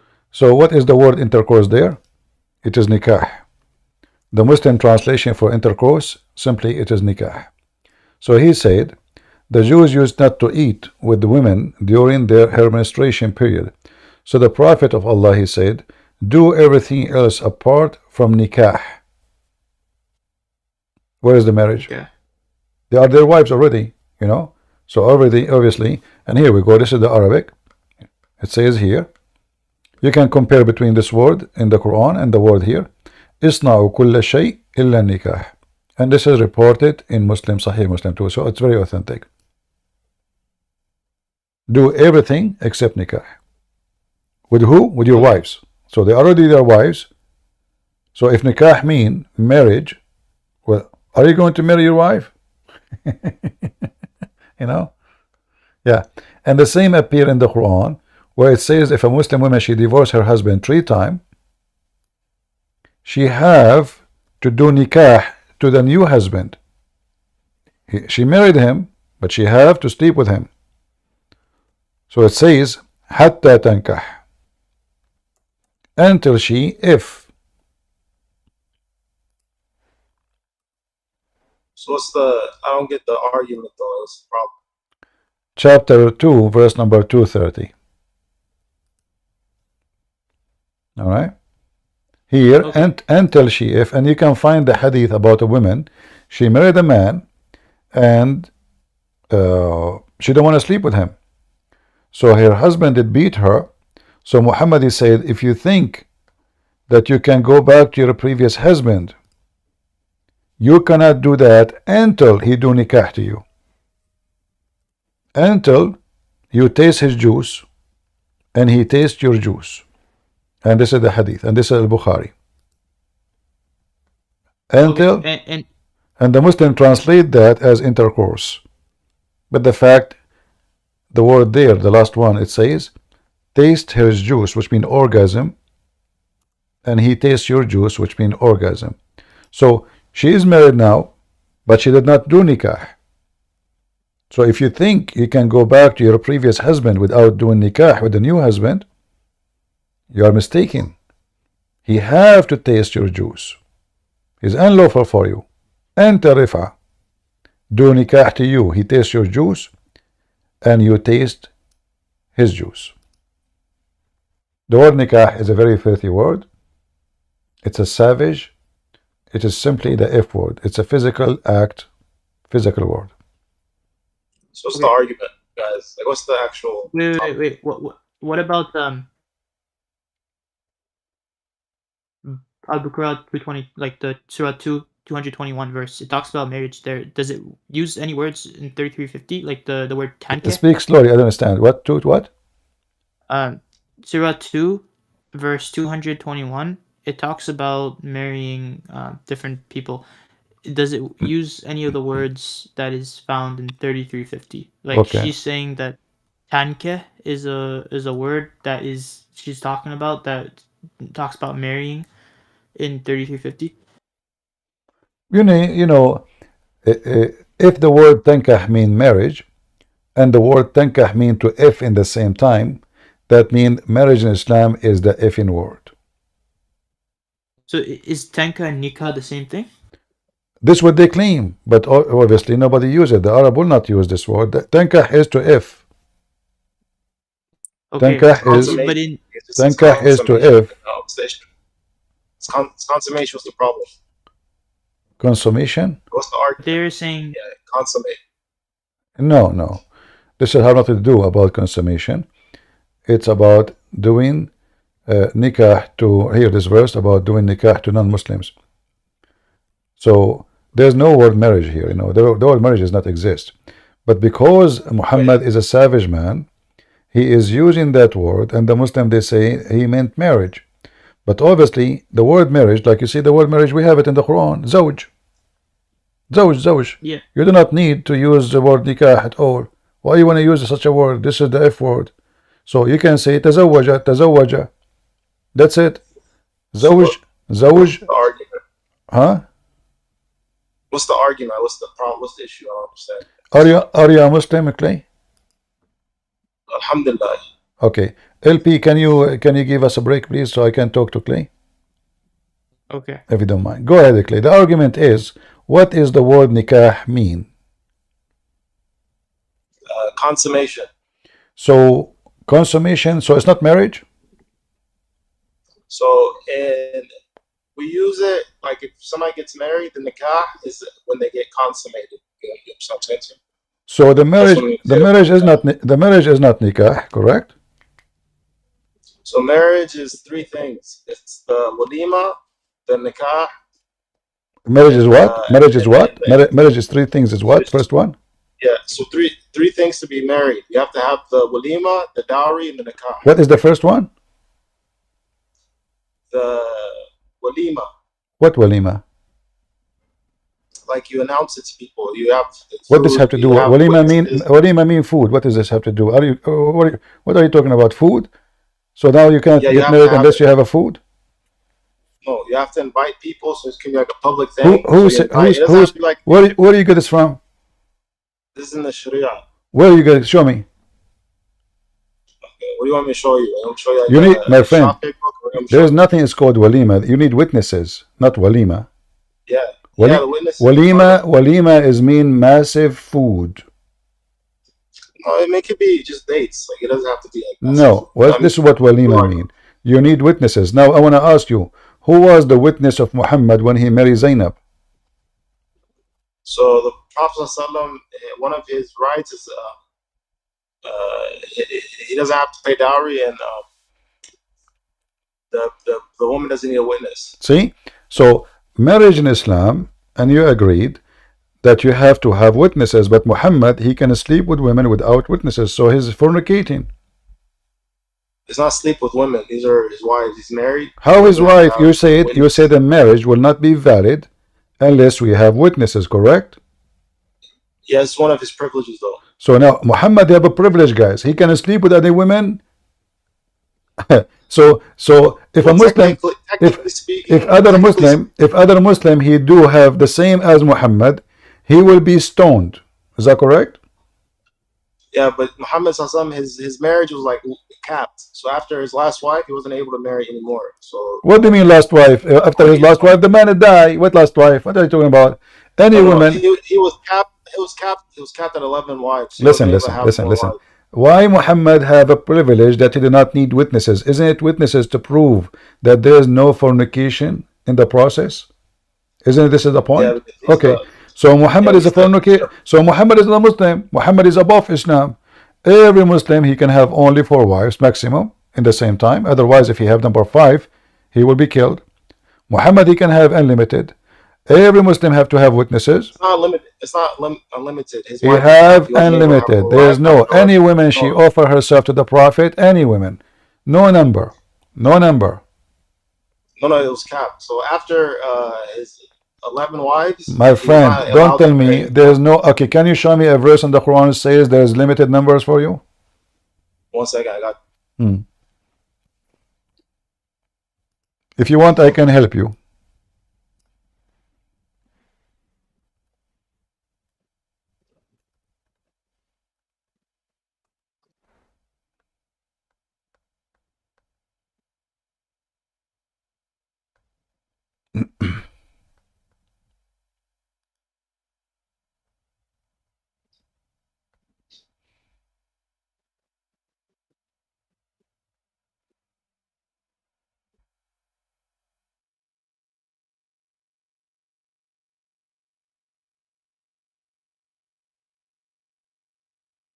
I can help you. You want to help my help?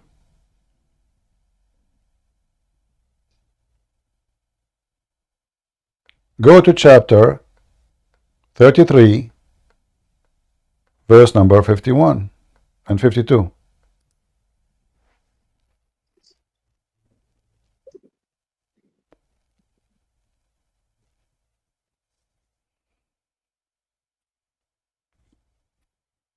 Hello?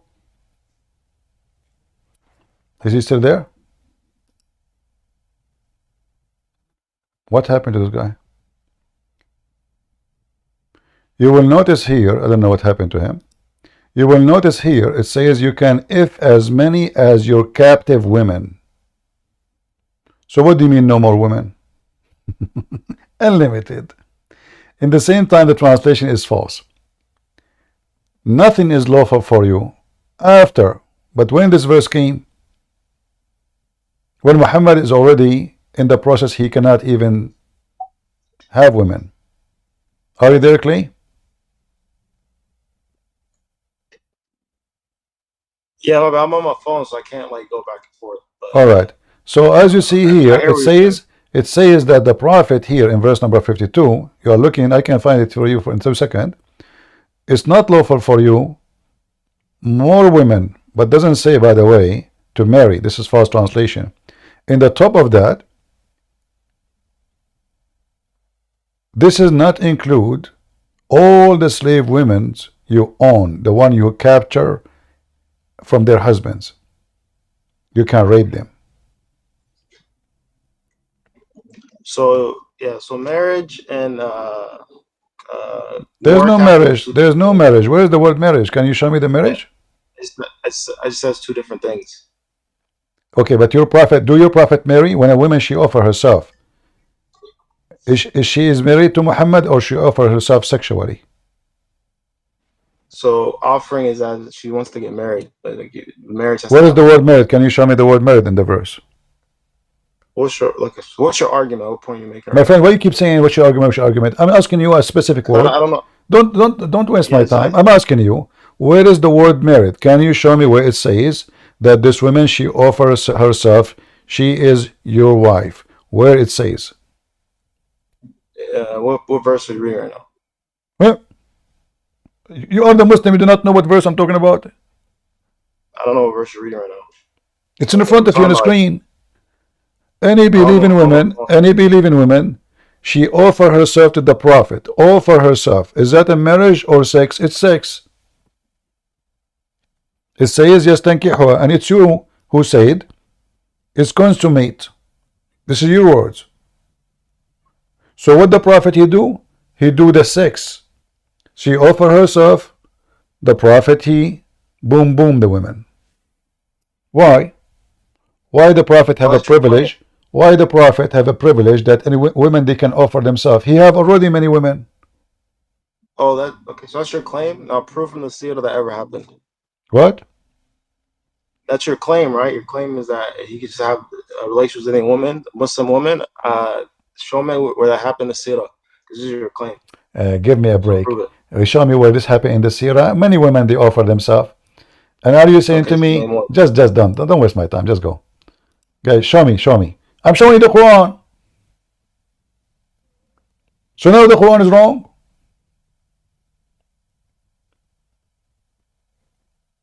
So are you saying to me, Allah he told him any woman she offer herself, but nobody offer himself?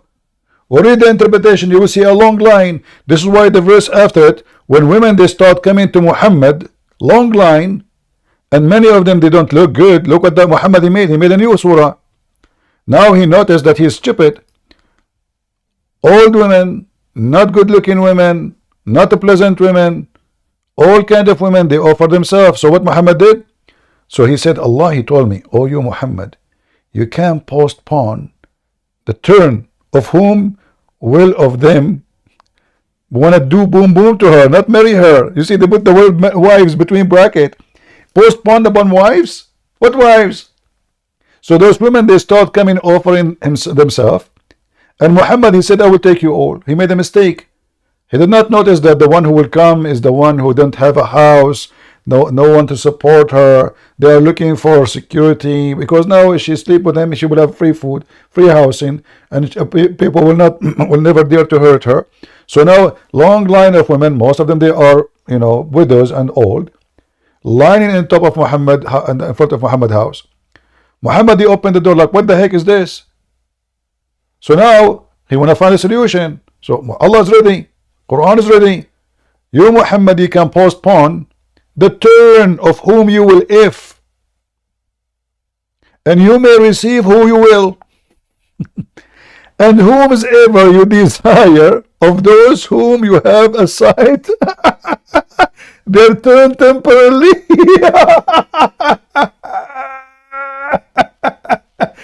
I like to have a spare tire in my car. Her turn temporarily. And no sin to you to receive her again. Like, okay, you know what? You stay here. Okay, I will be back to you. Just give me 5 days. Because the wrong line. I mean, so Muhammad start giving tickets. You are number 50. You are number 100. And this guy says to me, show me from the books of Sirah. It's your book. Just get out of here. I don't have time for stupidity. You see, I'm not here to argue with kids. I'm here to speak to men who have decency. It's in front of you. You can delay, you can if now, you can if tomorrow, you can refuse. What is this?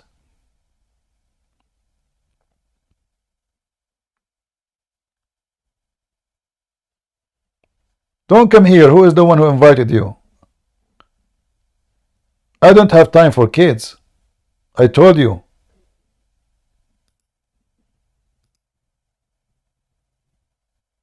Show me. So what is this in front of us? And he agreed and he said to consummate. But he did not marry her to consummate.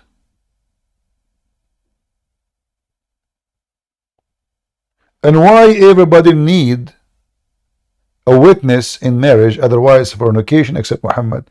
Because he have a license of fornication. A person who follow God, he follow God. There's a law for everybody. Do Moses have a special law for him? Like did Musa give the 10 commandments to the Jews and he said, I don't have commandment for me? Is that the scenario? Salvation, go ahead.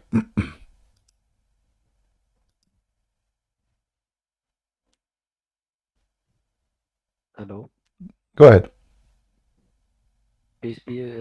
Peace of Christ be with you, CP. Same to you. Am I audible? Go ahead, brother. What do you want to say? Yeah, I'm first time here, and I'm listening you since last 4 years. And as English is not is my first language, so please you should have to manage with my poor vocabulary and grammatical mistakes. No problem. I would say thanks to you. I'm listening since last 4 years, and I learned a lot from you. And no, I mean, no, I know a lot about Islam, about everything you been told in your streams, videos, and I wanna say you that I never ever be I mean fan of anyone's, not any movie star or singer, but you are the one and only personality existed right now after Jesus Christ. My friend, salvation. I don't like people to call me and praise me and tell me you are good and I'm fan. I appreciate what you are saying, but no man is good in this earth, only the Lord. Remember that. So if I can do some service to you and you are happy with it, there is no need to praise me. Do you want to say anything besides what you said? Yes, I know. Go ahead. I know your nature, and I'm very familiar with your attitude because I'm listening since last so many years. But as I seen recently, you started your stream in Discord as well, and so I installed Discord and I thought I should talk to you. And if I wanted to ask you something about Islam, uh, I would ask you, uh, what do you think about Muhammad was as a title, as you always say? Do you really believe uh, the Muhammad existed in Quran and Hadith, all about Jesus Christ, and mix up things later on? I don't understand. You are saying, do you think Muhammad was exist in the Quran? No. As you, I always heard so many apologetics like you and Raw Christian and Sama Talk and so many others. Like Muhammad is a title, and even James Smith says that Muhammad is Jesus actually, and J. Smith, he all said other Muhammad stuff is like Jesus. Hadith. Yeah, in What Aramaic, what in he mean? Syriac, He meant that the word yeah, praised one. Yeah, praised one. Okay. Yeah. See, Muhammad, when he called that himself, he is obviously trying to claim to be God, because the praised one can't be a man. The praised one is only God. And if the Muslim believe that they are monotheists, so if Muhammad is praised one, who is the praised two? Allah? yes, You know? So obviously the name Muhammad is Muhammad, he took it to make himself equal to God. And obviously that's not his name. That's why the Quran, you see, sometimes it says Muhammad, sometimes Ahmad, sometimes Mustafa. If you go right now and search, you will find that Muhammad have 99 names like Allah. yes, I know basic Arabic. I can understand and Yeah. read as well. And recently I was reading in Tafsir Ibn Kathir about Maqamul Mahmud mentioned in Quran, Mhm. and Ibn Kathir wrote about wrote in Tafsir that in last day, in the day of resurrection, uh, Allah will make him praised by all his khalaq, I mean all his creation, and even Allah himself will praise him. Yeah, yeah. It was actually new for No, me, already and Muhammad is praised in the Quran, because don't you see but the Quran? I just want Yeah. yusalluna al nabi, yusalluna al malaikatu yusalluna al nabi. Right, correct. Are you talking about that one? Yeah, not only that, you know, the Yeah. Quran, So the Quran described Muhammad as light, the same as Allah. So the Quran says that Muhammad, Allah is a siraj, and Muhammad is a siraj. So if Muhammad and Allah, both of them, you see, so if you go in chapter 33, verse number 46, it says, and the one who invite to Allah, not there's monotheism, this is false translation, and a light, a lamp spreading light. So Muhammad, suddenly he became light of the world, the same as Jesus says, I am the light, right? So Muhammad now became the light of the world, not Allah. It's not Allah no more. Muhammad is the light, and he is the one who lighting the whole universe. He is even a lamp, he is a siraj, you know? Yeah. Go ahead. yeah, and I also want to mention here something we always actually every Christian and Muslim, even Muslim, neglect this because all other prophets they wrote Rahmatullah alayh, as you know, and Muhammad has Sallallahu Alaihi Wasallam. Yeah. But when they translate this Darud in English, Right. they make him the peace be upon him like Rahmatullah alayh. Yeah, no, this it But they doesn't say. don't literally It says translate. Sallallahu Alaihi Wasallam. They don't say that when they speak about Yeah, Musa's or. prayer, yes. So they actually making delusion. And actually, my question was that, do you personally think that if Muhammad is being mentioned in Quran 4 times, all 4 verses, because grammatically those 4 verses are in past tense. So can we say that if we ignore all hadith and we just take Quran and specifically those 4 verses can be about Jesus Christ, and early Islam was actually some heretical sects from Christianity? What do you personally believe? Can you repeat the last part? What do you personally believe?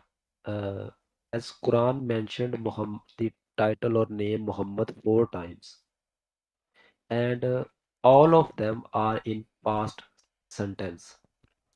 You know, this is not about past sentence. As an example, chapter 48, verse number 29, it doesn't say any sentence there. It's just describing Muhammad. Same chapter 33, verse number 40 is not about being a verb, even though it's past sentence in this case, Ma kana Muhammad. But this is not about like verse number 47, it is past sentence too. So it can come as a description of what Muhammad now, or what happened to Muhammad in the past. But that will not change anything. But obviously, the name Muhammad has nothing to do with the person. It is a title describing someone, and now his name is Muhammad. If you go in the Quran, it says that when Isa, he said, "There's a prophet will come after me. His name is Ahmad." Correct? Yeah. So why Muhammad became Ahmad? You know. So obviously, this is not a name. Yeah. Because if the name is Muhammad, then the name will stay as Muhammad.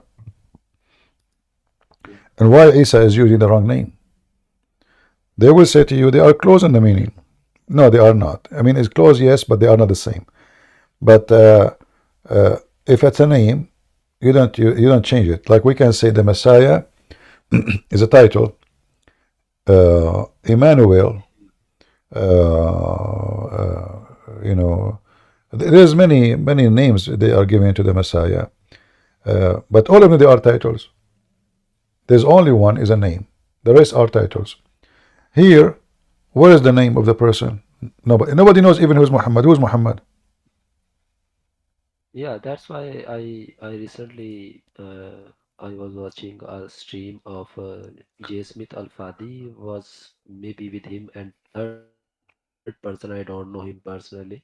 I never watched him earlier, and they were specifically discussing about these 4 verses in Quran.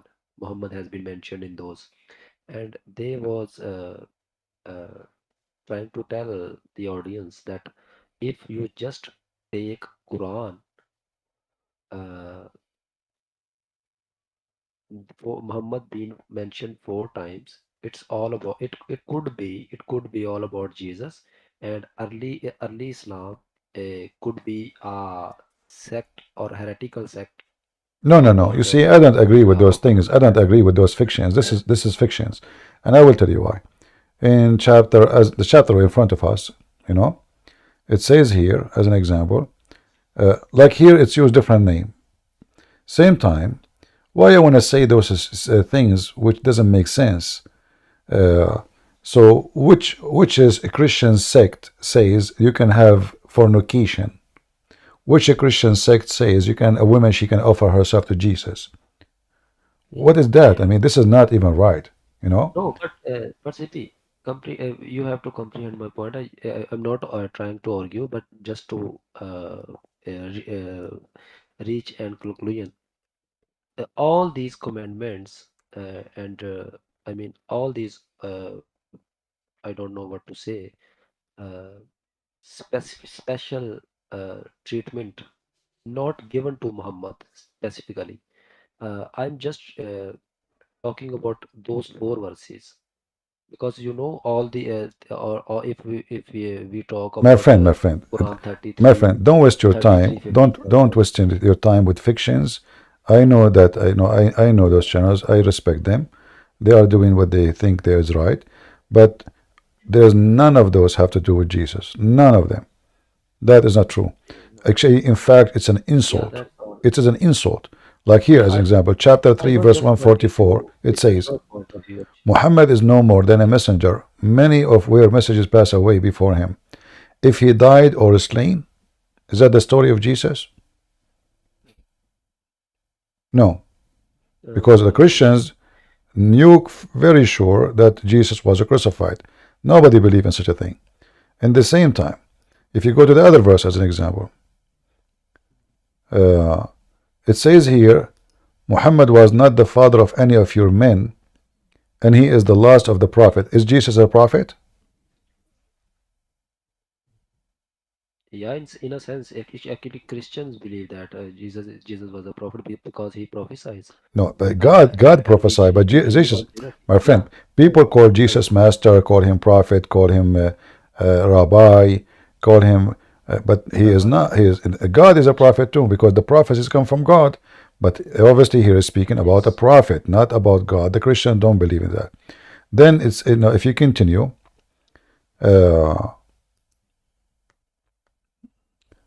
it says here. Chapter 48, verse number 29. It says, Muhammad is the messenger of Allah. Do the Christian believe that Muhammad is the messenger of Allah? Jesus, sorry, Jesus? No, we don't, actually. Jesus. Do they believe that Jesus is messenger of Allah? No. The Arabic is clear. Do you believe that? Do you believe? Are you Christian? Are you Christian yourself? Yes. Okay. Do you believe that Jesus is a messenger of Allah? No, not Okay. actually Allah, but So what does have to do with Jesus? Jesus is sent by the God, and No. You see, we can Jesus believe is not sent by the God. Jesus is sent by the Father. So there's difference. Secondly, the Father, his name is not Allah. Number 3, here you see talking about killing others. Jesus is merciful for everybody. It says here, and those who they are with him strong against the unbeliever. Actually, they torture them, and they are merciful with each other. Is that the case with Jesus? with each other. Yeah. No. Jesus, he said, forgive them, Father, they don't know what they are doing. Those who they are crucifying him. So, some channels, they do some extra philosophy, analogy. I don't like that, but people can watch. It's up to you. You can, for me, I don't agree with for any of this. interreligious interfaith harmony, maybe they can be doing this for interfaith harmony. And I just wanted to know your point of view and know specifically in last verses you mentioned. Yeah, we can't go with that argument because you last verse you mentioned it is very clear with the name of Muhammad. Muhammad is copying from the Bible for sure. Like the same chapter here, verse number 48, obviously, Muhammad is copying something Jesus he mentioned and somehow, trying to make it look different. But anyone will say this is about Jesus, or this is just not true, and this is an insult to Jesus. The Quran is the book of the devil, and no Christian should say such a silly thing. This is silly. This is an insult to Christ. We don't want to do the same as the Muslims. You see, we don't know, why some people they are doing the same as the Muslims. The Muslim, they go and they say, okay, he says, I will raise a prophet from between your brothers. They say this is Muhammad. what those people are doing? Yeah. They are doing the same as the Muslims. So this is wrong. This is absolutely false. Well, CP, I would say thanks again, and I'm learning a lot from you. I learned actually, and specifically, I learned how to keep, how to drag your arguments, how to put them in a track. I'm a Muslim. I can do in very good in my language actually. Yes, I learned so many things from books, and I made notes for myself as it's subject wise, and the I know knowledge alone cannot do anything, but you have to have to know how to use that knowledge and when to put what argument and when to say what. And this thing I learned from you, and I always recommend my other actually brothers and my friends to learn this thing, how to drag our argument, how to go with them where they want to go, and then actually refute them. Just go them with them. I mean Muslim. So this is very actually special thing. So I would again say thanks to you and keep doing good work, and God bless everyone here. And I will suggest, I will recommend all the people in audience must take notes, screenshots, links, and make your notes using Google Documents. It is very useful platform. You can have every time your notes in your hand, and you can say, search any word in 100 of the files, because I'm using this method, and it will sync with your email, and no matter where you exist, if even you lost your device, it will not affect you if you have remember your email. Yeah. Okay, CP, thank you very much, and All thank right, you brother. Thank everyone you very much. for Thank you. thank you. God bless you, sir. Take care. Yeah, always, guys, remember, we don't want to do what Muslims do. We will not support something not true. We are Christians. And if a Christian, he says something, it's not true, I will never agree with him. No matter who, and I'm not saying that those Christians are lying, but obviously it's wrong. It's obvious. We do not need to find Jesus in the Quran. That is an insult to Jesus. How we keep saying the Quran is the book of the devil, and then you try to say to me this is about Jesus. And which a Christian sect believe in what in the Quran?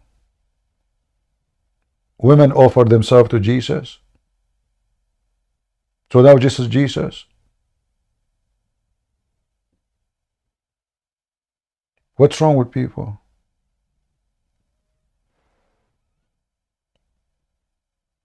I'm not sure who was here first, C or Soldier. Which one was first here? Yeah, I believe I was first. All right, go ahead, Soldier. Well, first of all, it's an honor to be here on your stage, listening to you for about 2 years. Anyway, so I take the opportunity to hold discussions with people who are, whether they be Jehovah's Witness or Mormons, but I try to do so in a very kind of friendly, non-combative way. So for example, with Mormons, I speak about that verse that their entire religion hinges on, where the prophet in the you can maybe help me out there. He said that from this branch he'll be disconnected, or he'll rejoin the branches, and and they say that that's Joseph Smith, right? That's the Mormons. So I go to that verse and I show them, okay, the very next verse is actually interpreting or an explanation of that previous verse.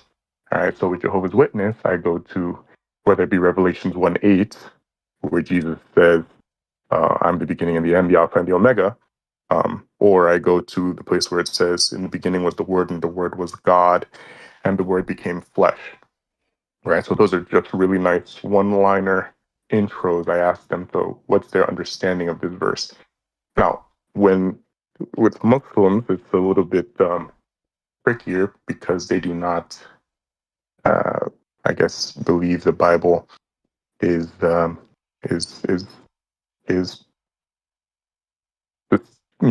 it's still believable, despite them referencing it when convenient. So what's some really nice non-combative entry verses? I have lots and lots of screenshots from some of the verses in the Quran that you bring up. So what's the one nice entry verse to have them explain? what I do now is I ask them something like, you know, where it says all Muslims will go to hell first unless they die in jihad. Right? So that's sahih, right? And I basically ask them to explain that to see if really they're honest or they're just wanting to. Because sometimes, you know, I feel like they're taught to accept and then defend. They're not really, in fact, they're discouraged to think about. So what's a nice entry discussion to have them explain to really work them towards that encouraged thought and see if we can't, you know, show them where there's some really significant drops in logic there in the Quran or the hadiths. I don't know if I was rather long-winded, but yeah, if you get what I'm trying to ask. Well, as I understand what you're asking me, first of all, there is no rules because every Muslim is different. Generally speaking, Muslims, they lie when they answer, and that what make discussion with them is very hard. However, you should not ask the Muslim a question. If you ask him a question, he will give you the wrong answer. The only way to get the answer is not to ask the question. After he give you the answer without asking the question, then he cannot take it back. Like as an example today, who was here in the morning? We have a Muslim. I said to him, we were talking about the description of Allah hands. So he mentioned hands, so I took opportunity and I asked him, if there's a dog, do we say he have 4 legs or he have 2 hands, 2 arms and 2 legs? He said, this is stupid. You don't say that. You have 4 legs for sure. And then right away I showed him the verse in the Quran saying that Allah, he said that the dog have 2 arms. Now he cannot take it no more. He cannot take it back. He start cursing me. So if I show him the verse before I make him give the answer, the whole answer will change. Actually, he said, after he said that, and it's recorded in Rumble, you can go and see it, and even in YouTube, he said, if I know that you will, I do not know you will say that. I do not know. So this is what the Muslims are. They are sneaky snakes. They listen to you, what is your question, and they have already answer. The answer have nothing to do with decency. So you will never get an answer for a question in a decent way. Maybe like 1 of a billion Muslim, he will give you the correct. Maybe he's ISIS, you know, ISIS. They will not, you know, they will say this or this, you know. but normal Muslims, they love to defend by lying. ISIS will kill you, you know. They will not defend. He said, yeah, this is what it says. You like it, we will kill you. So because now they feel themselves weak. If you live in a Muslim country, do you think I can even ask the question? Can I say that? No. So now they don't know what to do. So now you got them busted. You don't ask them the question. You have to go like in a circle until he fell into your trap. It's a trap. We don't debate Muslims. You cannot debate a liar. Nobody in the world can debate. Not even a judge, he can debate a liar. Because a judge, you can tell him, I did not do it. Who raped this woman? I did not do it. We have first witness, second witness, 3 witness. We have your DNA. I did not do it. He's lying. So if you are waiting for him to confess, you will never prove it. You have to get him busted. And this is what we had to do. So we have to get the DNA from the hadith, from the Quran, reference. But first, we have to make him, let us say, make the mistake of saying something truthful. Muslims don't say something truthful by meaning it. It have to be a mistake. Yeah, like once a Muslim, he said to me, if I say to him, why your prophet he speak etc. about homosexual, he would say to me, you're a liar. So I said to him, how come your prophet he support homosexuality? You know. So now he will not get me busted. So he went and he picked up the hadith which I was going to show him. But I know if I show it to him, he will give me the answer which I don't want. So now he is reading for me the hadith to prove me wrong, which is exactly what I want him to do, to get him busted. So he arrived where it says the Prophet, he kicked a homosexual from his house. So if I say to him, you're a prophet, why he have a homosexual in his house? You know, he will deny it. He will say this hadith is fabricated, it is not true, etc. But when I made him read it, you know, now he cannot say. I said to him before you read it, please don't pick up for me a hadith which is not true. He said, absolutely, this is absolutely sure. You know, I said, are you sure? So now he is sure. He said, absolutely. He is the one who picked it. He is the one who put it in the screen. And now we are reading it. Can he deny it? He cannot. And this is why the Muslims here, if you notice today, each time a Muslim comes to me, he says, what's your argument? They don't, Yeah, I heard you that. know, yeah, because they want to respond based on the argument just to defend, not to say the truth. The Muslim, they made an article how to debate Christian Prince. And in the article, I wish I have it still, the website. I looked for it, I could not find it again. It was like a blog. It says, whatever a Christian Prince says to you, even if he said to you your prophet was good, don't say yes. And don't say no. Because whatever you say, he will get you busted. So when you debate him, never disagree and never agree. Tell him, what's your argument? What are you trying to say?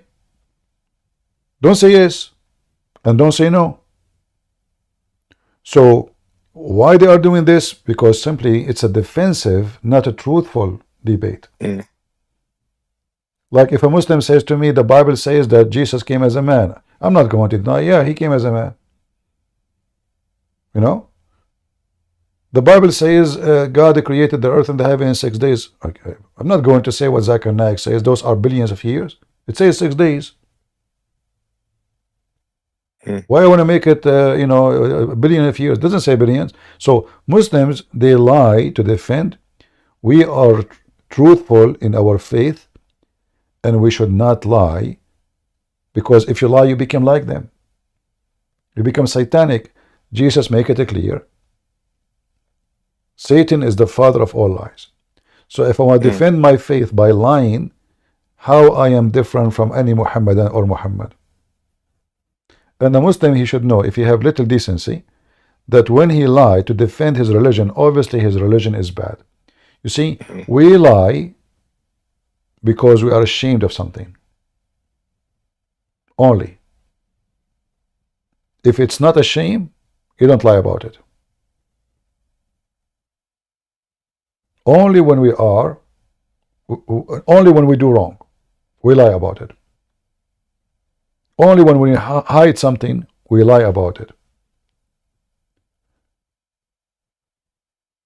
If this is my faith, and people, they can read it, people, they are not stupid, they can read, they can check. Why we lie? Because simply, Muslim been taught that lying is okay, the Quran, there's tons of verses, and supposedly this is the way to protect Islam. So to protect Islam, I have to lie, and this is supposedly a good act of me, not a bad act. Muslims don't see it as something negative. They see it as a good thing, because he's defending God, he's defending the Prophet.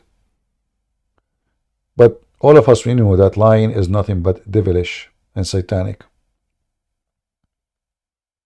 and Brilliant. it can't be godly. So always you have to see. It's like, you know, I debate Muslim the same as a lion. He play with his prey. You know, yeah. You don't. I'm not here to kill it. I want to play with it. Yeah, come to think of it, I do remember when somebody called you childish once. You're like, so how old would you say I'm a child? You're like 5, 6 years, 6 years old. You're like, so Aisha was a child. So that's Yeah, you see, excellent. Okay. exactly. Like how? Okay, I'm a child. Okay, so what do you mean by child? What age? So Yeah. anything he say, but you know that mean you have to be. Let us say some people are not gifted. Some people are not so fast. Debate need a lot of brain process. You know. Because It's not a case you study, you take your time. It's just people are waiting for you to say something in a second, you know? And this is the problem of Muslims. I never saw a Muslim, he is fast. All of them, they are slow and they have low IQ. Well, it's more difficult to lie than to tell the truth. So. And the one who is smart actually is the one who you can destroy even better. Like, you know, Mimi Hijab, he debated David Wood. But David Wood is not a debater. He don't do good debates.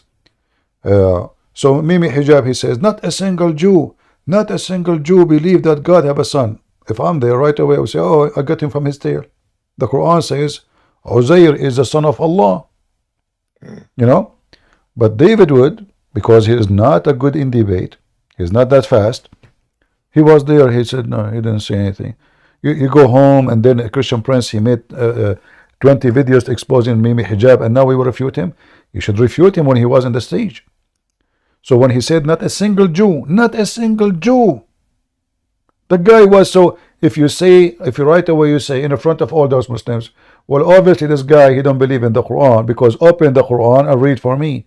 And that will be very embarrassing. When he said, God have body part, well, open the Quran, Allah have hands, Allah have feet, Allah have etc. So debate is way different from knowing something. You might have some knowledge, but debate is way different. Debate is, I am listening to you carefully. You notice that most of those Muslims or even Christians who debate, they say, let us decide a topic. That is the first mistake. If you decide the topic a month before the debate, the Christian guy will go to the internet, he download whatever stupid things, and the Muslim guy, he go to the internet and he download whatever stupid things, and then they go in the stage and they start reading for each other what they collected, you know. A real debate is, don't tell me what is the question. I mean, have you ever heard of somebody tell me what is the question, and then we would debate about it? What kind of exam this exam is? You go to the exam, you know the question in advance. That's what they're doing. So if you want to bust a Muslim, is not by telling him what the topic is, by letting it open. You surprise. You see, Muhammad, he said war is deception. So deception they need, and deception in a good way, which means you don't tell him, I'm not deceiving him, I'm not lying to him, but don't tell him what is the question will be. If you tell him the question, he will prepare all false answers. Let him say the question. To make it simple, if I want to make a conversation about a building, I will not mention the word building, I will mention the word window. So he start talking about the window, and now by the conversation he will mention the building, and then whatever he said, I will use it against him. But I did not ask him about the building, I asked him about the window. I'm following. All right. I appreciate that. Duly noted. We'll continue listening for more wisdom that I can use in discussions for winning people over to Christ. God bless, and thank you. Thank you. Yeah, always we have to avoid, because they are not decent. You see, if you speak to somebody, he have a religion, he believe in God, he will tell you what he believe. But those people they are following Satan. They will never tell you really what they believe. And not only that, they go, like when Muhammad Hijab is speaking to David Wood, he deny Allah have body part. The same idiot, he go to speaker corner, he says Allah have body part. The same guy. Why? Because there he was comfortable, and he is not in a professional debate, he is just speaking to someone. When you say to them, your prophet, the Quran teach having sex with kids, Mimi Hijab, he deny. But in the speaker corner, he is comfortable speaking to a Muslim Shia. He says, if you read the Quran, there's no indication nowhere. It says you cannot even have sex with infant. Nowhere. So now he is debating a Muslim about that she should follow the Quran and the Hadith. So the same person, the same Muslim, his answer changed 180 degrees depending on the location and he's talking to whom. So when he's talking to a Muslim, the answer is totally different. When he's speaking to a Christian, the answer is the opposite. And this is why you should know that Islam is nothing but devilish. See, my brother, go ahead. Sorry for making you wait. Why you guys don't use names? I mean, why we use C and D and names? Well, Names I are think for my names picture, are for free, isn't it? For free. my picture is the enemy of Allah. My name is the enemy of Arabic speaker. I noticed that a lot of Arabic speaker cannot say chulala, and it's pretty funny. Is that true? They cannot say what? CHU, chew. CHU. No worries. Yeah, no worries. I have. I wanted to say that it's really nice that you always mix comedy, humor, and intense. So there is always a tension release. And I also wanted to say that thanks for letting some of the Christians talk to you. Some of the mods here, they do aftercare, like the Kaya after he converted. He has many questions, and so a lot of people do follow up in the chat. So in the chat, we do sometimes things that are not great, but they are doing the CP aftercare. So I just wanted to sort of, probably you already know this. Now, I wanted to ask you, I noticed the trend that a lot of these Christians really love to argue with Abdul intellectually, but we know that Abdul has low IQ when they embrace Islam. So I asked Prophet AI, and Prophet AI said Abduls generally struggle with three things: the theological understanding of God and salvation, number two, moral concerns about Muhammad, and number three, the examples of Jesus Christ. So you have like decades of experience in this. Do you agree, or do you think there are different angles? Because I think when arguing with Abdul, we should try to keep it simple. Am I correct? Or No, Abdul, they struggle with anything as long they feel it is negative about Muhammad. So, and even the ones they think it is positive, they will deny it if you can flip it into negative. As an example, the Muslim, they keep saying Allah have 99 names. Then if you are going to do examination for each one of them, you will see the Muslim, they will start washing their hands from each name one by one. And then they will stay maybe with the 20, 30 only from the 99. So Abdul, he denied nothing unless you flip the table on him. So yeah, I think sometimes, go ahead. Yeah, they struggle always, but depend on the person, depend you are talking to who, where he live, what kind of education he have, and what kind of family he grow up in the house. Some they grow up in a good family. That usually is a person who say to you, yes, it says that, you are right. As we see many, they leave Islam, right? When they speak to me, those are people, they grow usually in a good family. They did not learn taqiyya and we should lie and defend Prophet Muhammad by lying. So they grow up in a nice family, nice house. They are nice people. And then when they see the truth will set them free. But then there's the other kind of Muslims, and those are the majority. They would deny anything and they will struggle with anything, but they will not say they are struggling. They always struggle. Yeah. Like a breastfeeding for adult. Mimi Hijab, he make videos about it, he make fun of the Muslims, but it's in his book, so he's struggling with it. They made him and Ali Dawa, they made just a page in YouTube and I think in Facebook or Twitter. I think it's called Sept File, something like this. It's just to bully Muslims' belief. And they are Muslims. But why they are doing that? Because they themselves, they are struggling with those beliefs. So every Muslim struggle with everything. Muslims oppose Muslims. Muslims fight Muslims. Muslims kill Muslims. Muslims don't agree with Muslims to the point nobody knows who is the Muslims. Yeah, I think as someone coming from Indonesia, I appreciate how you treat some of the Indonesian Muslims nicely. I think they belong most of the time to the first one, from decent family. But we have seen a lot Muslims talking like Scientology people, metaphysical, metaphorical, and they argue like philosopher, which is absolutely annoying. I have a question for you before I go. Okay.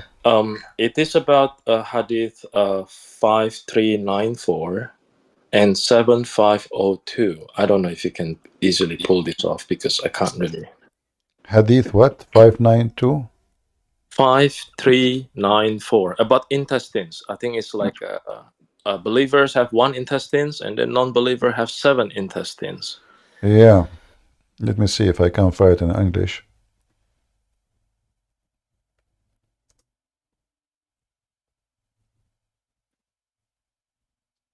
Is this like a joke, or is this like the backbone sperm versus collarbone sperm thing?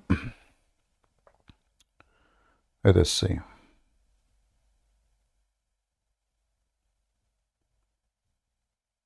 You were able to find that in English in the same sunnah.com?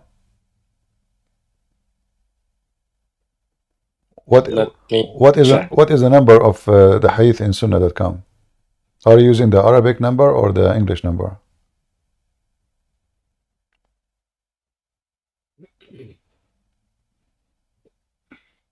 It says hadith number 5394. 94. Yeah, okay.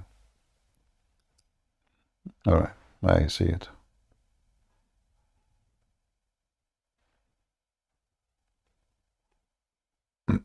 Because it puts parentheses, so it doesn't come clear to me whether it is.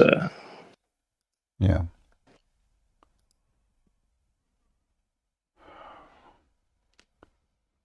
Yeah, but you know, here in a Muslim, they can always come with the explanation differently from what it's saying, because there they were saying here is not talking about let us say it's not talking about physically. It's talking about a person who is a hypocrite. He can swallow anything, but look like Muhammad was was describing the Muslims. So this is not really about he have 7 stomachs, or no, it's not literally. Okay. Yeah. How about 7502? 7502. It's this is a the more you read this, the lower your IQ becomes. It was about the womb. The womb got up, and Allah said to it, "Stop! What do you want?" Yeah. The whole thing doesn't make sense, and I wonder if this is something that they try No, to soften. this is physically. This is not metaphorically. And it's stupid. We have to say it's stupid. There's more stupid than this one. There is like the you know what they call it, the belly bomb. Why Adam he have a belly bomb? Because Shaitan he spit at Adam and then he hit him with the belly bomb. So those things you can find tons of them in the hadith, and all of them they are stupid. You know? Yeah, Muhammad is trying to explain how things work, and the more he talk, the more he make poo-poo. You know. I agree. To the point, like he is now talking that this thing is even talking. You know, like it's a talk. So if you go here.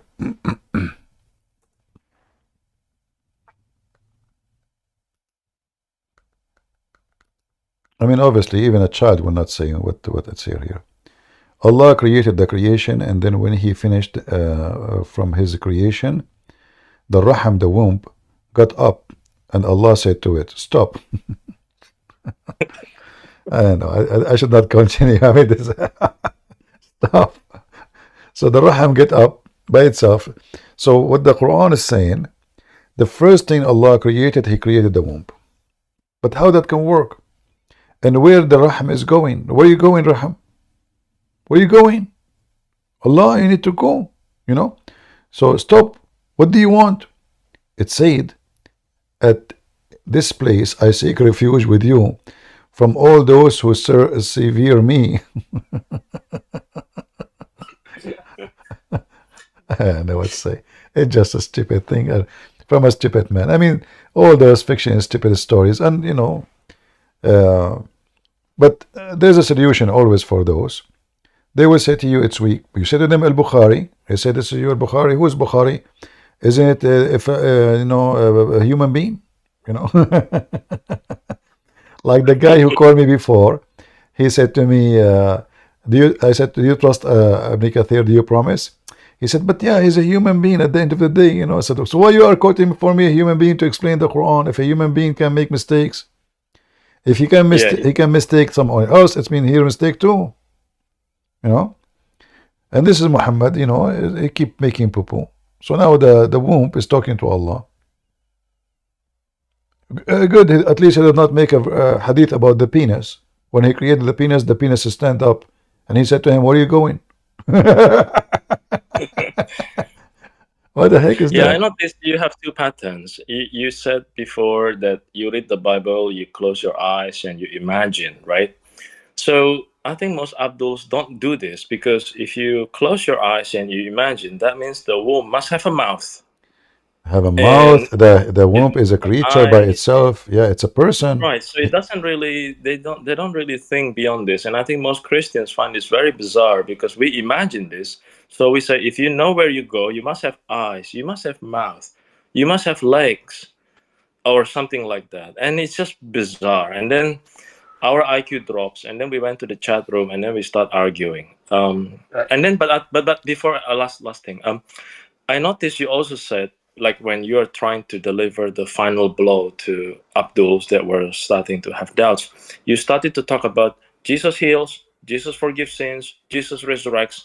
Is this your technique? Because I think this is actually good to speak more about Jesus instead of pointlessly pointing out Muhammad's immorality. Or like, what do you think? Or is this just case by case? No, you know, it's a point where I feel that it is time to mention that, so he can compare and he see the different. It's like, you know, a person is in a dark room, and then he's in dark room for long, and then suddenly you expose him to the light. So he cannot resist. He cannot say this is not true, especially if you are saying showing it to him from his book. So there's a moment, not always you say that, you have to wait. If you feel the person, it's just either to make the person feel ashamed and repent, or to make the person feel ashamed and regret debating me. Depend of the person. If he's rude, trashy, liar, there's no point. So you mention what Jesus did always, because Muslim cannot deny anything about it. Or what they say, well, Jesus was given that by Allah, so why Muhammad not? What Muhammad was doing while Jesus was healing the blind of the man. Muhammad, he kicked the blind man out. Muhammad was going after women while Jesus was healing thousands of people. So we have to do compare, but that would be in a point where you feel that this person is listening to this, or to shame him. I see. Yeah. At two extremes. Okay. I will let the other guy coming in. So thank you, CP, for what you have done. You're welcome. And by the way, the hadith you gave me here, this one, then the Muslim should ask themselves about every single part of the body. As long the womb speak and have will, that means every single part of our body have conscious brain, free will, thinking, and decision by itself. Actually, it's true. When it says stop, what do you want? That means Allah doesn't know. Yeah, and that's another issue too. And in the top of that, the womb is seeking refuge. How the womb knew what refuges about, and who refused refuge from who. It's like when Adam, he says, "Fetch me before the sunset." I mean, the guy did not even see the sunset yet. You know? Yeah, and then Alhamdulillah, I can't. Yeah. So believe that. Muhammad is I heard of that. Muhammad is a stupid man, and you mentioned those who they speak about philosophy, etc. Philosophy cannot help them. You know, philosophy can just help them to waste time, but it cannot help them to defend Muhammad. What philosophy is that? Either this conversation is true, or this story is a fabrication. This is not philosophy. Yeah, somebody said that this is actually more than philosophy. They're behaving like Scientology because they start chasing the ex-Muslims. They want to find out who you are, where you live, what city, right? So it's very evil in that sense, you know. But we can deal with that. So we always remind the new people, don't really say, you know, where you are or what city. First of all, this is not the business of anyone. Even if you speak to your friend, like now, why anybody need to know? Why? I mean, are you going to visit you? No, we are in a chat. If you go to a church, you meet people for real, you trust them, you tell them whatever you want. And this goes for anything in life. You don't share your private information with anyone because there is scammers, there is even your phone number. Like now I saw in the news about the new scam. Scammers, they call the phone company and they tell them that you lost your phone. They have your name now. They have your address, they have your phone number. So they call the company and they tell them, I am him, supposedly, you know, and I lost my SIM card. Can you please send it to me? But I changed my address. The company, they will send you a SIM card. And then suddenly, the one who really owned the number, which is you, your phone stopped working.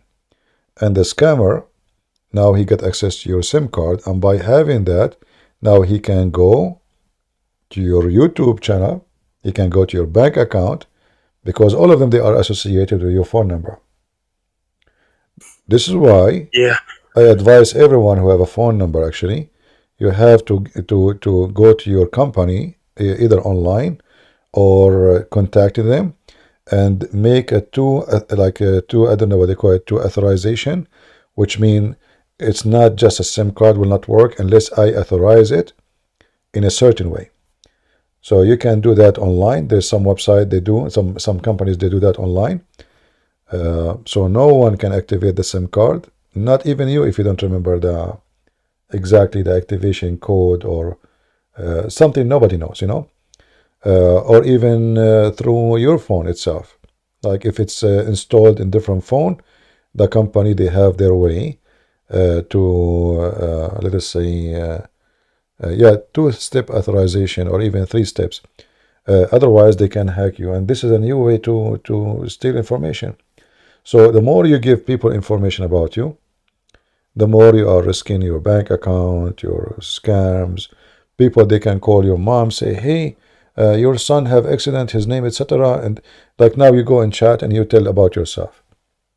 There's a person is listening. You just said you bought a bicycle, let us say. He say, yeah, I was with him yesterday when he bought a bicycle, it was red, you know, blah, blah, blah, blah. So he need money, you know, can you, and family, they believe because they love their son. They stop, their brain freeze, you know. So the more information you share online, the more stupid you are. You know? Yeah, we have to be wise. I agree. I agree. Some people. CP, I'll let the other guy speak to you. If you have advice for the mods in the chat, they tend to be agitated, but these are all good people. And even if we went over the line, we will apologize to each other, and you know, everything is crazy, but it's pretty good. All right, thank you. So who was here first? The cat.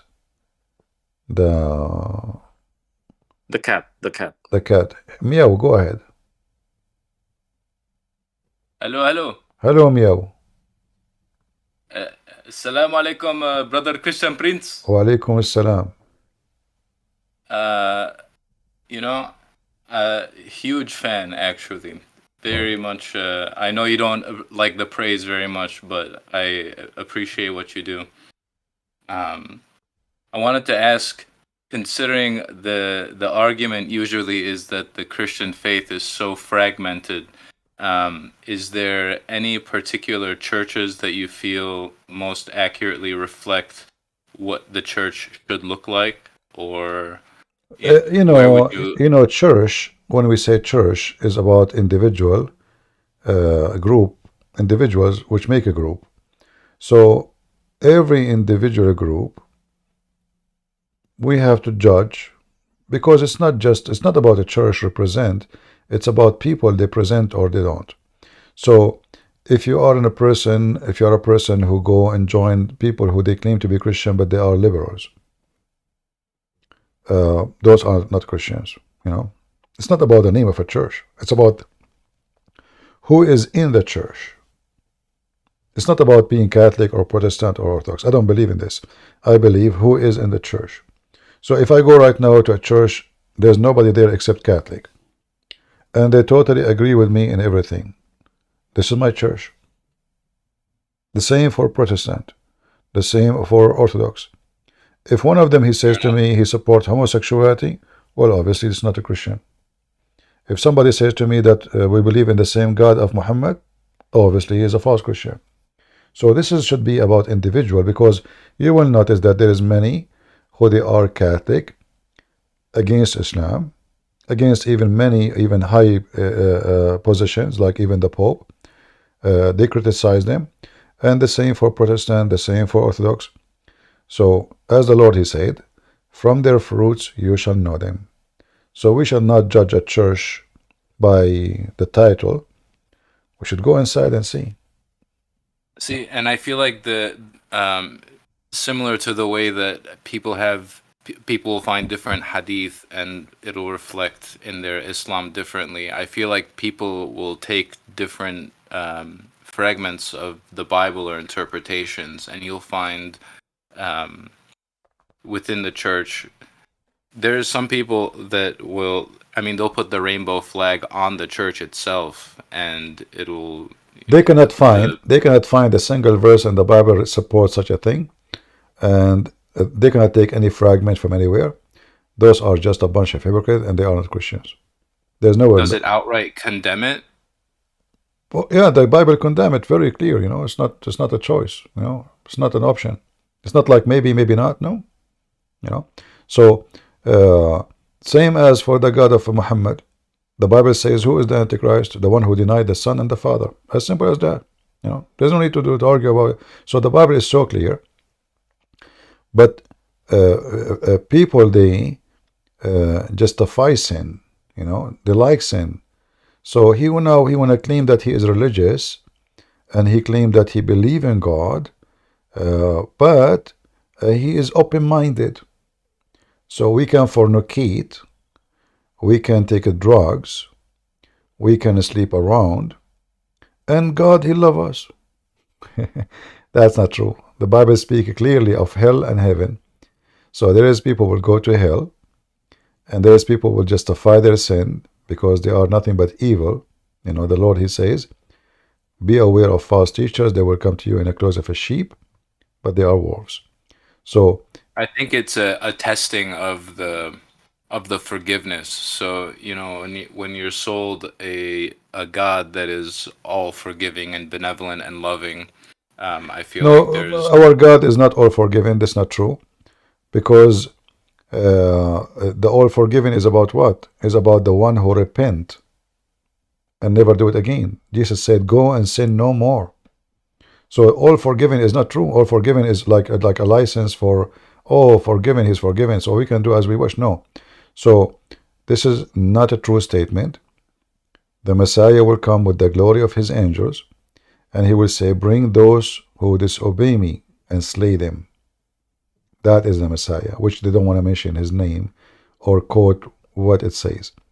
So God will forgive you, yes, but God will not forgive you for playing the game of forgiveness, which means you confess your sin or convince your sin that this God is loving, so I can go and play in the yard. I commit all sin. I play in the dirt like a pig all day long, and then I will go and he forgive me. That's not the story. Not the story. Not everyone says to me, Lord, Lord, will enter the kingdom of my Father, but the one who will do his will.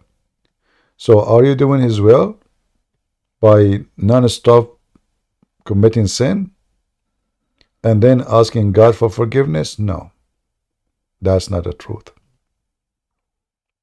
Those are false Christians, and they are, it's like giving themselves drugs. Let us say even they want to give themselves a position that they are decent. You know, we go to church. We are Christians. No, you are not. We don't care for how many crosses they wear, and we don't care what they call their church name. It is what they believe. Anyone, he will go away from the teaching of the Bible, he is not a Christian. And the Bible is so clear. Well, then, on the note of the Bible, do you feel that there's, you know, if someone only had time to sit and study with one Bible, you know, similar to the issue with the churches, you know, a Muslim or someone of another faith might say that there's several varieties of Bibles and all these languages it's translated into, and still, even still, even if there are different languages, you know, still you can, as long the translation is not, let us say, corrupt, which means they took off verses, they, like, you know, Jehovah's Witness translation, or they add words, or as long it's a Christian translation from an approved church, then we can take it in consideration until we find something wrong with it. As an example, like the King James. Okay, I'm sorry. King James is a better translation than many, because they brought many professional, etc. So it was taken very seriously. But like, as an example, in international translation, the new one, this one is a fraud. It's full of mistakes. Even there's verses are missing in the first few prints. I don't know if they correct that. So it was like a joke. It was like it's a business. Somebody print a book, publish it, and they claim that it is correct. And they promote it. This is why you search it. You find it right away in front of you. Right away. You know, before any translation. For me, I will not accept such a translation for a second. There's many mistakes. You can search right now and see. There's many articles written about the mistakes in there. However, there's Aramaic translation, Aramaic English, Peshitta. I found it very good translation compared to others. But again, remember, translation is a translation. Will never be the same. If you want to have the book in the way it is, then you should learn the original language. However, translation can be good. Go ahead. Well, I know that you're familiar with Arabic, and I'm wondering if Arabic would be a good middle ground, as far as, you know, if it's unlikely that I'll learn Aramaic in this lifetime. No, because Arabic is not the book of the Bible anyway. Arabic, if you want to learn about Islam, then it's a must. If you want to be really like a deeply well-versed knowledge, argument, then it's a must. So language, like now, if I want to debate someone, he is a rabbi, he speaks Hebrew, and then he said to me, well, this word doesn't mean that. It's going to take me time to go check it out, look in dictionary, because Hebrew is not my language. So he can play with me, he can lie, and it will take me time. I can get him busted itself, because I can go to dictionaries and see all the meaning. But there is a huge difference between you know the language. The second you know the language, the person in front of you, he cannot even think about playing the games of language. So knowing language is very important. And if I want to study to be a priest, as an example, I want to be a bishop, then the first thing I would do, I will learn Hebrew and Aramaic and Greek, 3 languages. Arabic doesn't help me much, except to connect dots between the Christianity and the cult of Muhammad. I see. Yeah. The language of the author, you know, is what is important most. However, for us as a Christians, there's many good translations. Nothing is perfect, because it's still our translation. As an example, when Jesus says, I am, most of the translation, they just use the word I am. But this is not really what it says in the Bible. The same when they translate, they say that God, he said to Moses, he said to him, what I was saying. He said, I am who I am, right?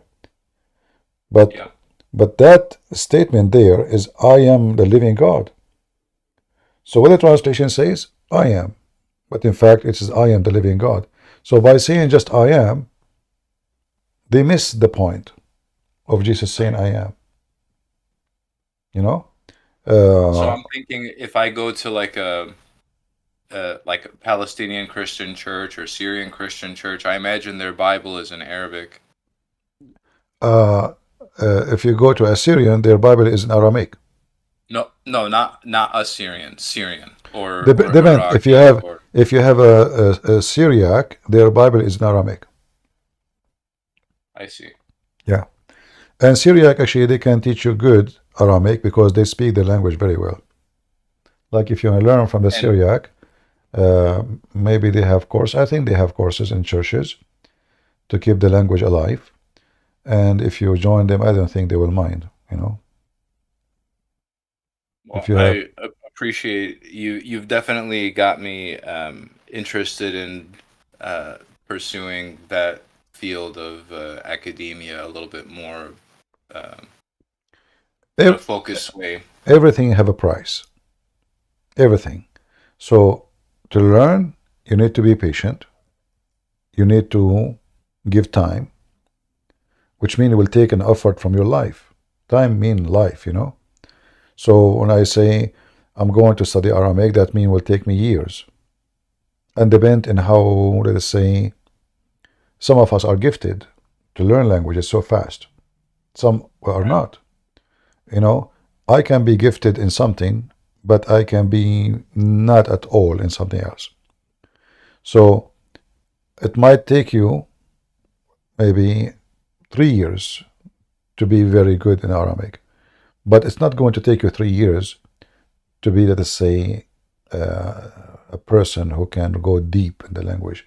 It's going to take way more, maybe 10, 15 maybe. So it takes long time. Anything, like am I born, I know about Islam? No, I learn. We learn every day. Learning is a process, and if you think you know, that is the day you become foolish. Because you don't know. I appreciate you enhancing my Islamic education. There's a lot that is shared on your channel that's not in the tafsir. Yeah, we know. We try our help. If you can search for the Aramaic Peshitta translation, that will be a good translation. And I will give you an example of this translation to show you why it make a difference and why translation can be a big issue sometime. But it doesn't affect our faith, even if the translation is not too much accurate. Excuse me, I'm losing my voice. God forbid. It says here, and Yeshua, this is John 8, Peshitta Holy Bible translation. This is Aramaic English.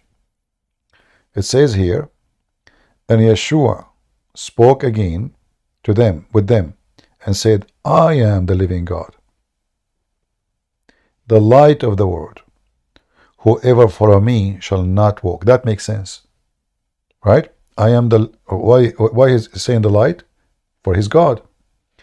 So if you go to different translation, you will see it says I am. But there is something missing. So I am the living God, the light of the world.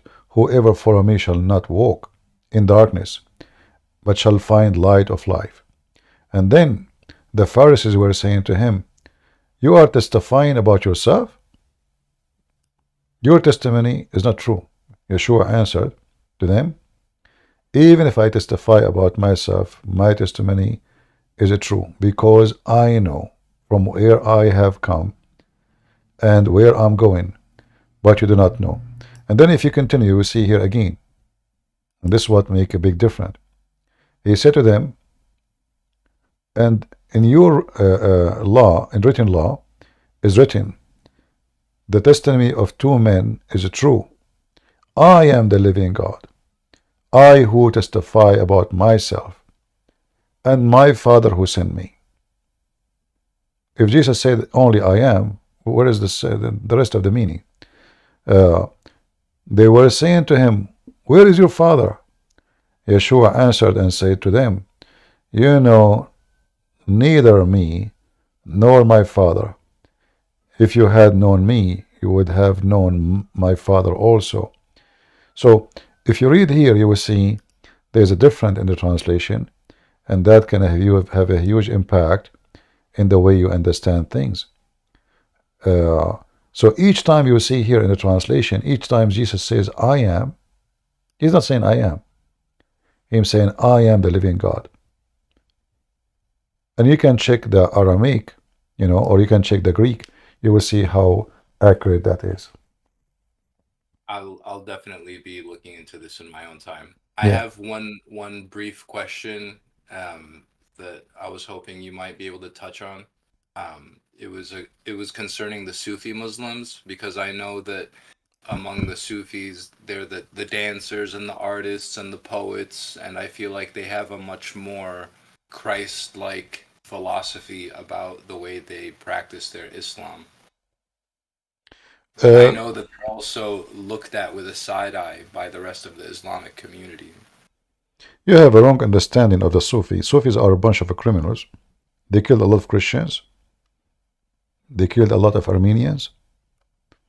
They are very violent, and they are not artists. If they dance, doesn't make them artists. Ramazan Kadyrov and all the Chechen, they are Sufi. And they dance, and they have a music, and they have parties. So whoever told you that Sufis are artists, this is not true.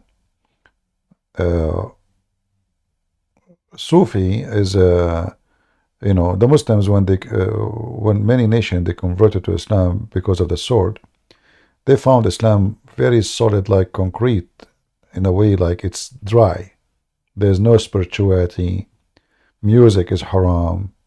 Art is haram.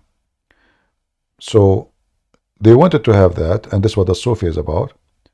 But still they are criminals. Very aggressive. Erdogan is a Sufi. Kadyrov is a Sufi. So the Sufism does not make them like, when you mentioned like Christ, like, what did that have to do with Christ? Why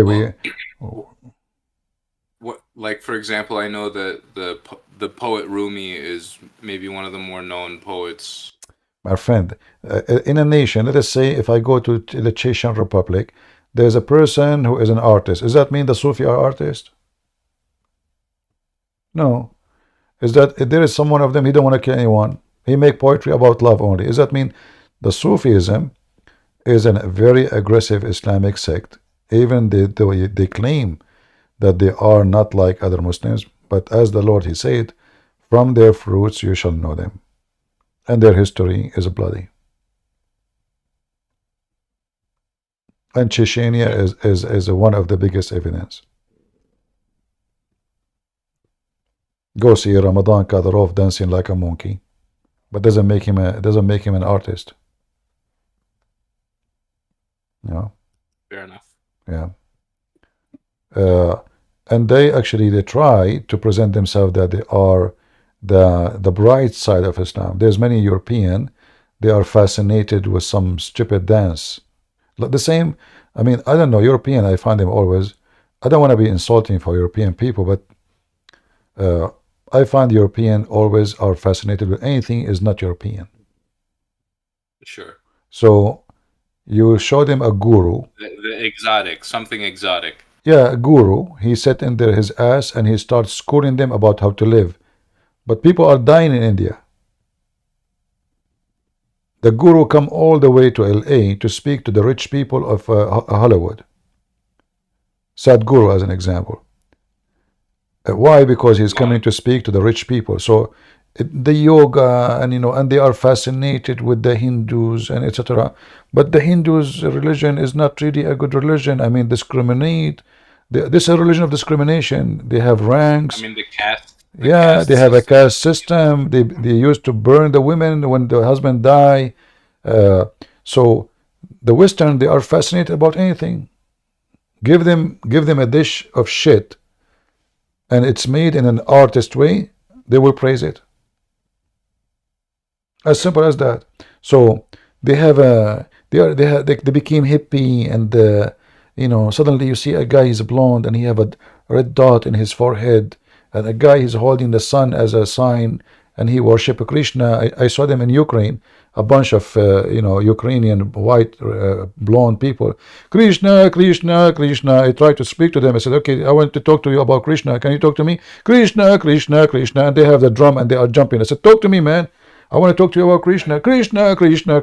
They don't even know they don't know what they are doing. So when we talk about, like, they show you those Sufi, they are wearing this dress and they keep going around themselves, right? You remember? I'm sure you know the dance, right? The Sufi dance. Oh yeah, the circle dance. Yeah. So the Western, they bring them to the stages. Those are criminals. So what if they do that? I mean, what does have to do with? I mean, they are European. They lost their common sense, and they fascinate with anything. They want to go to Dubai to see the desert. I mean, it's a desert. The people of Dubai are running away from it. So I think the way that I see it is that if these people could find God, that like the residual dance and the poetry and the architecture would be wonderful. My friend, in another cultural context. I believe that human being, he need let us say entertainment, and I believe that Western people in general, they become so empty inside, so they do not know what to entertain themselves, and they like to they are looking for a change. So the swimming suit was a short, then the short became a bikini, and then the bikini became naked. And now what we can do? We need to change the sign of the gender in the bathroom. Okay, we change the sign of the gender bathroom. Okay, now we need to put so they are just bored. They are empty from inside. That's why the Muslims, they find them a very easy prey. They prey on them. They are shallow, uneducated, easy to manipulate. Like now you see those blonde people going in the street of Free Palestine. They don't even know where is Palestine. They don't know even what the story, but they are going by thousands, and Hamas are using them. This is how foolish they are. So for me, I changed my mind about how European and Western are. And again, not everybody. I'm not saying everybody, but I used to think about Western are intelligent. I mean, look at the Middle East. I'm coming from Middle East. Garbage. Literally garbage. Everything is corrupt. Everything is destroyed. I mean, everything is wrong. But when I came to the West, I noticed, yes, okay, they have technology. They're, they have way things better than what we have. But the people are they are screwed. They lost their common sense. Like in America, they don't even want to have a border. Criminals coming from everywhere. We hear everybody now, every day, a woman raped, a woman killed, drugs, etc. Still they want to, they lost their common sense. They lost their mind in other way. Yeah. Millions of people coming to Europe. I mean, in 20, 30 years from now, European, they will be a refugee in Europe. Literally. You will not find European in Europe. Me, myself, I am an immigrant. But I will not, if I am European, and this is I will never allow that. I mean, this is stupid. So they live in a stupid way. and they get fascinated with anything stupid. Because if you look at all the Sufi so-called art, you will see it's nothing but a form of a drugs. A bunch of people, they keep saying, going around themselves, saying the same words, saying the same sentence, 3 hours, 4 hours, 5 hours. Okay, what is this about? Nothing except stupidity. The same as yoga. Yoga as a sport, I'm not against it. But yoga sitting in your ass for 10 hours is just a form of stupidity. If you want to do something good, it's not by sitting doing yoga, by going and helping somebody else. So, Western are very easy to manipulate. This is what I see them. They are very naive. Muslim, they target them. As an example, jihad love. You know, they see a girl, she is blonde, they are obsessed with white women. You know, you are so beautiful, I will marry you, etc. Protect you, you know, not like those Western, they sleep with you, you know. He sleep with her. Few weeks after, he dump her. And now she is a Muslim. He tell her, you have to convert to Islam. I can't marry you if you're not a Muslim. So now the Muslim is supposed to receive him blessing from Allah. And this Western woman, she don't care. I mean, she don't care about God, Allah, potato, tomato. She's vacuum. She's vacuum machine, empty. So they take advantage of them. They target them. They target their country. And I believe strongly that the Western, if we can call them a race, they are under attack. And they are losing war because of their stupidity. I'm just being honest. Yeah, a lot of them feel that way. Yeah. If they don't repent and wake up, soon they will be minority in their land. Very soon. Mr. Prince, that's only West Europe, please, not the East Europe. Huh? I have my identity. I don't like this Hare Krishna. Our countries, they believe very strong in God. It's more West Europe, like in Germany, French. They are expanding, really, my friends. Really like since Romania entered the European Union, you are that's it. You are inside the doom. The doom. They are forcing homosexuality.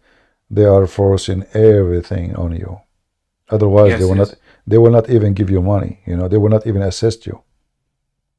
they forced us to make this pride walk. And when you look before 20 years in Serbia, the people that tried to make pride walk, they got killed, you know? They got We killed. don't They want cannot we walk don't there want people again. we don't want people to kill people, but European Union, obviously, it is good maybe for protection of Europe, but in reality, like the appearance is this way, but in reality they open their borders. It's controlled by liberals. Europe is controlled by two countries, France and Germany. Yes, yes. The rest is nobody, you know. And Germany is a very awkward country, very awkward. So Yes. as long you depend on those, especially Germany, then Europe will not be better. And as long you are part of European Union, then they are the one who will vote in their parliament for what is right for you, not you. They can We are force not it. CP. We are in Serbia. We are not in the EU. They don't want us. We don't want Yeah, them. you are in We Serbia, are but I'm saying between. I thought you are from Romania. Sorry. No, Serbia, CP. Yeah. No. Okay, good. Yeah, in Romania or like now, even if Ukraine join European Union, they will do the same to them. So they are expanding. They're expanding their madness everywhere, and they force countries who join European Union. You have to do this, otherwise we will not help you. No. Yeah. The most worst CPs were in Germany. I live in Germany, right? And every day, I'm not joking, every day you can go on the news and you will see a guy from Syria raped a girl, 12 years old, 9 years old. They kill them. And then they don't get presses. They don't go to the judge. You know, they have no problems because they have psychological problems. They need help. You know, they don't know what they do. It's crazy here. Germans are crazy. Yeah. Well, you know, those countries are doomed, obviously. I remember when a person, no, there is a refugee building set on fire, And then the Germans, they start writing articles, tens of articles about the Nazi, the fascist. And then later, after a few weeks of attacking the right wing, supposedly, it turned to be that the one who set the fire is a Syrian guy. And then suddenly, the article changed from fascism, Nazi. The guy, he is so stressed, he is upset, he is sad, we need to help him. Like, oh, all the article before is about, we need to find those people, we need to get rid of them, we need to destroy them. The second they found that the guy is from Syria, the whole article switched upside down. He became a person who is depressed, a person who is suffering from issues, you know, or the guy who carry a knife, he start cutting the head of people in the street. So I mean, European. So this is why I'm saying Europe is doomed, literally doomed. And I believe Europe is going to face a civil war sooner or later. Maybe not now, maybe 10 years. Like now in Germany, there's more than 2 million Turkish. There's more than 2 million Syrian. There is now we're talking about millions, you know. So if those people decide to take a state inside Germany, who's going to stop them? The whole army of the whole army of Germany is not even in the size of No, Hezbollah. Christian Prince, you know what they do now with the army? The German army said they will now even take people who don't have the German passport because they are so low in people. They are taking soldiers, not German, you mean? Yes, yes, yes. That's the new. Yeah, there's thing no what they're German. doing. There's no German. I went to Germany. I did not see a German in Germany. I never met a single German in Germany. Name one for me. All the one I met them, they are not German. Ex-Muslims. I met ex-Muslims. I met Amir, if you know him. Yeah, I know him. He's a good guy. Yeah, I met with his brother. I met with others. I met with a Christian lady. I think she was from Bosnia. I met with ex-Muslim from Lebanon. I visit, even they invited me to their house. The mother, the daughter, the family. Actually, she is the fiancée of Amir.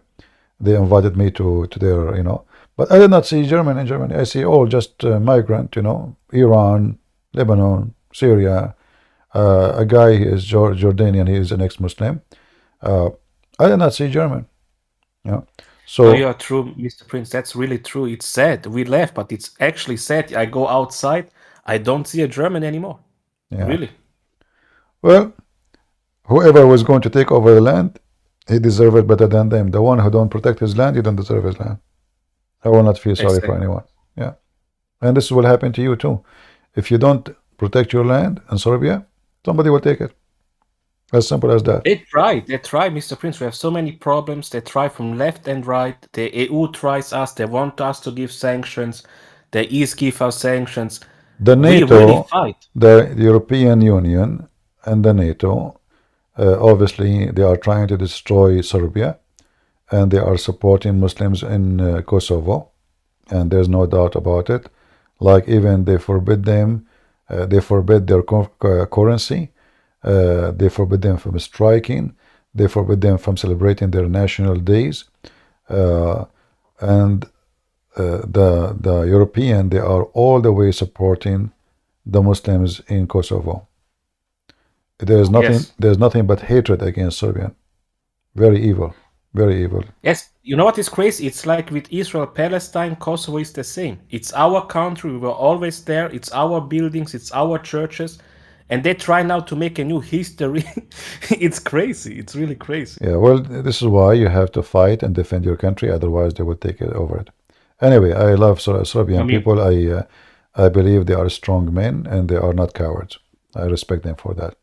Let us take another caller, if you don't mind, my brother. Of course. Thank you for your time. Have a good All night, right. everyone. Bye-bye. Take care. Who is here waiting for long? Paddy? If I was there. Hello, hello, Christian Prince. How are you? Go ahead. I'm fine. Yep. So I was. By the way, thank you for the lesson you told me yesterday. or it really boosted up my endurance, like it really boosted me up. So I decided, as I was reading into the topic regarding can Allah be seen and did Muhammad see his God? Yeah. And I was debating with a Muslim about it. So in their Quran, I think, in their Quran, Surah 50, I quoted that yes, Muhammad did see his God in Surah 53, verse 1 to 18, and 81, Surah 81, 15 to 29. Now I went there. I went to the Quran. I'm actually quoting Quran.com, and I went to Surah 53, verse 11, and it says that the prophet, it's quoted, heart did not doubt what he saw. In Arabic, it is ما كذب الفؤاد ما رأى. Yep, and it's and under in Surah 53, verse 13. Here it's very confusing because it says in the English, he says, and he certainly saw the angel descend a second time. But if you read it in the Arabic, it says وَلَقَدْ رَآهُ نازلا نزلة أخرى ولقد رآه نزلة أخرى. Yes. So where it doesn't say the angel descended, and I went, and maybe I thought that this is wrong, like something is wrong. I went to legacy.quran.com, and I read Surah 81, verse 23, and in the English it says, and he has already seen Gabriel in the clear horizon. But you go in the Arabic, وَلَقَدْ رَآهُ بِالْأُفَاقِ الْمُبَيَّنِ. So it doesn't say it doesn't say all the translation Gabriel. all the translation is false, because simply there is a problem here. There's a problem here. If you see verse number 10, it says فَأَوْحَى إِلَىٰ عَبْدِهِ مَا أَوْحَى. And this is what makes the biggest problem, because here it says, so he convey the inspiration to his slave. Now, if this is the angel who is coming down, why Muhammad is called a slave of the angel? So, so now what they do, they say, so did Allah convey the inspiration? But they are talking about a person who just came down. Where's the angel? There's no angel. So here, there is a very stupid statement, and the Muslim, they try to cover up for it. Why? Because if you go up, you will see here in Arabic it says ثم دنا فتدلى. Yep. Tadalla is like holding a rope and coming down, not closer as you say here. This is false. Yep. Tadalla is you holding a rope and going down like in the wall, or but holding a rope, like the same we say when you dalu, the one you carry the water with it. Why it's called dalu? Yeah, because you throw the container in the water well. That's why we call it, because it's connected to rope. So here Allah is coming. If this is Allah, is coming with a rope, and then he gets so close in a distance of 2 bow length or nearer. But if this is the angel Muhammad, he saw the angel many times. Isn't it every verse Muhammad receives is from the angel? So what is about? What is the unique about it? And then here it says فَأَوْحَى إِلَىٰ عَبْدِهِ, and he inspired his slave. And here is the problem. So all what you see here in the translation is just to cover a stupid Arabic mistake, or Muhammad claiming that his God was a monkey coming with a rope. Ah, yeah, I Yeah. got you. Yeah. Yeah, I talked to him about it. He said he never said he never stated that he saw apparently Muhammad saw Allah. He saw actually Gabriel, and he stated something about, if I'll actually pull it up. Just give me a second. What he said. Yep. Here he says, and indeed he saw him in the clear horizon.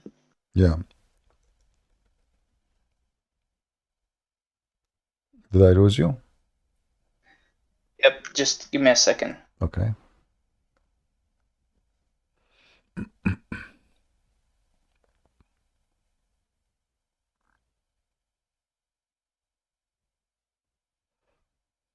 Yep, sorry about that. I'm really sorry. He said to me, and indeed he saw him in the clear horizon, meaning indeed Muhammad saw Jibreel, who brought him the message from Allah in the form that Allah created him, i.e. his true form, and he had 600 wings. And the next sentence he said, give me a second. Yep, and then he quoted. He said in Sahih Muslim, on the authority of Abu Dar, he said, I asked the Prophet, peace and blessing be upon him, have you seen your Lord? He and peace and blessing be upon him said, I saw light. He said, I saw light. Yeah, I know this hadith, yeah. And in the other word, he said, light, how can I see it? So peace and blessing be upon him. He explained that he did not see his Lord, but rather saw light, he said. And Aisha was asked about that, and she reported that he did not see his Lord.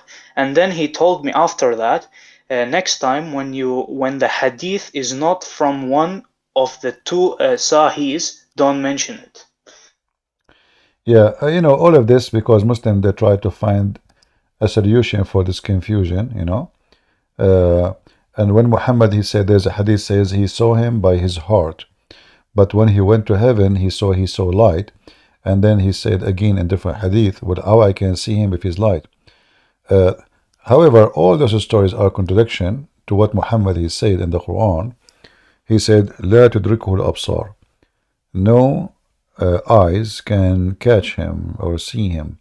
So if you go in the Quran, let's go here. Yep. You will see here it says, chapter 6, verse 103.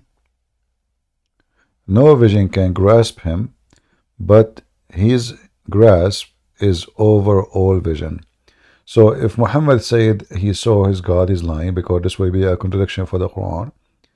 If Muhammad he say he did not see his God, that will make him lying, because it says it clearly that he saw a light, as you said in the hadith. If Muhammad he say he saw a light, he say in different hadith, how I can see him if he is just a light. So all of those lead us to one thing. Muhammad, Muslims, scholars are confused about what Muhammad is talking about. Muhammad is a fool, and this is why when a fool he speak, who should listen? He's just an idiot. He keeps saying things, opposing things. If nobody can see Allah, then all the chapter you mentioned to me here in front of us is wrong. Yeah, it's false. I was Because going to say look what it says here. First of all, the first verse in the chapter is very stupid. I mean, by the stars when it goes down, and that will tell you that the one who is talking about, he must be a star. What the star? Who is coming down? A star. Is right? And then this is star, and then this is star. He come down and he saw him in the horizon, right? Yep. Verse number 7. And then this is star. he came down and approached closer like in a rope, and then he was so close in a distance of 2 arms, and then this star he did convey to his slave Muhammad. So who is the God of Muhammad? A star. The shooting star. Otherwise, Yeah. I challenge any Muslim to tell me what is the connection. Even the name of the chapter is the star, right? What the connection of Gabriel? If this is Gabriel, what this connection with the star? Is Gabriel a star? No. According to the Muslims, I don't know. No. Is Allah a star? Obviously yes, because all here it says that he inspire. He did not give him inspiration. فَأَوْحَى. You see, here they say convey. No, in Arabic it says, and you speak Arabic, فَأَوْحَى, which means he inspired, not convey. He inspired him. And the one who inspired you is God, not angel. They try to fix it, and they say word is not there. And then if you change the translation, you will see every Muslim translation is different, because all of them, they are in trouble trying to fix the poo-poo of Muhammad. And you cannot make a poo-poo, you cannot make a fertilizer from a Muhammad poo-poo. Nobody can make fertilizer. It's just too much, dirty and ugly. So all of this, like, here we go. So Allah convey inspiration to his slave Muhammad through Jibreel. Where it says that, they're trying to fix it. You just change the translator, you will find totally new translation, totally new words. None of them agree. None of them agree with the other ones. English community Allah. There's a translation called community Allah. Okay, that's a good one. He revealed to his servant what he revealed. Okay, who? The one who came down. Yep. But is Muhammad is a servant of Jibreel? No. No. And it says it clearly, it continues like, then he drew, then he came closer. So when he came closer, he revealed to his slave what he revealed. And again, revealed is false. Awha is not revealed. Awha is not revealed. Yeah, it's inspired. Yeah. Inspiration, yes, inspire something. Well, I encourage you, keep studying, taking notes, and by time, you will learn how to get them busted so easy. Yep. Thank you very much. I just wanted to confirm it with you because the other guy had me like a bit thinking, but then I was like, wait, what do you mean? That doesn't make sense. So thank you for clarifying. All right, thank you. About it. All right. All right, we have Giest. Are you there, Giest? Go ahead. I don't know if I'm saying your name correctly. Hello? Go ahead. You hear me? I do. Okay, nice. I have a question about Christianity, not about Islam. Are you a Muslim? No, I'm not. I'm German. You're German? Yes, a real one. What does have to do with my question? I said, are you a Muslim? No, I'm not. I'm German. So what do you think of Muhammad? I don't like him. What do you think of him? Is he a prophet, false prophet, liar, a criminal? What do you think? Oh, he's of course false prophet. Okay, so what is the question? But I have a question about Christianity. Okay, so what is your religion now? I'm Christian. You are a Christian. You have a question about Christianity? Okay, go ahead. Yes. What, like you did, like you explained the real name of Allah, your video, remember? Mm-hmm. What is the real meaning of the gospel, evangelium? Good news. Is it the book or is it what is it? The book is called good news. Injil is the word Injil, the one used in the Quran too, is good news. So the evangelium is the book or is it Jesus? It's what? Is the evangelium the book or is it Jesus? I don't understand. Can you speak more clear? The gospel, the good news. Yeah, is what? Is it the book or is it Jesus? Well, the book is about the good news, which is Jesus at the end of the day, because the good news that the Lord, He came to us to save us. So the book is called the good news because it have good news about who came to save us. Okay, but now imagine if every Bible was destroyed, is the good news lost? First of all, the good news have nothing to do with the book is written. The good news is transmitted to us through the disciples. They went and they teach and they preach, and then later they wrote the book, not right away.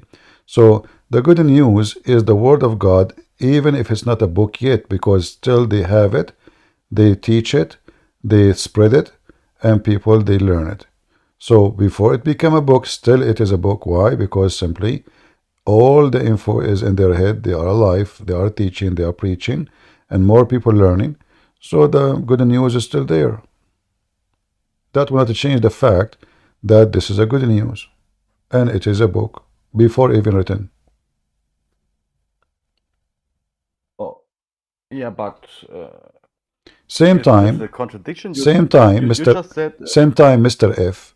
Why we want to say if this if is not exist? Secondly, the word of God is not a book is written. The word of God is what we learn from God. So Jesus said. So now, if I don't have a book, and we never wrote a book, but then generation after generation, they carry what Jesus said, how you can destroy that? So the book of God is what the people know is the book of God, regardless if it's written in paper or it's written in your brain. So now, right now, if your name is not written in ID, do you know your name? Yes. So if I destroy your ID, you have no name no more. I do. But the same. So the don't butt me. I'm talking. So so you are assuming, you are going with if. I don't like your if, because this has never happened. It will never happen. Same time, the disciple of Jesus, they went around the earth, to Ethiopia, to India, to Greece, to Syria, to Assyria, everywhere, to Persia, to Africa. So how that will be destroyed? Are you talking about like a Mickey Mouse magazine? They printed one print and it's gone? And that's what I asked you. Is it the book or is it the message? I answered you. Just to get out of here. You are a false Christian. Get out of here. I have no time for kids. The message is the book, you idiot. There's a difference.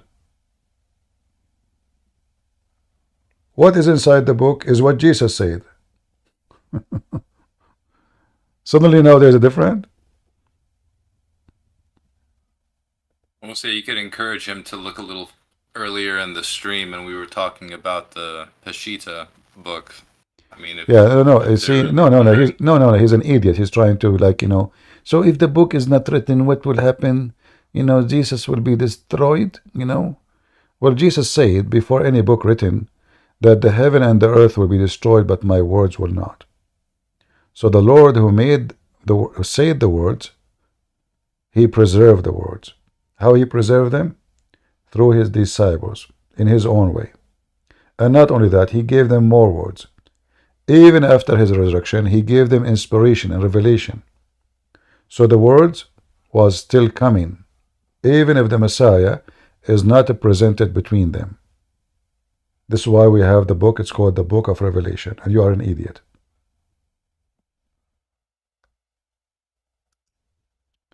I really want to thank you for your time, Christian Prince. I want to wish you a good evening, and God bless you. Thank you. Appreciate you. Thank you, my friend. I'll be tuned in.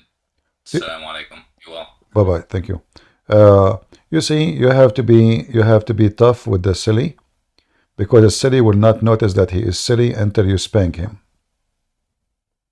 I know there's many, they will speak kindly, etc. Don't. That will make the silly more silly.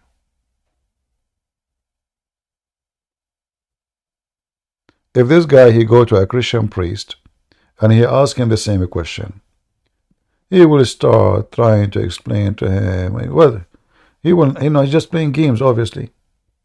Spank him so he can feel how stupid he is. So if the book is not, so is Jesus destroyed now? Is it Jesus or the book?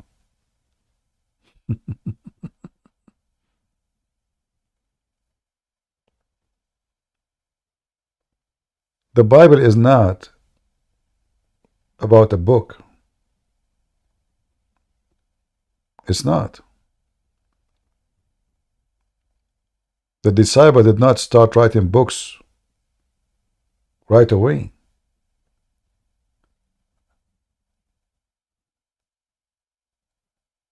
The book of God is preserved in many ways. Number one, in the heart of the disciples. Number two, they were inspired by the Lord. He did not leave them alone. Number three, art and mosaic and manuscript. Number four, the believers who spread around the earth, not only disciples. Disciple of disciples, church fathers. How you can destroy a book? Became the teaching of every believer.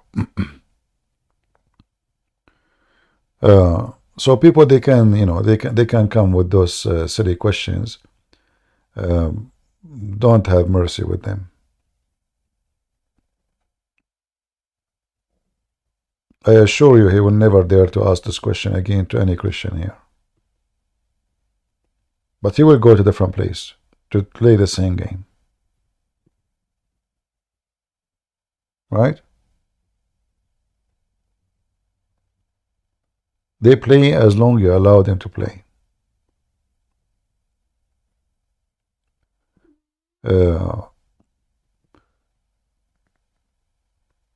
There is people, they ask questions to learn and educate yourself, and there is a people, they ask questions because they are bored. Which one came first, the cat or the kitty? Which one was born first, the chicken or the egg? We can ask in these questions. And what if, I like this if, what if? What if your mom did not have sex with your dad? We will not have it, eat it like you.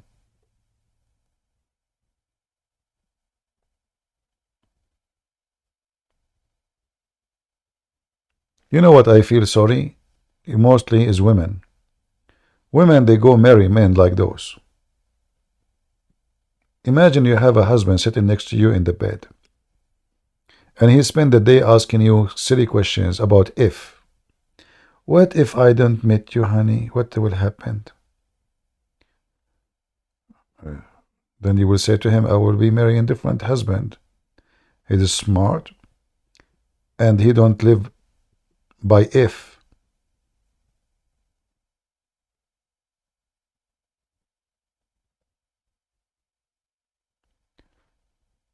Lotestosterone? What lotestosterone? What does testosterone? What does this have to do with testosterone? You have to be firm. You have to be sharp with those people. You have to put them in their place. Otherwise, you will spend the whole day speaking to silly people.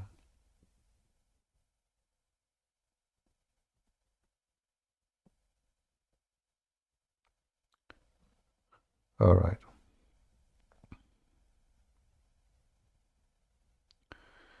Explain to me what boost server mean. Jennifer, you can search in Prophet Google, peace upon him, what boosting Discord server mean. You will find Google will give you endless numbers. I mean, why you ask the poor guy? Let him alone. There's endless. Just go to Google, Like as an example, me, I don't speak good English. English is not my first language. So instead of going and looking at the dictionary, and God knows how long it's going to take me to find it, I say, Mr. Google, Prophet Google, peace be upon you, what does this word mean? Google give you the answer. Do it. Right? You will get more professional answer, and better explanation, and maybe even with some images how to do it. Right?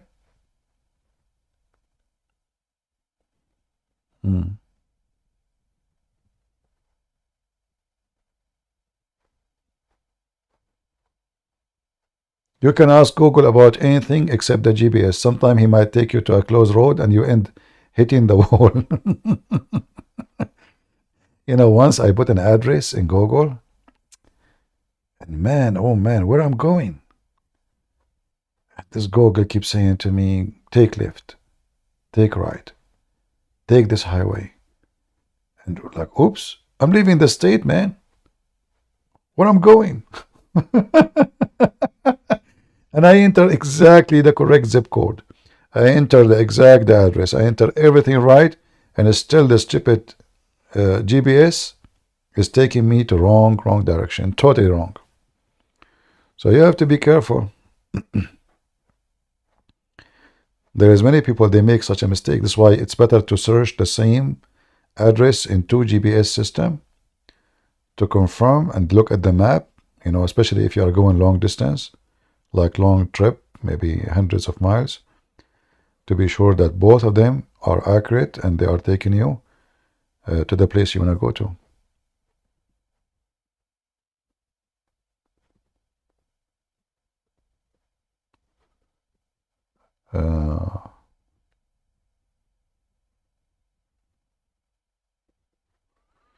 All right, look like we are out of customers and things is getting slow here, and my voice is getting tired. You can tell, right? We spoke for many hours today. So anyway, I hope you guys have a good time. Shall we continue doing always live on YouTube or no need? What do you think? For me, actually, I like Rumble more. I don't trust this YouTube, you know. Maybe today, maybe tomorrow, they will send you strike. I mean, I can't even post a link in this account. Honestly, I cannot post a link. There's nobody to talk to, nobody to exploit. Like, what's going on? Why you are doing this to me?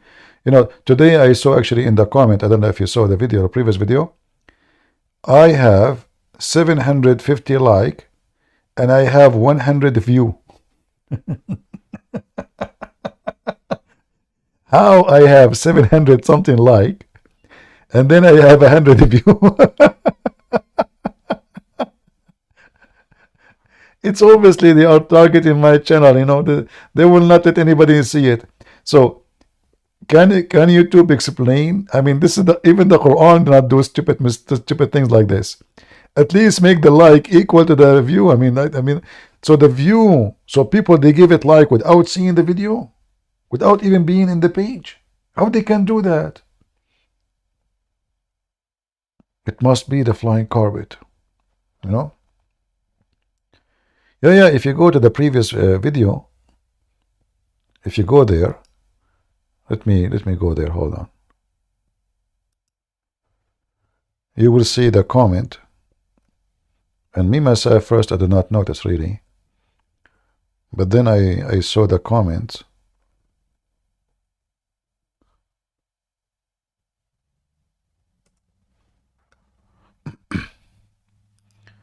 Let us see the previous one.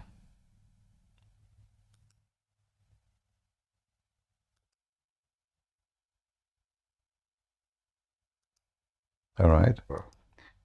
So this is the previous one. Let us see the comment section.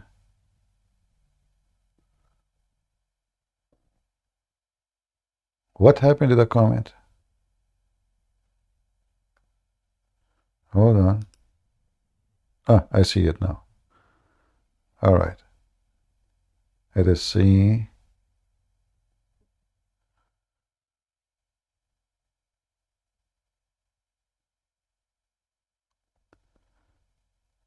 I'm looking for the comment. Many of you notice right away that the view is less than the way less than the the like. Oh boy. Let's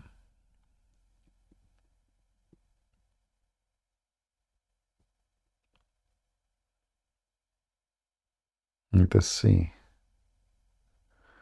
Okay, hold on. Look at this.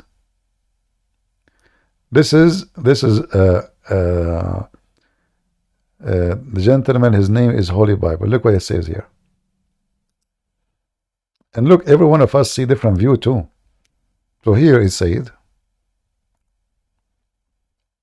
15 hours ago, where did the view go? To 178 and 489 like.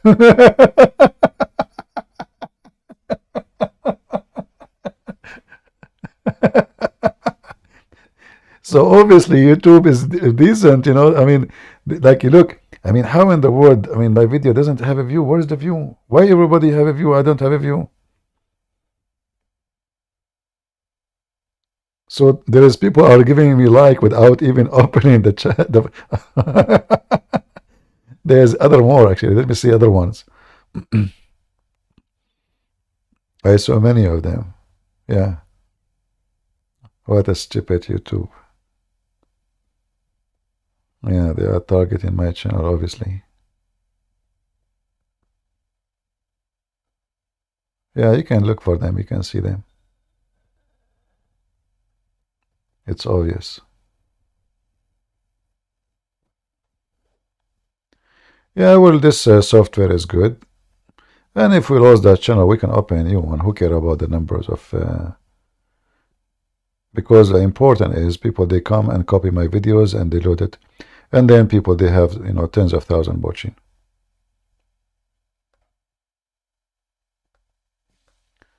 Yeah. But still people, they can download from Rumble too, you know. It doesn't, it's not really necessarily there.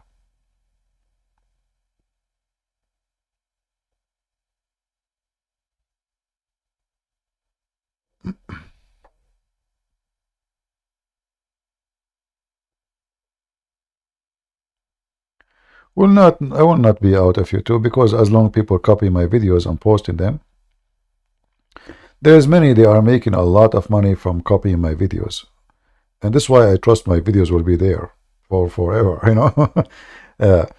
You know, there is people who do the work for, like, you know, because they want to serve the Lord, but there is people that do it for money, you know.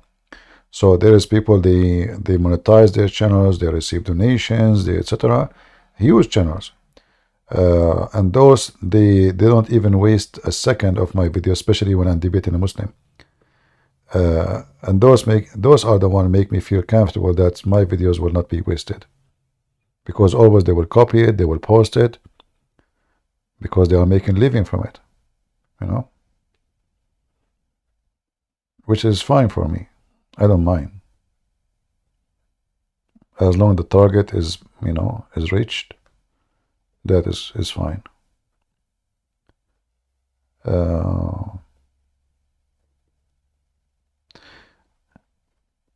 Anyway, and actually, if you look right now, that video have only 6,000. Can you believe it? 6,700 after 15 hours of streaming. There's no way. I have 156,000 subscribers in that channel, and only 6,000 they saw the video. How in the world that work, you know? Obviously, it's a false review, you know. There's no way.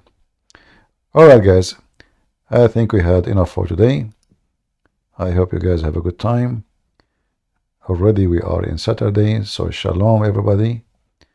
Peace unto you in Saturday. Peace to you in the weekend. And remember carefully. Be firm and don't compromise. You compromise once, they will ride on your back.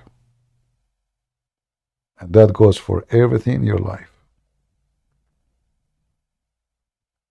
If you compromise once, you will compromise always. If you agree with the fool once, you will become a fool always. You just compromised and you join them. If somebody insults you and you do not stop him in his place, he will insult you always. As simple as that. If somebody tried to intimidate you, and he was able to intimidate you, he will intimidate you for the rest of your life. And the same goes for God and the Bible and belief and faith. If you compromise about your faith, you lost your faith. You are out of it. The Lord, he says, either hot or cold, so I can drink you, I can swallow you. No, so. Warm water doesn't taste good. Doesn't. There's no drink tastes good if it's not either cold or hot. And when you compromise, you are nobody. You are neither icy, cold, neither warm. You are nobody. You lost your identity. So always be sure to be firm and strong. Don't let them bow down to you, bow down to in the front of them, no matter what is the price is. Because what you will lose is going to be way more than what you will gain. And this is what we do here. When people, they come, they speak to them firm. The one who speak to us nice, we speak to him nice. The one who want to be silly, we give him what he deserve. And the one who want to be smart, we will do our best. Maybe we can be smart like him. Maybe he's smarter than us. No problem. But good for him. But never compromise. Never. I want to say thank you. May the Lord bless you and have a great Saturday. And it's time for me to hit. Man, it's so late now. I better brush my teeth. I have only one tooth left, by the way. That's why I want to talk. I say, Christian Prince, first of all, you have to say to them Shalom. Why you say Shalom, Christian Prince? Because you are doing it. Because I say Shalom like you because I have only one tooth. I cannot say, if I say Assalamu alaikum, I will spit at everybody. I have no teeth left. Christian Prince, first of all, I have many teeth. In fact, I have 24 teeth. Zakir Naik, you have 24 teeth. Are you sure? 24? All right. All right. Well, as I know your prophet, he lost them all. So thank you all. Until we see you maybe tomorrow. God is winning. God bless. And take care. Bye-bye.